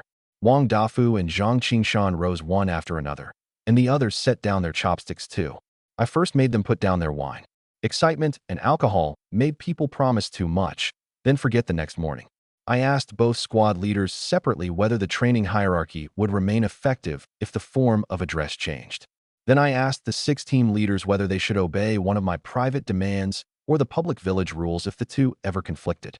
Only after everyone answered that the public rules came first did I accept the title Big Brother. Brotherhood could deepen trust, but could not abolish accounts, discipline, or the right to leave. Anyone unwilling to continue could return his weapons and depart without being condemned as a traitor. I demanded no oath and accepted no pledge to repay me with their lives. If you call me Big Brother, remember the rules first, I said. Eating together doesn't mean indulging wrongdoing. Facing death together doesn't make you my private soldiers. We join to defend the village, support our families, and protect one another. If one of you bullies villagers or steals grain, I'll be the first to disown him. The 21 men agreed in unison. Their next cry of Big Brother was far steadier than the first. The new title changed our responsibilities to one another. I accepted their trust, but could not use their lives as stakes in the expansion of my own power. After dinner, I inspected the next day's loading list and the night watch before returning to the inn's best room. It had 2 more oil lamps than an ordinary room, unlimited lamp oil, and a large wooden bathing tub. Qingxue had returned first. I heard water from outside the door and did not enter directly, but knocked and waited for her answer. Days of travel, weighing, and deliveries had finally ended. Once we left the city tomorrow morning, the official road ahead might not remain peaceful. Qingxue's hair was still damp when she opened the door. I dried it for her, and after discussing the Lin family and Tang Yushui for a while, we retired early. The intimacy of that night belonged between husband and wife. I had no desire to make it a boast before others the next day. Early the next morning, 3 ox carts were loaded with grain, clothing, salt, sugar, and the swords and arrows delivered by the Lin family. We inspected every seal, axle, and rope, then issued the 21 guard swords. The padeos remained the primary weapons. The short blades would be used only at close range or if a padao was lost. No one could test a new edge without permission. The loads were not divided equally. The first cart held light clothes and the 2 women. The second carried salt, sugar, pottery, and arrows. The third bore most of the grain. If one cart broke, the other 2 would retain both food and defensive supplies. A designated team guarded the front and rear of every cart, and seal responsibility had to be transferred whenever positions changed. The new swords were numbered to match the existing padeos and signed out to the 21 original guards. Lu Sandow had not formally joined and used his own equipment. Thus, no mysterious 22nd Lin family sword appeared, and a newcomer did not take equipment already registered to someone else. No one obstructed us on the way out of the city. At the northern market, Lu Sandow and Lu Yidao spoke privately for a long time. I did not listen. Only when both brothers came to me did I learn that Sandow had decided to leave the market and formally join the village guard. Lu Sandow arrived fully armed and immediately tried to kneel on one knee. I caught and held him upright, then first asked whether Lu Yidao truly approved. He wants to learn real skills and can't hide behind Erdeo and me forever. Lu Yidao sighed. Brother Yiming, I'm entrusting my youngest brother to you. Punish him when necessary. Don't spare him for my sake. I accepted Lu Sandow, but told him he would train first as an ordinary member. His swordsmanship did not let him command over the 2 squad leaders. He grinned in agreement and threw his bundle directly onto the final ox cart, as though afraid I would reconsider. I made him remove it and complete the basic entry record. He supplied 1 sword, lacked a rattan shield, excelled at close combat, and knew no formations. His kinship with Lu Yidao was disclosed, and he would not participate in setting market prices. After returning to the village, he still had to complete the Tenli run and learn flags and 3-man cooperation. One sparring match did not make him an instructor. Lu Yidao also stated in front of us that after leaving, Sandow no longer carried orders for the Lin family or market. If interests conflicted, he had to report to me instead of privately opening a door for his elder brother. The boundary protected both the guard and the 3 brothers' relationship. We said farewell and followed the official road towards Stallion Village. The country market lay roughly 1 shurchen away. The road was not long, but many more refugees lined it than before. City news said the Northern War was expanding, driving people south. Some were too hungry to stand. I did not treat everyone in rags as a bandit, but neither could I drive 3 grain carts through the crowd without protection. Sandow, guard Qingxue and Yushui. Do not leave the cart, I said. Dafu and Qingshan, take 3 teams each around the front and rear carts. Changsong, watch both sides. We can stop and speak with anyone asking for food. If someone approaches armed, warn them before blocking them. Less than half a shurchen later, 50 or 60 grown men gathered from both sides to block the road. Their clothes were torn, but all carried clubs, sharpened branches, or pieces of iron ground to an edge. Their positions did not look like an improvised request for food. 3 elderly people and 2 children had already approached us for water earlier. We gave each a drink and were not attacked. These men were different. They blocked only the third cart with the most grain, while several circled toward the ox's legs and axle. Poverty could not distinguish a survivor from a robber. Behavior and weapons could. I first stopped the carts at the narrowest part of the road to prevent both sides from surrounding us fully and moved 2 fragile grain sacks toward the center. Qingxue and Yuxue crouched low with wet cloth within reach. If a sack tore, they would plug it first rather than pick up scattered rice during a battle. I drew the guard's sword and gave a final warning. Move. Any closer to the carts will be treated as robbery. More refugees watched from the roadside. My shout kept them from advancing immediately. The men blocking us stared only at the grain sacks. Their leader raised one hand, and all 50 or 60 charged. I did not let the guards rush into the crowd and hack separately. I ordered all 6 3-man teams to form a ring against the carts. Sandow protected the women. Fang Chansong fell back to the middle cart to observe the whole field, and the 2 squad leaders filled the front and rear gaps. When the first club swung at my shoulder, I sidestepped and knocked the weapon away with the back of my blade. A second man lunged from behind and to the side. In that moment, I understood clearly that this was no mountain drive. Beasts fought only to survive.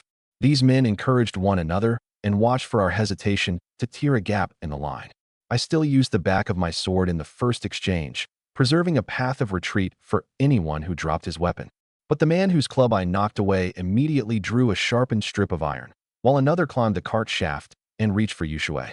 The warning had failed. Continuing to strike only hands and feet would place my guards at greater risk. Before giving the order, I checked both sides and confirmed that ordinary refugees remained at a distance.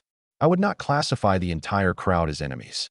The command applied only to the 50 or 60 armed men attacking the carts. The guards were forbidden to cross the cart ring and pursue bystanders.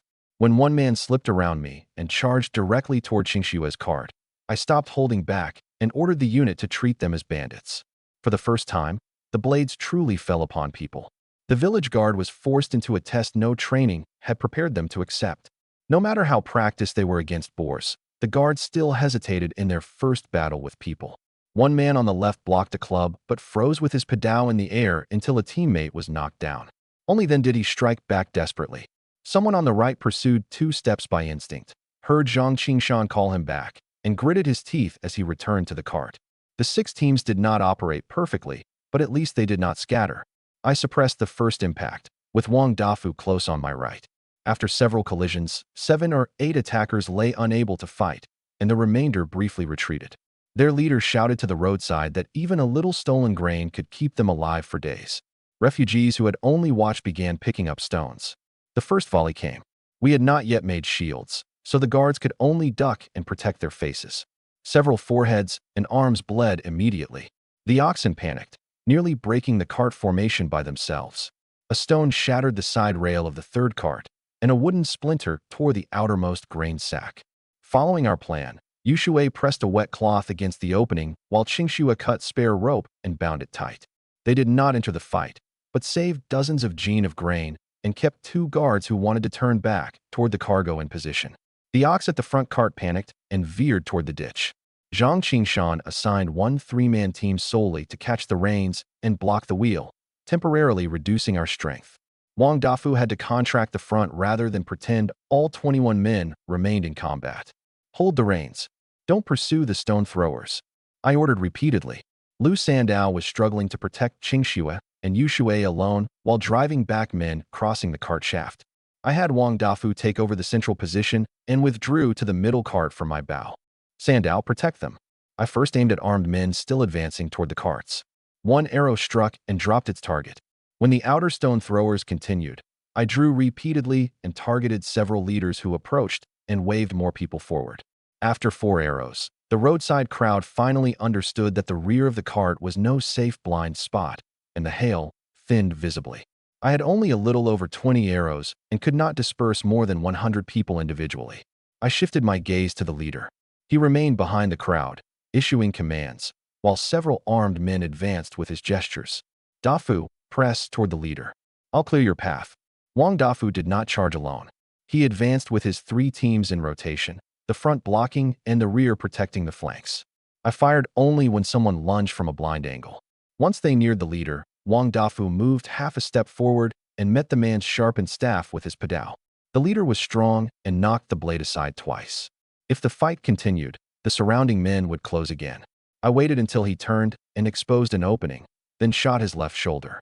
As he staggered, Wang Dafu broke the long staff. My second arrow followed and ended his resistance. The attackers did not immediately disperse when he fell. I made Wang Dafu cut off the head and wrap it in torn cloth. He exposed it only at the most chaotic moment and shouted that anyone who continued stealing grain would share the same fate. Even our guards froze at the sight, but it finally suppressed the surrounding crowd. The armed men fled after losing their leader, and the refugees they had incited retreated as well. Several guards, crazed by blood, instinctively pursued beyond the cart ring. I called them back immediately. Our objective was to protect lives and grain, not exterminate every refugee. Pursuit would scatter the unit and give a second group hidden in the crowd another opportunity. I disarmed the two who chased farthest and reassigned them to carry wounded men.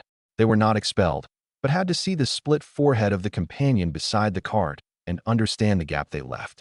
If our review said only "we won," the same loss of control would be worse next time. For anyone down but still breathing, we first kicked weapons away and examined them. The leader's beheading did not mean we finished every fallen man. Those capable of walking were driven from the official road. The seriously injured remained at the side under the care of fellow refugees. The guard needed sufficient hardness, but could not turn cruelty into its identity after killing for the first time. Qingxue and Yuxue had kept their eyes closed as instructed. Once the road reopened, I had the head wrapped securely in clothing taken from the bodies and placed at the innermost part of the final cart. The guards recovered every arrow they could find, helped the wounded stand, and retied loosened grain sacks. No one discussed last night's feast as the carts moved again. The hands of several young men who had wounded people for the first time were still shaking. I did not excite them with praise for killing. I had teammates walk beside them and saved individual reviews for our return. The conflict proved that training saved us, but exposed another problem. Without protection against ranged attacks, stones alone could break a unit that held a blade formation. If the next enemy had bows, 3 carts of grain, and more than 20 lives might remain on the road. Only after leaving the battlefield far behind did I let Qingxue and Yuxue open their eyes.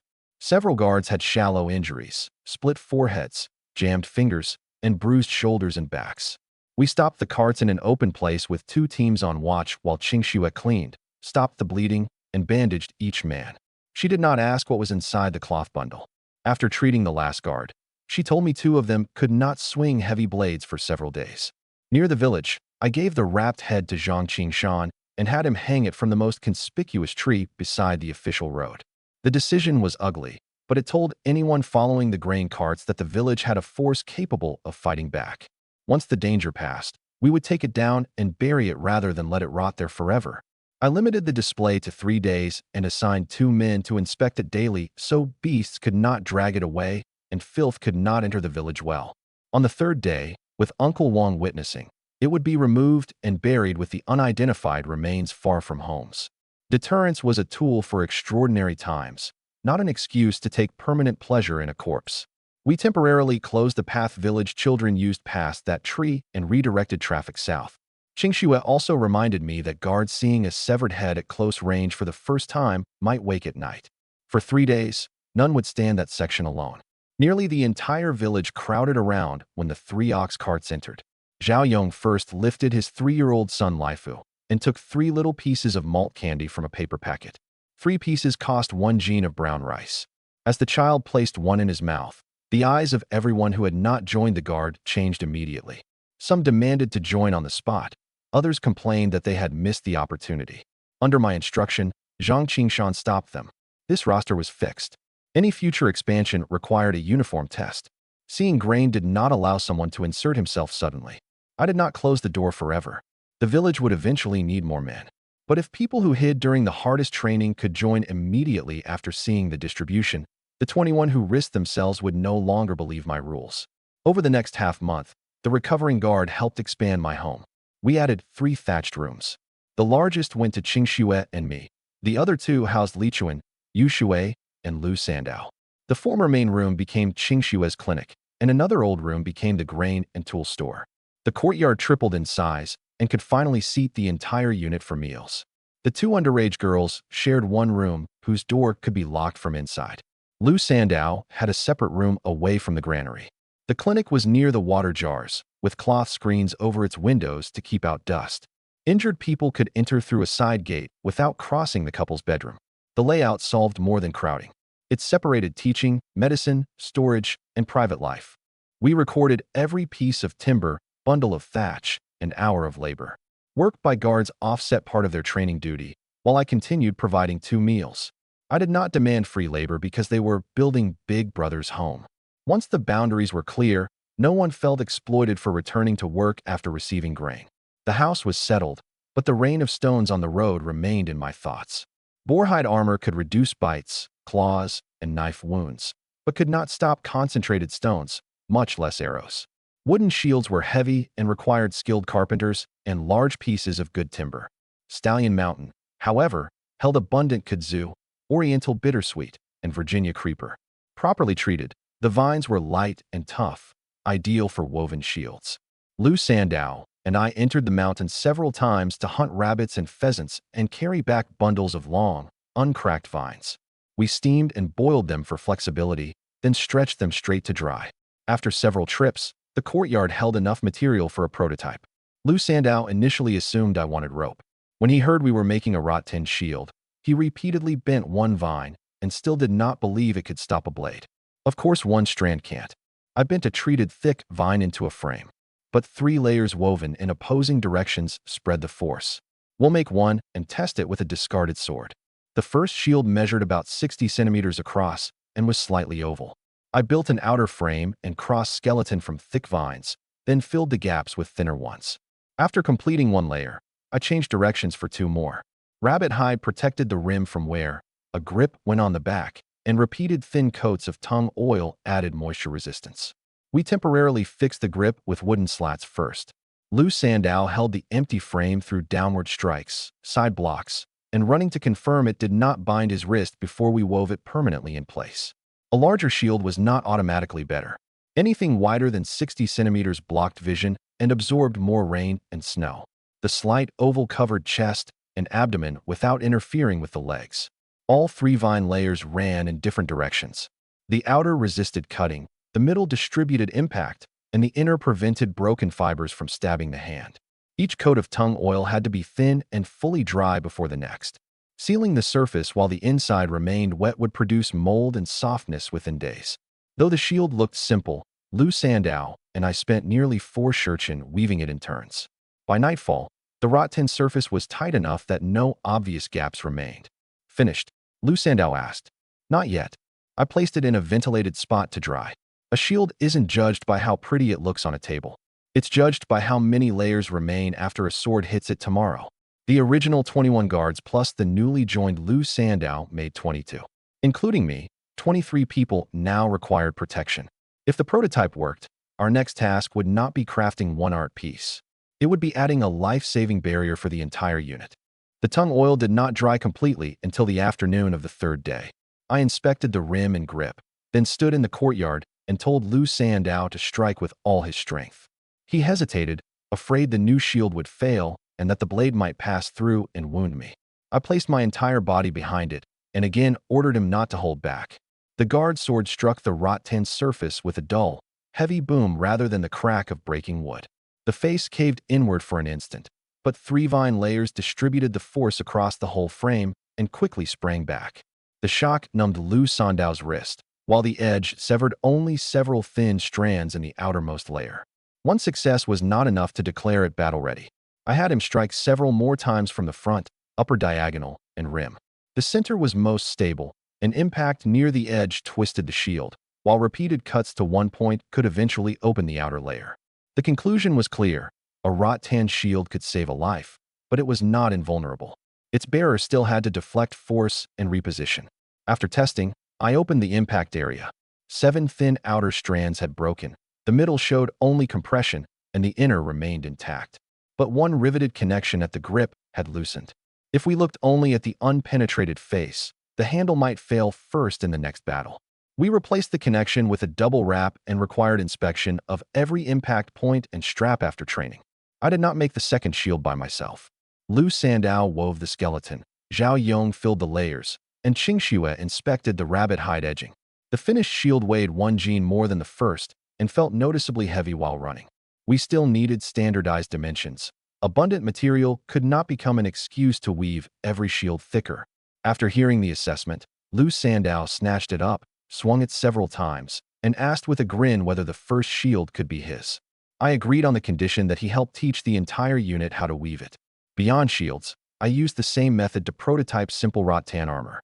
A full suit took too long and interfered with running, so I made only shoulder and forearm guards, a heart panel, and a helmet covering the crown. Lu Sandao wore the dried arm guard and drew a blade lightly across it, leaving only a surface mark. This really can stop a blade. This time, he believed completely. Stopping one strike doesn't mean you can stand still and let someone hack at you. I corrected him. Armor covers vital points. The shield blocks the front, and your feet still need to move. For the following period, the guard spent half of every day practicing short swords and shield formations and the other half processing vines.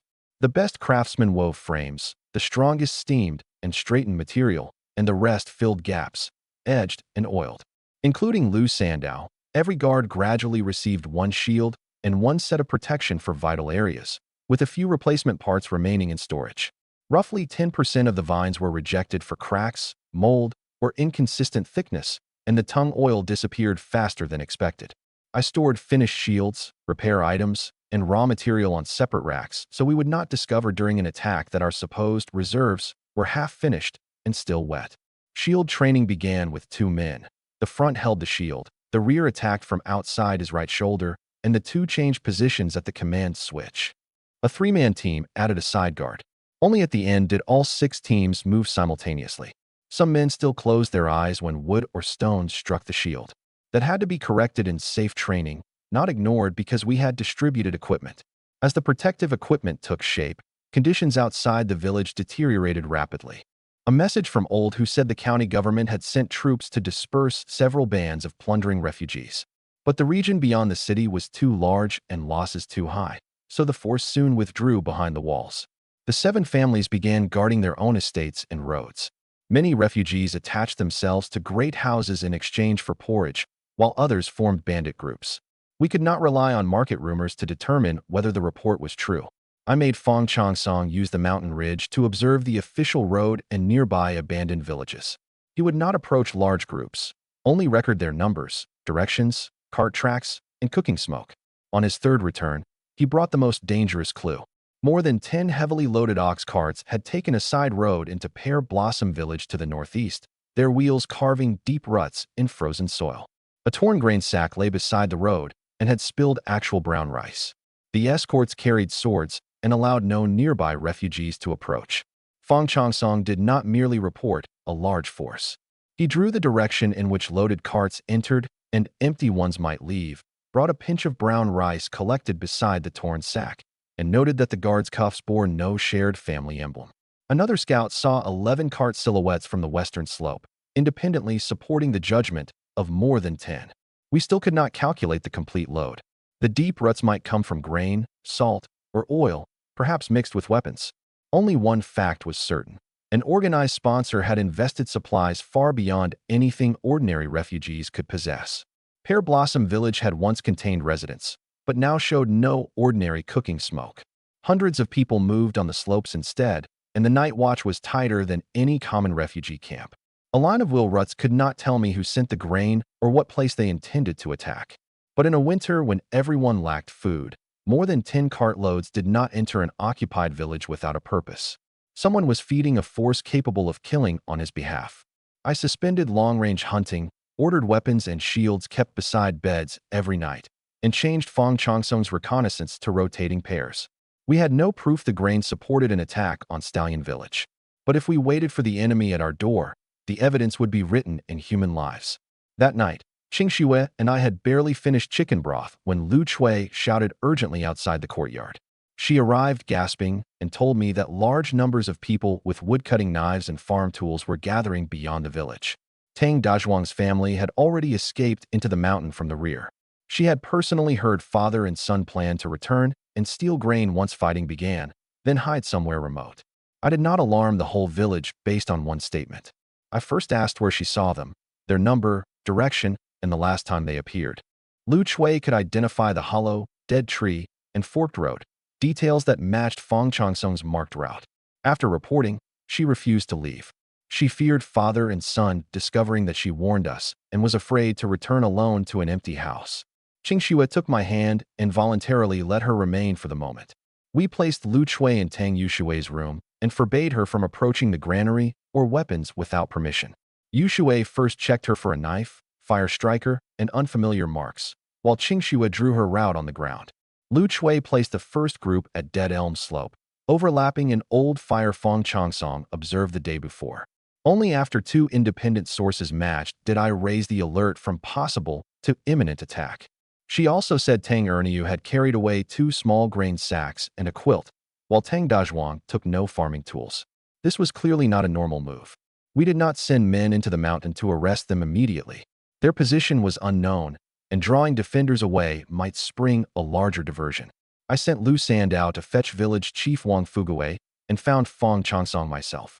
Chongsong took 1 fast runner to verify the threat outside, while the remaining guards put on rattan armor and checked shield straps and scabbards. No one lit a torch, keeping our awareness hidden. Qingxue fastened my boarhide armor and pushed spare hemostatic herbs and cloth strips into my belt pouch. "Retreat if you can," she whispered. "Don't stand in front merely because everyone is watching you." "I'll return." I did not comfort her with empty words. "If the outer defense fails, take Li Chuan, Yu Shui, and Lu Chui into the cellar behind the clinic. Sandao will stay inside the village. 3 consecutive copper basin strikes are the retreat signal." She nodded and tightened a loose strap on my arm guard. A useful farewell between husband and wife was not made of romantic speeches. It meant both knew where to go when danger came. Fong Chongsong quickly returned. At least 4 groups had gathered outside, the nearest with more than 50 people. They appeared to communicate by firelight. He could not accurately count the more distant main force, only judged that it greatly exceeded 100. Wang Fugui had assembled more than 60 villagers capable of fighting with farm tools on the threshing ground. Some heard that the enemy exceeded 100 and wanted to flee with their families. Others knew only how to shout about fighting to the death. I first silenced everyone and explained the village entrance, granary, and evacuation routes separately. The 60-plus villagers divided into 3 layers. 24 held the narrow entrance with long farm tools. 20 moved timber and repaired gaps. The remainder guarded the granary and assisted the evacuation. No elderly person or child watched from the threshing ground. All entered 3 rear courtyards. We filled every water jar in advance for drinking and firefighting. 2 movable wooden barriers stood at the entrance without sealing it completely, preserving a path for our retreat. 3 basin strikes meant everyone withdrew to the second line. 1 long and 2 short indicated an enemy on the flank. Each person repeated his command. Anyone answering incorrectly moved to transport duty immediately. "I command tonight," I said. "The guard will first break their advance outside the village. The people inside defend only the entrance and may not pursue. Memorize your section and the command for retreat. Shouting loudly proves nothing. Holding your position does." Wang Fugui publicly handed me command. Lu Sandao wanted to leave with me, but I kept him behind. More than 60 villagers had no shield formation experience and needed a capable fighter to hold the entrance. Qingxue and the granary were behind him too. "Guard your side and observe who remains calm under attack," I told him. "When we expand the unit, tonight will be the truest examination." Lu Sandao finally agreed and slammed his shield against the ground. "Until Big Brother returns, no one passes me." I led the original 21 guards out. 20 close combat men, Fong Chongsong, and I made 22 people, advancing in dispersed formation along the forest edge where snow did not reflect light. Before departure, I called the roster again. The newly joined Lu Sandao stayed behind, so the field force did not become 23 because of his addition. 6 teams of 3 made 18, plus 2 squad leaders, Fong Chongsong, and me, exactly 22. Each carried 1 shield and 1 blade. 3 less skilled craftsmen also carried spare bindings. Neither numbers nor equipment could become vague in darkness. The night wind carried bursts of distant voices toward us. Those people were already lying outside our home, waiting only for a signal that had not yet appeared. Fong Chongsong led us around to the nearest group. 53 armed men huddled beneath a sheltered slope. Unable to light a fire, they took turns pushing into the center for warmth. I approached alone until I could hear conversation. Some complained that the boss had not signaled yet. Others mentioned entering the village soon. That was enough to prove they were not passing by. I returned to the trees and divided the 20 close combat guards into wings of 10. Wang Dafu and Zhang Qingshan commanded one each. Three-man teams remained the basic unit, while the extra fourth man served as support. Fang Chongsong went to monitor another road and would light a warning fire if the second force approached. "I'll use the bow to draw them into the middle," I whispered. "Both wings close only after every man leaves the sheltered slope. Leave one escape route pointing away from the village. Do not break formation competing for kills." I hung the shield on my back and stepped into the moonlight with my bow. The other side first demanded my identity. I did not play at mystery. I said this was Stallion Village land and ordered them to drop their weapons. Before stepping out, I packed down 3 footholds along my retreat and confirmed with both wings that my arrows would never pass toward them. Moonlight let the enemy see me, but also let me see the weapons in their front rank. The shield protected my back while adding weight to every turn, so I calculated the withdrawal for my slowest possible speed. Some hesitated, but their leader pushed them forward with the back of his sword. I again allowed anyone dropping a weapon to leave by the right side, and 2 did retreat behind the slope. Only when the remainder charged under orders did they become a confirmed armed force entering the village rather than a gathering of refugees. Their leader raised his woodcutting knife and ordered everyone forward. My first arrow struck the leader of the charge. I retreated and fired without seeking spectacle, only stopping the fastest men from reaching me. After 7 arrows, I had drawn them out of concealment and stretched their compressed mass into a narrow pursuit line. Shouts erupted from both sides of the forest. 20 guards crashed into their flanks with raised shields. The first rank stopped woodcutting knives and sickles on rattan, and the second attacked around the edges. After Zhao Yong blocked one heavy chop, he did not absorb it motionlessly. He turned the shield with the impact, allowing his teammate to strike the opponent down from the side. At first contact on the left, a sickle hooked the rim of one shield. Pulling back instinctively would have exposed the bearer's chest. His team yielded half a step, drawing the attacker's balance forward, before the rear man cut him free. On the right, a shield cracked when it struck frozen earth. Its bearer withdrew to third position immediately instead of pretending the damaged shield remained whole. In the center, I fired only at men trying to pass around the wings. Once my arrows were gone, I used commands and the short sword to fill gaps. 7 arrows were not 7 exaggerated acts of heroism. They divided the impact of 53 men into 2 forces and let 20 guards preserve local advantages in bodies and shield surface. The first mass use of rattan shields exposed flaws. Some gripped too tightly and suffered numb wrists under repeated impacts. Others saw that only the outer layer had cracked and stopped watching their feet, nearly tripping. From the middle, I controlled openings with the bow while repeatedly reminding them to maintain 3-man spacing. The 53 attackers were fierce but untrained. Front men wanted to charge, rear men wanted to flee, and they crushed one another. Most fell quickly. A few escaped through the opening toward a mountain gully away from the village. I ordered no pursuit and had the guards disarm every fallen person first. 7 or 8 feigned incapacity and suddenly swung concealed blades when approached. They died in the counterattack. The remainder never rose and could no longer be saved. After the first feigned death, we changed the procedure. 2 approached together, one holding a shield while the other used a long staff to knock weapons away before checking breathing from the side. The adjustment was slower, but prevented another guard from being cut by the same trick. Battlefield experience was not the simple statement that someone had killed before. It was changing the procedure immediately after every mistake. There was no time to handle the bodies. We recovered only arrows and usable weapons. Most of the 7 arrows had snapped. Only 2 shafts remained barely serviceable. No one died in the first ambush. 3 men sprained their wrists, and 1 shield frame cracked. 2 more men took blunt blows to their helmets. Though the skin did not break, they suffered temporary dizziness and were reassigned to support. No deaths did not mean no cost.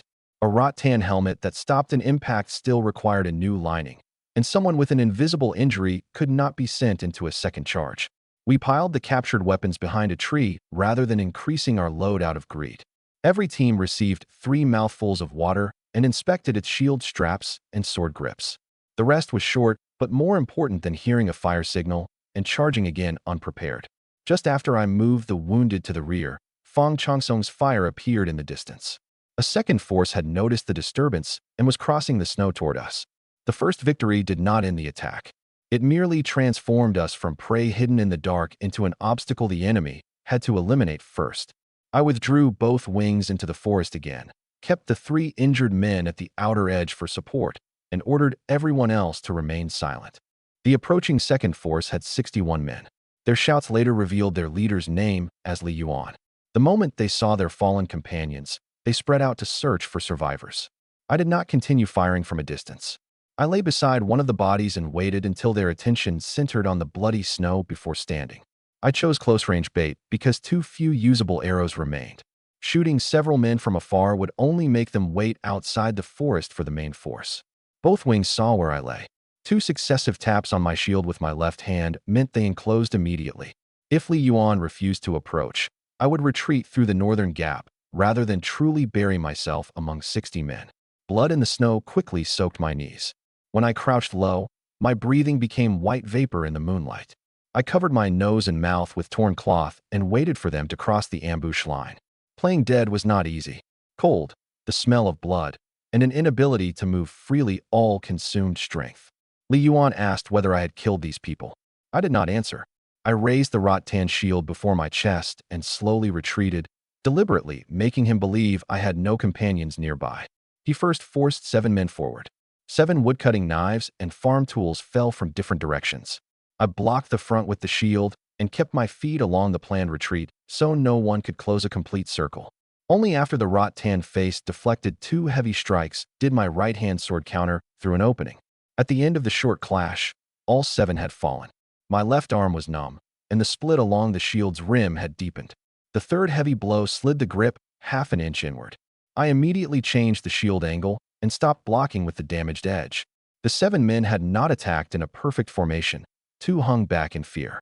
I dealt first with the 5 who truly approached, then separated the final 2 through retreat. If they had fully surrounded me once, the result would have been reversed. Li Yuan himself remained in the rear until I drew close enough for him to swing. His first strike was powerful and split the web of my hand. The shield bashed to his arm bought only a moment, and his second cut still tore the clothes at my shoulder. Defeating a leader did not mean my body paid nothing. Seeing the others afraid to approach, Li Yuan threatened them with his sword. While his attention shifted, I suddenly closed. He blocked my first strike. I knocked his arm aside with the shield, and the second ended the battle. The instant their leader fell, the 60-man force wavered. I gave the signal, and Wang Dafu and Zhang Qingshan advanced from both sides. We did not chase without limit through the dark, but drove them away from the village. Only after they scattered beyond mutual support did teams cut off anyone still resisting with a weapon. More than 20 escaped the ring. Fang Chongsong followed from the ridge and saw them enter a larger camp. At least 150 people had remained there. After hearing the defeated men shout, the whole camp quickly began moving. He did not approach and count heads. He estimated from 3 columns of moving torches, each containing around 50, and reported only more than 150 rather than an exact digit. After the 20-plus survivors joined, the crowd immediately concentrated toward the village road.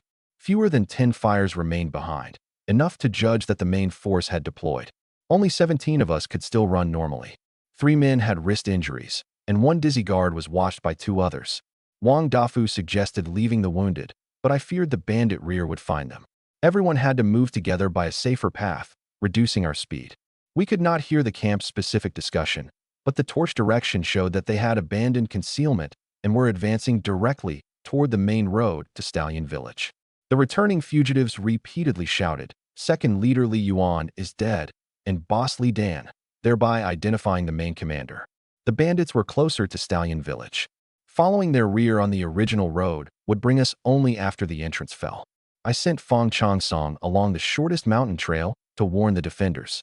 The rest cut toward the rear of the village along the western tree line, hoping to reach bow range from the flank. After 2 consecutive fights, every guard breathed heavily and the shields were coated in muddy snow. Someone suggested abandoning cracked shields to run faster. I allowed only pieces that could no longer be held to be discarded. Not 1 intact rattan shield could be left. The village entrance would next face more than 150 people. 1 less shield might mean 1 less person returning alive. We cross-wrapped 2 lightly cracked shields with captured cloth. The 3 wounded men surrendered their swords to companions and kept only shields and short staffs. Every useless weight removed preserved equipment capable of stopping a first blow rather than using willpower to pretend fatigue did not exist. As we hurried through the forest, distant battle cries began first. Li Dan had reached the village defense. Lu Sandao and more than 60 villagers would have to hold alone until we arrived. Firelight flickered between the trees at the village entrance, and the battle cries grew nearer. I sent Wang Dafu with 10 men to approach from the north, and Zhang Qingshan with 10 around the south. Fang Chongsong and I hurried toward a low slope overlooking the gate. By the time we reached the crest, the defensive line had been driven back more than 10 paces. I first checked 3 signs. The first wooden barrier had fallen, but the second still stood. There was no fire toward the granary, meaning the enemy had not circled behind. The copper basin had not sounded 3 times, so Lu Sandao still believed he could hold. Only after confirming those facts did I refrain from sending the entire unit charging straight down the slope. Fang Chongsong soon returned from the rear path. He had warned Lu Sandao about the main force, but reached the defenders almost simultaneously with the enemy, giving the villagers time only to close the second barrier. He had not witnessed every part of the early battle, so I acted only on the visible position and casualties. More than 150 opponents crowded the main road, roughly 2.5 times the villagers' number. Lu Sandao held the front. The edge of his rattan shield was already frayed, yet he continued smashing back anyone who approached. He never pursued into the crowd alone, but moved around the most dangerous gaps and filled any place where a defender fell. Wang Fugui held villagers between the earthen walls on both sides. Their farm tools differed in length and most did not cooperate. Whenever the front retreated, the rear crashed into them. 6 or 7 villagers already lay without rising, with many more wounded. Several cloth bandages were dark with blood in the firelight. Only the right side of the second barrier remained fixed. The enemy had opened a gap on the left wide enough for 3 men and kept pressing the main force through it, forcing Lu Sandao to move back and forth. I signaled the southern wing to seal the outside of that opening first instead of charging the crowded center. Cutting off new arrivals would let the villagers breathe. 2 injured villagers below the slope dragged companions toward the clinic, proving the rear treatment path remained open. I did not order a fire to seal the road. The night wind blew toward the village, and flames might consume our thatched homes first. I saw Li Dan clash with Lu Sandao several times. Alone, he could not withstand Sandao's heavy strikes, so he constantly sent more than 10 men to surround him. Sandao protected his chest with the rattan shield while watching villagers on both sides. After roughly 1 incense stick, he finally slowed for half a beat, and a blade cut his shoulder. The wound lay on the upper right shoulder. He could still raise the sword, but the shield began slowing. From every change of hands, I could see his stamina nearing its limit. Half a cup of tea later, even if a blade never touched him, weakness might make him drop the shield. I sent a second instruction to Wang Dafu's northern wing. After the signal, join Sandao first and do not pursue Li Dan. Not every enemy fought eagerly. Many in the outer ring advanced only when the leader drove them, and men in the rear already looked toward the official road. If both Li Dan's command and retreat came under pressure, 150 people would not remain a single force.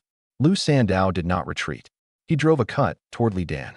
Li Dan pulled a nearby man in front to block, withdrew into the crowd, and sent more people forward. Sandao was forced onto defense. Swords and hoes struck his shield repeatedly, and his feet slid backward. I did not shoot immediately. Both sides were entangled, while darkness and firelight shifted constantly. A careless arrow would hit a villager.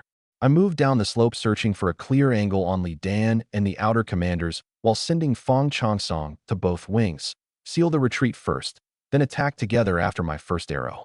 3 brief shooting windows appeared, and I released none. Zhao Yong stood behind the target in the first. A torch suddenly went out in the second. Lu Sandao raised his shield across the third.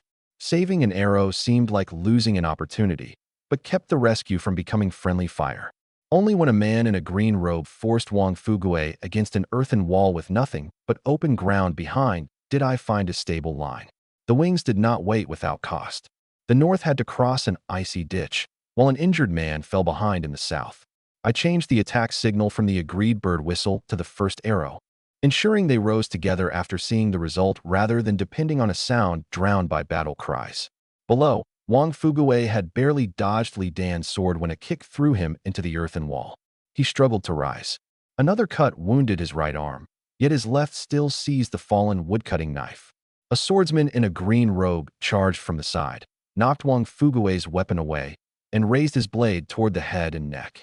Wang Fugue had nowhere to retreat, and nearby villagers could not save him in time. I finally entered a stable shooting position and drew the bow fully. In the trees on both sides, Wang Dafu's and Zhang Qingshan's men crouched behind raised shields. The most dangerous moment at the gate was also the instant every one of Li Dan's fighters concentrated on the front and had no attention left for their rear.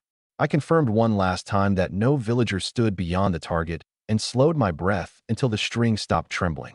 Fang Chongsong had left my side to carry the second hand signal. If this arrow missed, no one could immediately stop the man in green. The first arrow was not meant to announce a counterattack. It had to save Wang Fugue and tell both wings that the line of fire was open. A copper basin suddenly sounded once in the distance, but not 3 times. The village still held, and the retreat command had not been issued. I would not wait for a more perfect opportunity that might never appear. I settled the arrowhead on the outline of the green-robed man's nape and waited for his blade to fall. The green-robed man's sword had just begun to fall when I released the string. The feathered arrow entered from behind the crowd and struck the back of his neck. His body stiffened forward, and the blade fell past Wang Fugue's shoulder. Wang Fugue opened his eyes, saw the shaft, and immediately shouted toward my position. I continued shooting to save several other surrounded villagers. The first arrow was also the attack signal. Wang Dafu and Zhang Qingshan led 20 guards against the refugees' rear at the same time. Their shield formations pressed inward, while Lu Sandao laughed loudly and counterattacked from the village front. The northern wing first struck people fleeing toward the official road, while the south sealed the flank along the earthen wall. The sides did not synchronize perfectly. Wang Dafu moved several breaths early. I fired my second arrow at an armed man trying to surround him, giving Zhang Qingshan time to close the gap.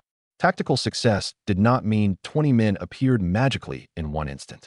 It meant 3 signals barely connected amid chaos. Hearing reinforcements, the villagers almost surged forward together. Lu Sandao blocked the leaders with his shield and made them continue holding the second barrier. If untrained people crowded between the wings, they would obstruct the guards' maneuvering space. Li Dan turned, saw his retreat cut off, and sent more than 30 people toward me. I abandoned the bow for a sword and charged from the low slope into the outer ring. Lu Sandao fought out from the front. 2 paces apart, we covered each other's movements. He stopped frontal weapons on his shield while I opened a gap at its side. When I changed position, he suppressed the 2 or 3 men following me. Dozens of opponents did not fall automatically like straw. Every step forward required checking the ground, flanks, and villagers' locations. The shoulder wound limited Sandao's shield, so I made him defend only the left. A binding on my leather armor also split during one collision. As the encirclement tightened, Li Dan turned and fled toward the official road. I crossed an overturned handcart and cut his lower leg, taking away his ability to run. The guard was about to drag him back for questioning when dense bowstrings sounded outside the village. I first made 2 men remove Li Dan's sword, check his clothes for hidden weapons, and bind his hands. He could still speak, but managed only a curse that his employer would never spare us before the first outside arrows arrived. That half-sentence could not identify a sponsor, but made the arrow that struck him afterward far more suspicious. The outer arrows passed at a uniform height and landed mainly in bandit backs, proving the archers were already in formation and knew our position. I ordered every rattan shield turned outward, kept villagers beneath the earthen walls, and forbade pursuit into the arrow zone. A rain of arrows flew over us from deeper darkness and targeted the scattering bandits. The number was far beyond anything dozens of men could release. At least several hundred archers had deployed around the perimeter. We immediately crouched behind raised shields to avoid stray hits. "Big brother, Li Dan is dead," Lu Sandao suddenly shouted. I turned. A fresh arrow had struck Li Dan in the chest. We already held him, and no other bandit stood nearby. That shot was not simply cleaning up fugitives. Someone did not want him to speak. Before removing the arrow, I made Fang Chongsong observe the angle and fletching, then stored it separately from every other shaft on the ground. It had come from the Chun force's direction and used the same style of arrowhead. A single arrow still could not prove guilt, but it was enough to reject any claim of coincidence when Shindakian appeared. Li Dan carried no letter. We found only half a salt cake, a wooden token from Pear Blossom Village, and an oil-stained purse. The true accounts might still be at the camp, but the battlefield was not clear and we could not retrieve them immediately. After the outer arrow rain stopped, a young armored man rode a black horse through the village entrance with several hundred household troops behind him. He introduced himself as Chun Dakian, the Chun family's eldest young master. He claimed he had encountered the attack by chance while drilling troops outside the city and praised Stallion Village for stopping nearly 300 bandits. He spoke casually. I looked at the arrow in Li Dan's body. A force arriving by chance would not appear outside the encirclement at the perfect moment or kill the one man capable of naming the sponsor. Dakian asked whether I wished to become friends. I did not turn against him in public, only said Stallion Village would remember the Chun family's aid. He produced a jade token carved with Chun, saying it granted entry to Chun properties and that he would hold a banquet at the northern estate the following day. I did not immediately hide the jade against my body. I first asked the scope of its access, whether it had a return date, and how many companions its holder could bring. Dakian said it recognized only the holder, who could bring one attendant to the banquet the next afternoon. Uncle Wang, Lu Sandow, and several villagers heard everything, preventing the token from later being described as proof that I secretly entered Chun service. I publicly thanked him for the arrows that saved the gate, but pointed out the danger of friendly fire and asked the Chun force to show a flag before any future aid. He smiled and agreed without explaining why his men had already been lying in wait. That evasion mattered more than any gracious words. I accepted the jade and promised to attend. One claim of friendship had not moved me. Li Dan was dead, making Chun Dakian the man with answers. The jade was both a pass and bait he cast into the water. If I refused, I would always be guessing why he had sent a bandit force to Stallion Village's gate.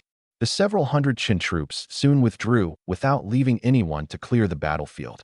Only their dense arrows and 13 villagers who would never return home remained in the snow. Watching the Chun force leave, Lu Sandow asked when I had met Chun Dakian. Before tonight, I had never dealt with him, I said. His expression immediately turned grave. I told him not to speculate yet.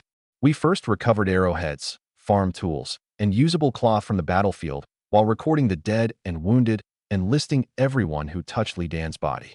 13 villagers died in the defense, with many more wounded. Rot-tan shields and armor kept the guard from losing a man, but Lu Sandow's shoulder had a sword cut. 3 guards had sprained wrists, and others were struck by stones and blunt weapons. The equipment proved effective without making anyone truly unharmed. We registered the 13 dead by name, household population, and status as primary laborers. 5 households had lost their only adult man. The wounded were sorted into 3 levels of urgency: ongoing bleeding first, suspected fractures immobilized second, and those able to walk last. Qingxue did not treat me first merely because I stood nearby. She sent me to carry water. Wang Fuguei kept the main roster, and every bereaved family received a copy. Future compensation had to be delivered by name. The phrase 13 households could not become an excuse for whoever had the closest connections to receive the most after repeated word-of-mouth changes. Qingxue arrived with Lichuan and Yuxue. She first examined my torn sleeve and armor and confirmed I had only an abrasion, then turned to stop the bleeding of the gravely injured. Yuxue identified medicines, while Lichuan boiled water and passed cloth. Both treated only the simple wounds they had learned. Anything deep went immediately to Qingxue. Wang Fuguei asked what we should do with the bodies. I abandoned the idea of further public display. With so many corpses, decay could kill the village through disease after we survived the blades. Villager remains were recorded separately and returned to their families for burial. Bandit bodies would be cremated together far from wells and homes. The Chun arrow rain left more than 1,000 iron arrowheads. Many shafts were damaged, but the heads could be fitted again. I specifically made Fong Chongsong record where they were found and their form. Their uniform pattern further proved this had not been a scattered group of reinforcements passing by. We separated complete arrows, those with broken shafts, and loose heads. Fewer than 30% remained usable. Broken arrows required new shafts cut to one length, while bent heads were discarded. A total of more than 1,000 did not mean every piece could be knocked. Yuxue bundled the heads in groups of 50 with hemp cord, and 2 people recounted the final total. The arrow from Li Dan's chest remained wrapped separately and never entered the recovered stock. The evidence might never reach a government trial, but it would let me identify its origin and differences precisely in negotiations with the Chun and Lin families. Before the battlefield was fully cleared, several hundred people arrived from the country market. Lu Yidao led them, and the armored rider behind him was indeed Lin Zihan. Lin Zihan dismounted and apologized for arriving late. I answered only that coming at all was a kindness, then told him truthfully that Qin family arrows ended the second half of the battle and killed Li Dan as well. Why would Qin Daqian help you? He asked. That is exactly what I want to know. I showed the Qin jade, told him about the banquet, and pointed to the more than 1,000 recovered arrowheads. Lin Zihan remained silent and did not analyze the Qin family's intentions for me. Instead, he publicly ordered 10 bows delivered. Arrows without bows were scrap iron, he said. The 10 bows would let Stallion Village train archers. I accepted and registered them as village defense equipment rather than personal gifts. Then I invited Lin Zihan to attend the Qin banquet with me. The two families fought openly and covertly across Ping'an County. Alone in a Qin estate, I would hear only one side. With Lin Zihan at the table, many claims could not be invented casually. We test drew the 10 bows on the spot. Their draw weights were lower than my father's war bow and more suitable for beginners defending a wall. 2 strings had fraying and were marked for repair. The other 8 went onto a dry rack beside the granary. The Lin gift consisted of bows without additional arrows. They would use the Qin arrowheads fitted to new shafts, while our records kept their sources separate. After Lin Zihan accepted the invitation, I explained that he would attend only as a witness and would not answer for the village's position. If he quarreled with Qin Daqian, I would discuss evidence of the attack before cooperation. The banquet would not become 2 families bidding against each other. I assigned burial, wounded care, cremation, and the night watch to Wang Fugue, Wang Dafu, and Zhang Qingshan. Lu Sandao wanted to come, but I made him remain and recover while helping identify villagers who stayed calm that night. Lin Zihan asked why I did not take more people. I said that if Qin Daqian planned to attack me on his own estate, a dozen guards could not save me. If it was a negotiation, arriving with soldiers would give him an excuse. After walking for a while, Lin Zihan noticed we were not heading toward the Qin estate. I told him that attending empty-handed would be improper, so we would hunt something on Stallion Mountain first. More importantly, I wanted to see whether anyone followed us before entering the estate, and to let him personally confirm that a temporary guard was not my only qualification to negotiate. I entered Stallion Mountain through another trail, with Lin Zihan following closely. He normally traveled with a full hunting party. With only me beside him, his steps were noticeably more cautious than on the official road. Before entering, I gave him a short staff and 3 rules. Freeze whenever I said stop. Never pursue an animal alone, and do not run when encountering a tiger. Lin Zihan did not reject the commands because of his status. He tied back his wide sleeves instead. A man willing to obey in an unfamiliar environment was at least more suitable for cooperation than a spoiled heir who only knew how to recruit me with grain. I also left bent branch markers at the entrance and told passing guards where we had entered. Attending a banquet should not become an adventure no one knew about. Even with Lin Zihan beside me, someone still needed our expected return time. Not long after Mountain Wind moved through the trees, a tiger roared from deep inside. Lin Zihan stopped immediately. From the direction and interval, I judged the tigress remained in her familiar area and was not approaching us. Stay close and don't leave the path I use, I reminded him. Several hunts in the same area had revealed a stable pattern. When the tigress moved upwind, deer herds were often driven toward the mountain hollow where I waited. I could not determine whether she cooperated deliberately or regarded me only as another hunter who shared meat. For that reason, I always preserved a retreat and never approached the cubs. We waited around 1 cup of tea in the hollow. Sure enough, a frightened Sika deer burst from the forest. It moved quickly, constantly swinging its head and neck. I did not shoot at the smallest possible target immediately. Only when it crossed the opening sideways did I strike its head with 1 arrow. Before the animal appeared, Lin Zihan had nearly spoken several times but stopped at my signal. When it charged out, he did not stand and disrupt both my shooting line and retreat. After the hit, I first waited for any predator inside the forest, then brought him in from downwind. His obedience contributed to the hunt. I had not taken a spectator into the mountain for a performance. A headshot preserved the chest and belly meat, but risked a smaller target. I chose it only because the distance was close, the deer's lateral movement stable, and no other deer stood behind. If even one condition were absent, I would aim for neck or chest or abandon the shot. Lin Zihan witnessed the arrow and saw me confirm there was no second beast before bleeding the deer, removing the gall, and butchering it. When finished, I took roughly 100 gene from one side and left the remainder in place. You're leaving it? He asked. I didn't drive it here alone. After we moved downwind, softer calls came from the woods. Through gaps in the trees, I saw the black and white cubs approach the venison, while the mother's shadow remained farther up the slope. Only after confirming they fed without following did I lead Lin Zihan away. The understanding was not domestication, much less proof that I commanded the Mountain King. If the tigress changed her habits one day, I would become prey as well. I treated it only as an observable pattern and did not boast to Lin Zihan that I drove deer with tigers. The Chun family's northern estate lay southwest of Stallion Village. We walked nearly 2 shurchen carrying the meat. Lin Zihan's cheeks reddened and his breathing quickened. My shoulders and back also tightened under the load after continuous fighting, though I maintained the pace. Halfway, I transferred part of the venison to him.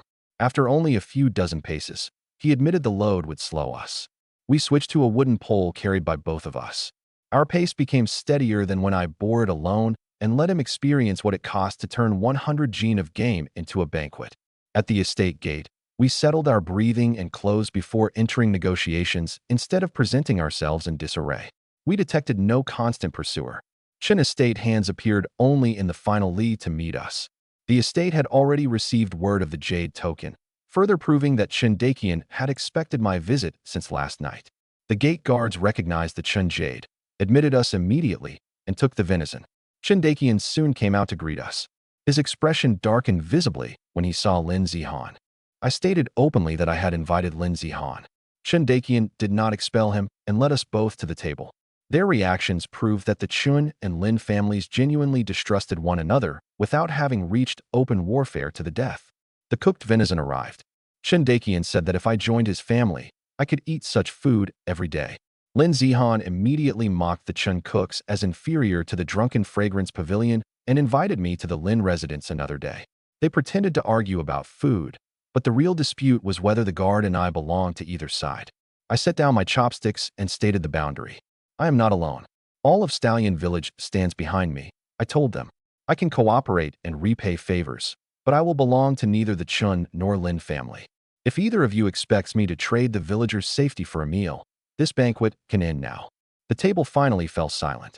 Chen Dakian had lured me to the estate. It was time for his true purpose to appear on the table. I did not wait for either man to resume recruiting me by another method. I proposed an alliance directly. Armed refugees beyond the city no longer obeyed the county government.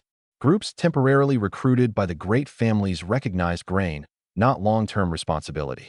If the Chun and Lin families continued testing each other, neither could protect all its estates and roads once a larger rebel army entered Ping'an County. I only want to protect Stallion Village. I won't join your struggle for county interests, I said. If you aren't mortal enemies, exchange information against outside threats first. Each family still controls its territory. When bandits gather in force, you can contribute together. Chen Dakian and Lin Zihan did not shake hands immediately. They first asked how intelligence would be shared, who judged a threat, and how losses among reinforcements would be calculated. I placed Stallion Village in the middle as a communications point. I would command neither family's troops, only transmit reports with sources and times. That allowed cooperation without giving one family the alliance as a tool to swallow the other's forces. We agreed on 3 message levels.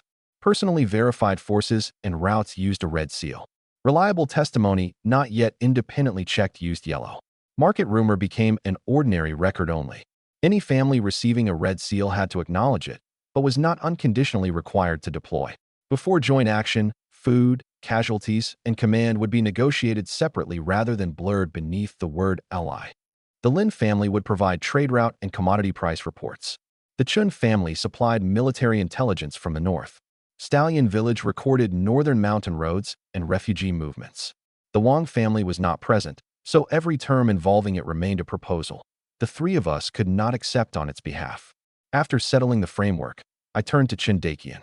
You didn't invite me here merely to eat venison. What was your relationship with the force that attacked my village last night? Chen Dakian remained silent for a long time and finally admitted that he had arranged the attack. He sent Li Dan, who occupied Pear Blossom Village, 300 shur of brown rice, 1 shur of coarse salt, 100 jin of soybean oil, and 50 jin of wild boar. He promised to double the reward after success. The tracks for more than 10 ox carts and the torn grain sack Fong Chong Song found now matched completely. He claimed he had waited outside with 300 household troops from the beginning and wanted only to test my true abilities. He would never have allowed Qingxue or me to be harmed. He could offer no guarantee for the other villagers. I suppressed my fury and refused to treat his confession as bold honesty we could laugh away. 13 people are dead, I said. Your final volley can't bring them back. Silencing Li Dan also prevents me from verifying the whole account myself. We can discuss an alliance, but that responsibility cannot be erased. Chen Dakian offered compensation. Li Dan's group had destroyed several villages.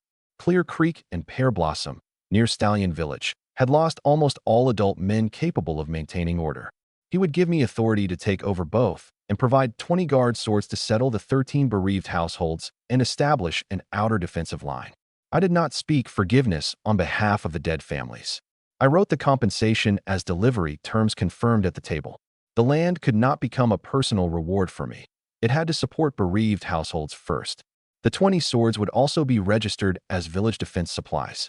The receipt stated that the boundaries of Clear Creek and Pear Blossom awaited on-site verification, and the Chun family renounced any claim to field rent. 20 swords would reach Stallion Village within 3 days with Wang Fugue as witness. If either village contained other survivors, their homes and personal deeds could not simply be erased. We knew only that almost every adult man was gone. People we had not yet seen could not be declared non-existent in advance. Chen Dakian signed because the alliance had to continue. I accepted so the bereaved could survive first. Neither meant that responsibility for the attack had disappeared. We wrote that disagreement into the meeting record as well, with Lin Zihan as a third-party witness. Chen Dakian then explained his urgent need to test me. According to news his family received from the capital, frequent rebellions had erupted across northern commanderies. The imperial court was contracting its forces and closing strategic passes to defend the capital, leaving outside regions to suppress unrest themselves. The Red Turban Army claimed more than 1 million followers. One of its commanders was marching south to absorb refugees along the route, and Pingan County might be among the first places struck. The numbers and route came only from Qin intelligence and lacked a second source. But we had personally witnessed the growth of refugees beyond the walls and the county government's retreat. That was enough for all 3 sides to prepare. We ultimately decided first to clear armed groups around Pingan County that robbed and slaughtered villages, without treating every ordinary refugee as an enemy. Each side would also map roads, villages, and water sources. Any sighting of the Red Turban Army would be reported before action. Lin Zihan remained at the estate to verify the terms. He then had to persuade the Lin family and contact the Wangs. I took the Qin delivery receipt and returned to Stallion Village alone. It was nearly midnight when I arrived home. A lamp still burned outside the courtyard gate. Qingxue sat on the threshold holding a medical book, with Yuxue beside her. The moment she saw me approaching through moonlight, she stood and ran toward me. At the estate, I had constantly reminded myself to discuss interests alone. Only when she seized my wrist and confirmed that I had truly returned did I understand that every decision that day pointed to the same thing: keeping war from extinguishing the lamp waiting for me. When Qingxue threw herself into my arms, mountain wind and the smell of smoke still clung to me. "Why didn't you sleep first?" I asked. "You never said you would stay overnight, so I knew you would return." I did not scold her again for staying awake. I sent Yuxue to rest, then told Qingxue point by point about the Chun family's admission, compensation with 2 villages, and intelligence on the Red Turban Army. When she learned that 13 villagers had been used as part of a test, she was silent for a long time and finally asked only what would happen to their families. I entrusted the meeting receipt to her. She still read slowly, character by character, while Yuxue explained unfamiliar words. Qingxue first circled almost all adult men lost and take over authority. Women, children, and original residents might remain in both villages, she warned. We had to find them before distributing land and could not interpret compensation as ownerless private property. She also demanded that the 13 household entries be confirmed by the families themselves. Widows and orphans receiving land could not be forced to remarry or attach themselves to a guard. I promised to make those conditions the baseline at tomorrow's meeting. She did more than wait at home for my return. Her judgment was shaping how the new fortress would treat its weakest people. "Tomorrow, we'll settle land and grain first," I said. "The compensation cannot exist only on a Chun family receipt." Only after Qingxue washed the abrasions on my arm did we rest. At first light, Yuxue brought hot porridge, then continued teaching Qingxue to read. I took Lu Sandao to Wang Fugue's home and found his courtyard already packed with villagers. People who called me captain last night now demanded I become village chief. Without the guard, they said, none of Stallion Village's homes, fields, or families would survive. The Chun and Lin families would negotiate only with me, so entrusting the village to me made them feel safe. I refused. Wang Fuguei knew every household's population, field boundaries, and old accounts. Removing him would throw everything back into confusion. I could unify defense and expansion without grasping every title. I then presented the Chun receipt and explained that Li Dan's people had occupied Clear Creek and Pear Blossom. Both lay outside Stallion Village. Almost every original adult man had been killed, leaving fields and houses without unified management. If we accepted only the deeds without establishing defenses, the next bandit force would still use them as stepping stones toward us. I first had Wang Fuguei read the receipt to everyone. The 13 bereaved households sat in front and confirmed their own entries. Hearing of the two villages' fields, some people demanded immediate acreage. I stated on the spot that today would establish only the governing framework, not divide exact numbers. No one had surveyed the land. Any promise of this many mu per household would buy support with property whose existence and ownership remained unknown. 2 squad leaders stopped 3 villagers who wanted to seize houses first. They did not permanently lose eligibility, but were barred from the first survey. If the rules could be broken by whoever ran fastest on the day the fortress formed, our future defense would be no stronger than a rotten fence. My plan is to integrate all 3 villages. I drew their positions on the ground. Clear Creek and Pear Blossom will serve as 2 forward strongpoints. Stallion Village, backed by the mountain, will store grain and house the families. All 3 will share beacon signals, patrols, and retreat commands. Together, they will be called Stallion Fort. The villagers thought first about new fields, so I stated the distribution baseline immediately. The 13 bereaved households had priority for enough land and grain to survive. All remaining land would be remeasured before distribution. No one could occupy it privately because a village seemed empty. Any young man receiving land had to train and bear patrol and field defense duties. The people gradually fell silent, then agreed to join. Wang Fuguei remained chief of Stallion Village. I invited Li He and Du Ho to oversee Clear Creek and Pear Blossom respectively. Both had lost sons in the previous night's battle and still supported elderly people, children, and other relatives. Giving 2 elders familiar with village affairs a role in management imposed responsibility and guaranteed bereaved families a voice in distribution. The 3 men stood before me and formally addressed me as Fort Lord for the first time. Rather than appointing them alone, I had the assembled villagers confirm each chief by raised hands. Li He and Du Ho disclosed their kinship with bereaved households. Any matter involving their own family land had to be reviewed jointly by the other chief and Wang Fuguei. All 3 terms lasted until after spring planting, when survey and defense results would determine whether they continued. Stallion Fort would also establish a public master ledger recording population, land, grain reserves, weapons, and patrols across the 3 villages. Qing Xue would design the accounts, Yu Xue would assist with literacy, and all 3 village chiefs would leave thumbprints. The Fort Lord could deploy defenses, but could not lock the ledger in his own home. The title was not an imperial office and did not mean the 2 villages became my private property. I publicly stated that the Fort Lord handled only the 3 villages' defense, grain deployment, and outside negotiations. Weddings, funerals, field boundaries, and ordinary disputes remained with the 3 chiefs under public rules. Uncle Wang, today we first count every field, resident, and grain reserve in Stallion Village. I assigned item by item. Uncle Li and Uncle Du will come with me to verify the boundaries and field registers of Clear Creek and Pear Blossom. Until the survey is complete, no one may occupy a house or place a boundary stone. Finally, I added that households would no longer need to farm every field separately. After unified measurement, they could find tenants and operate jointly. But every able-bodied man receiving land had to enter the expanded guard and protect the fields, water, and roads of all 3 villages. From that moment, Stallion Village no longer relied on 21 improvised padeos for temporary survival. Clear Creek, Pear Blossom, and Stallion would share one defensive line, and I formally accepted responsibility for keeping everyone behind that line alive through the age of chaos.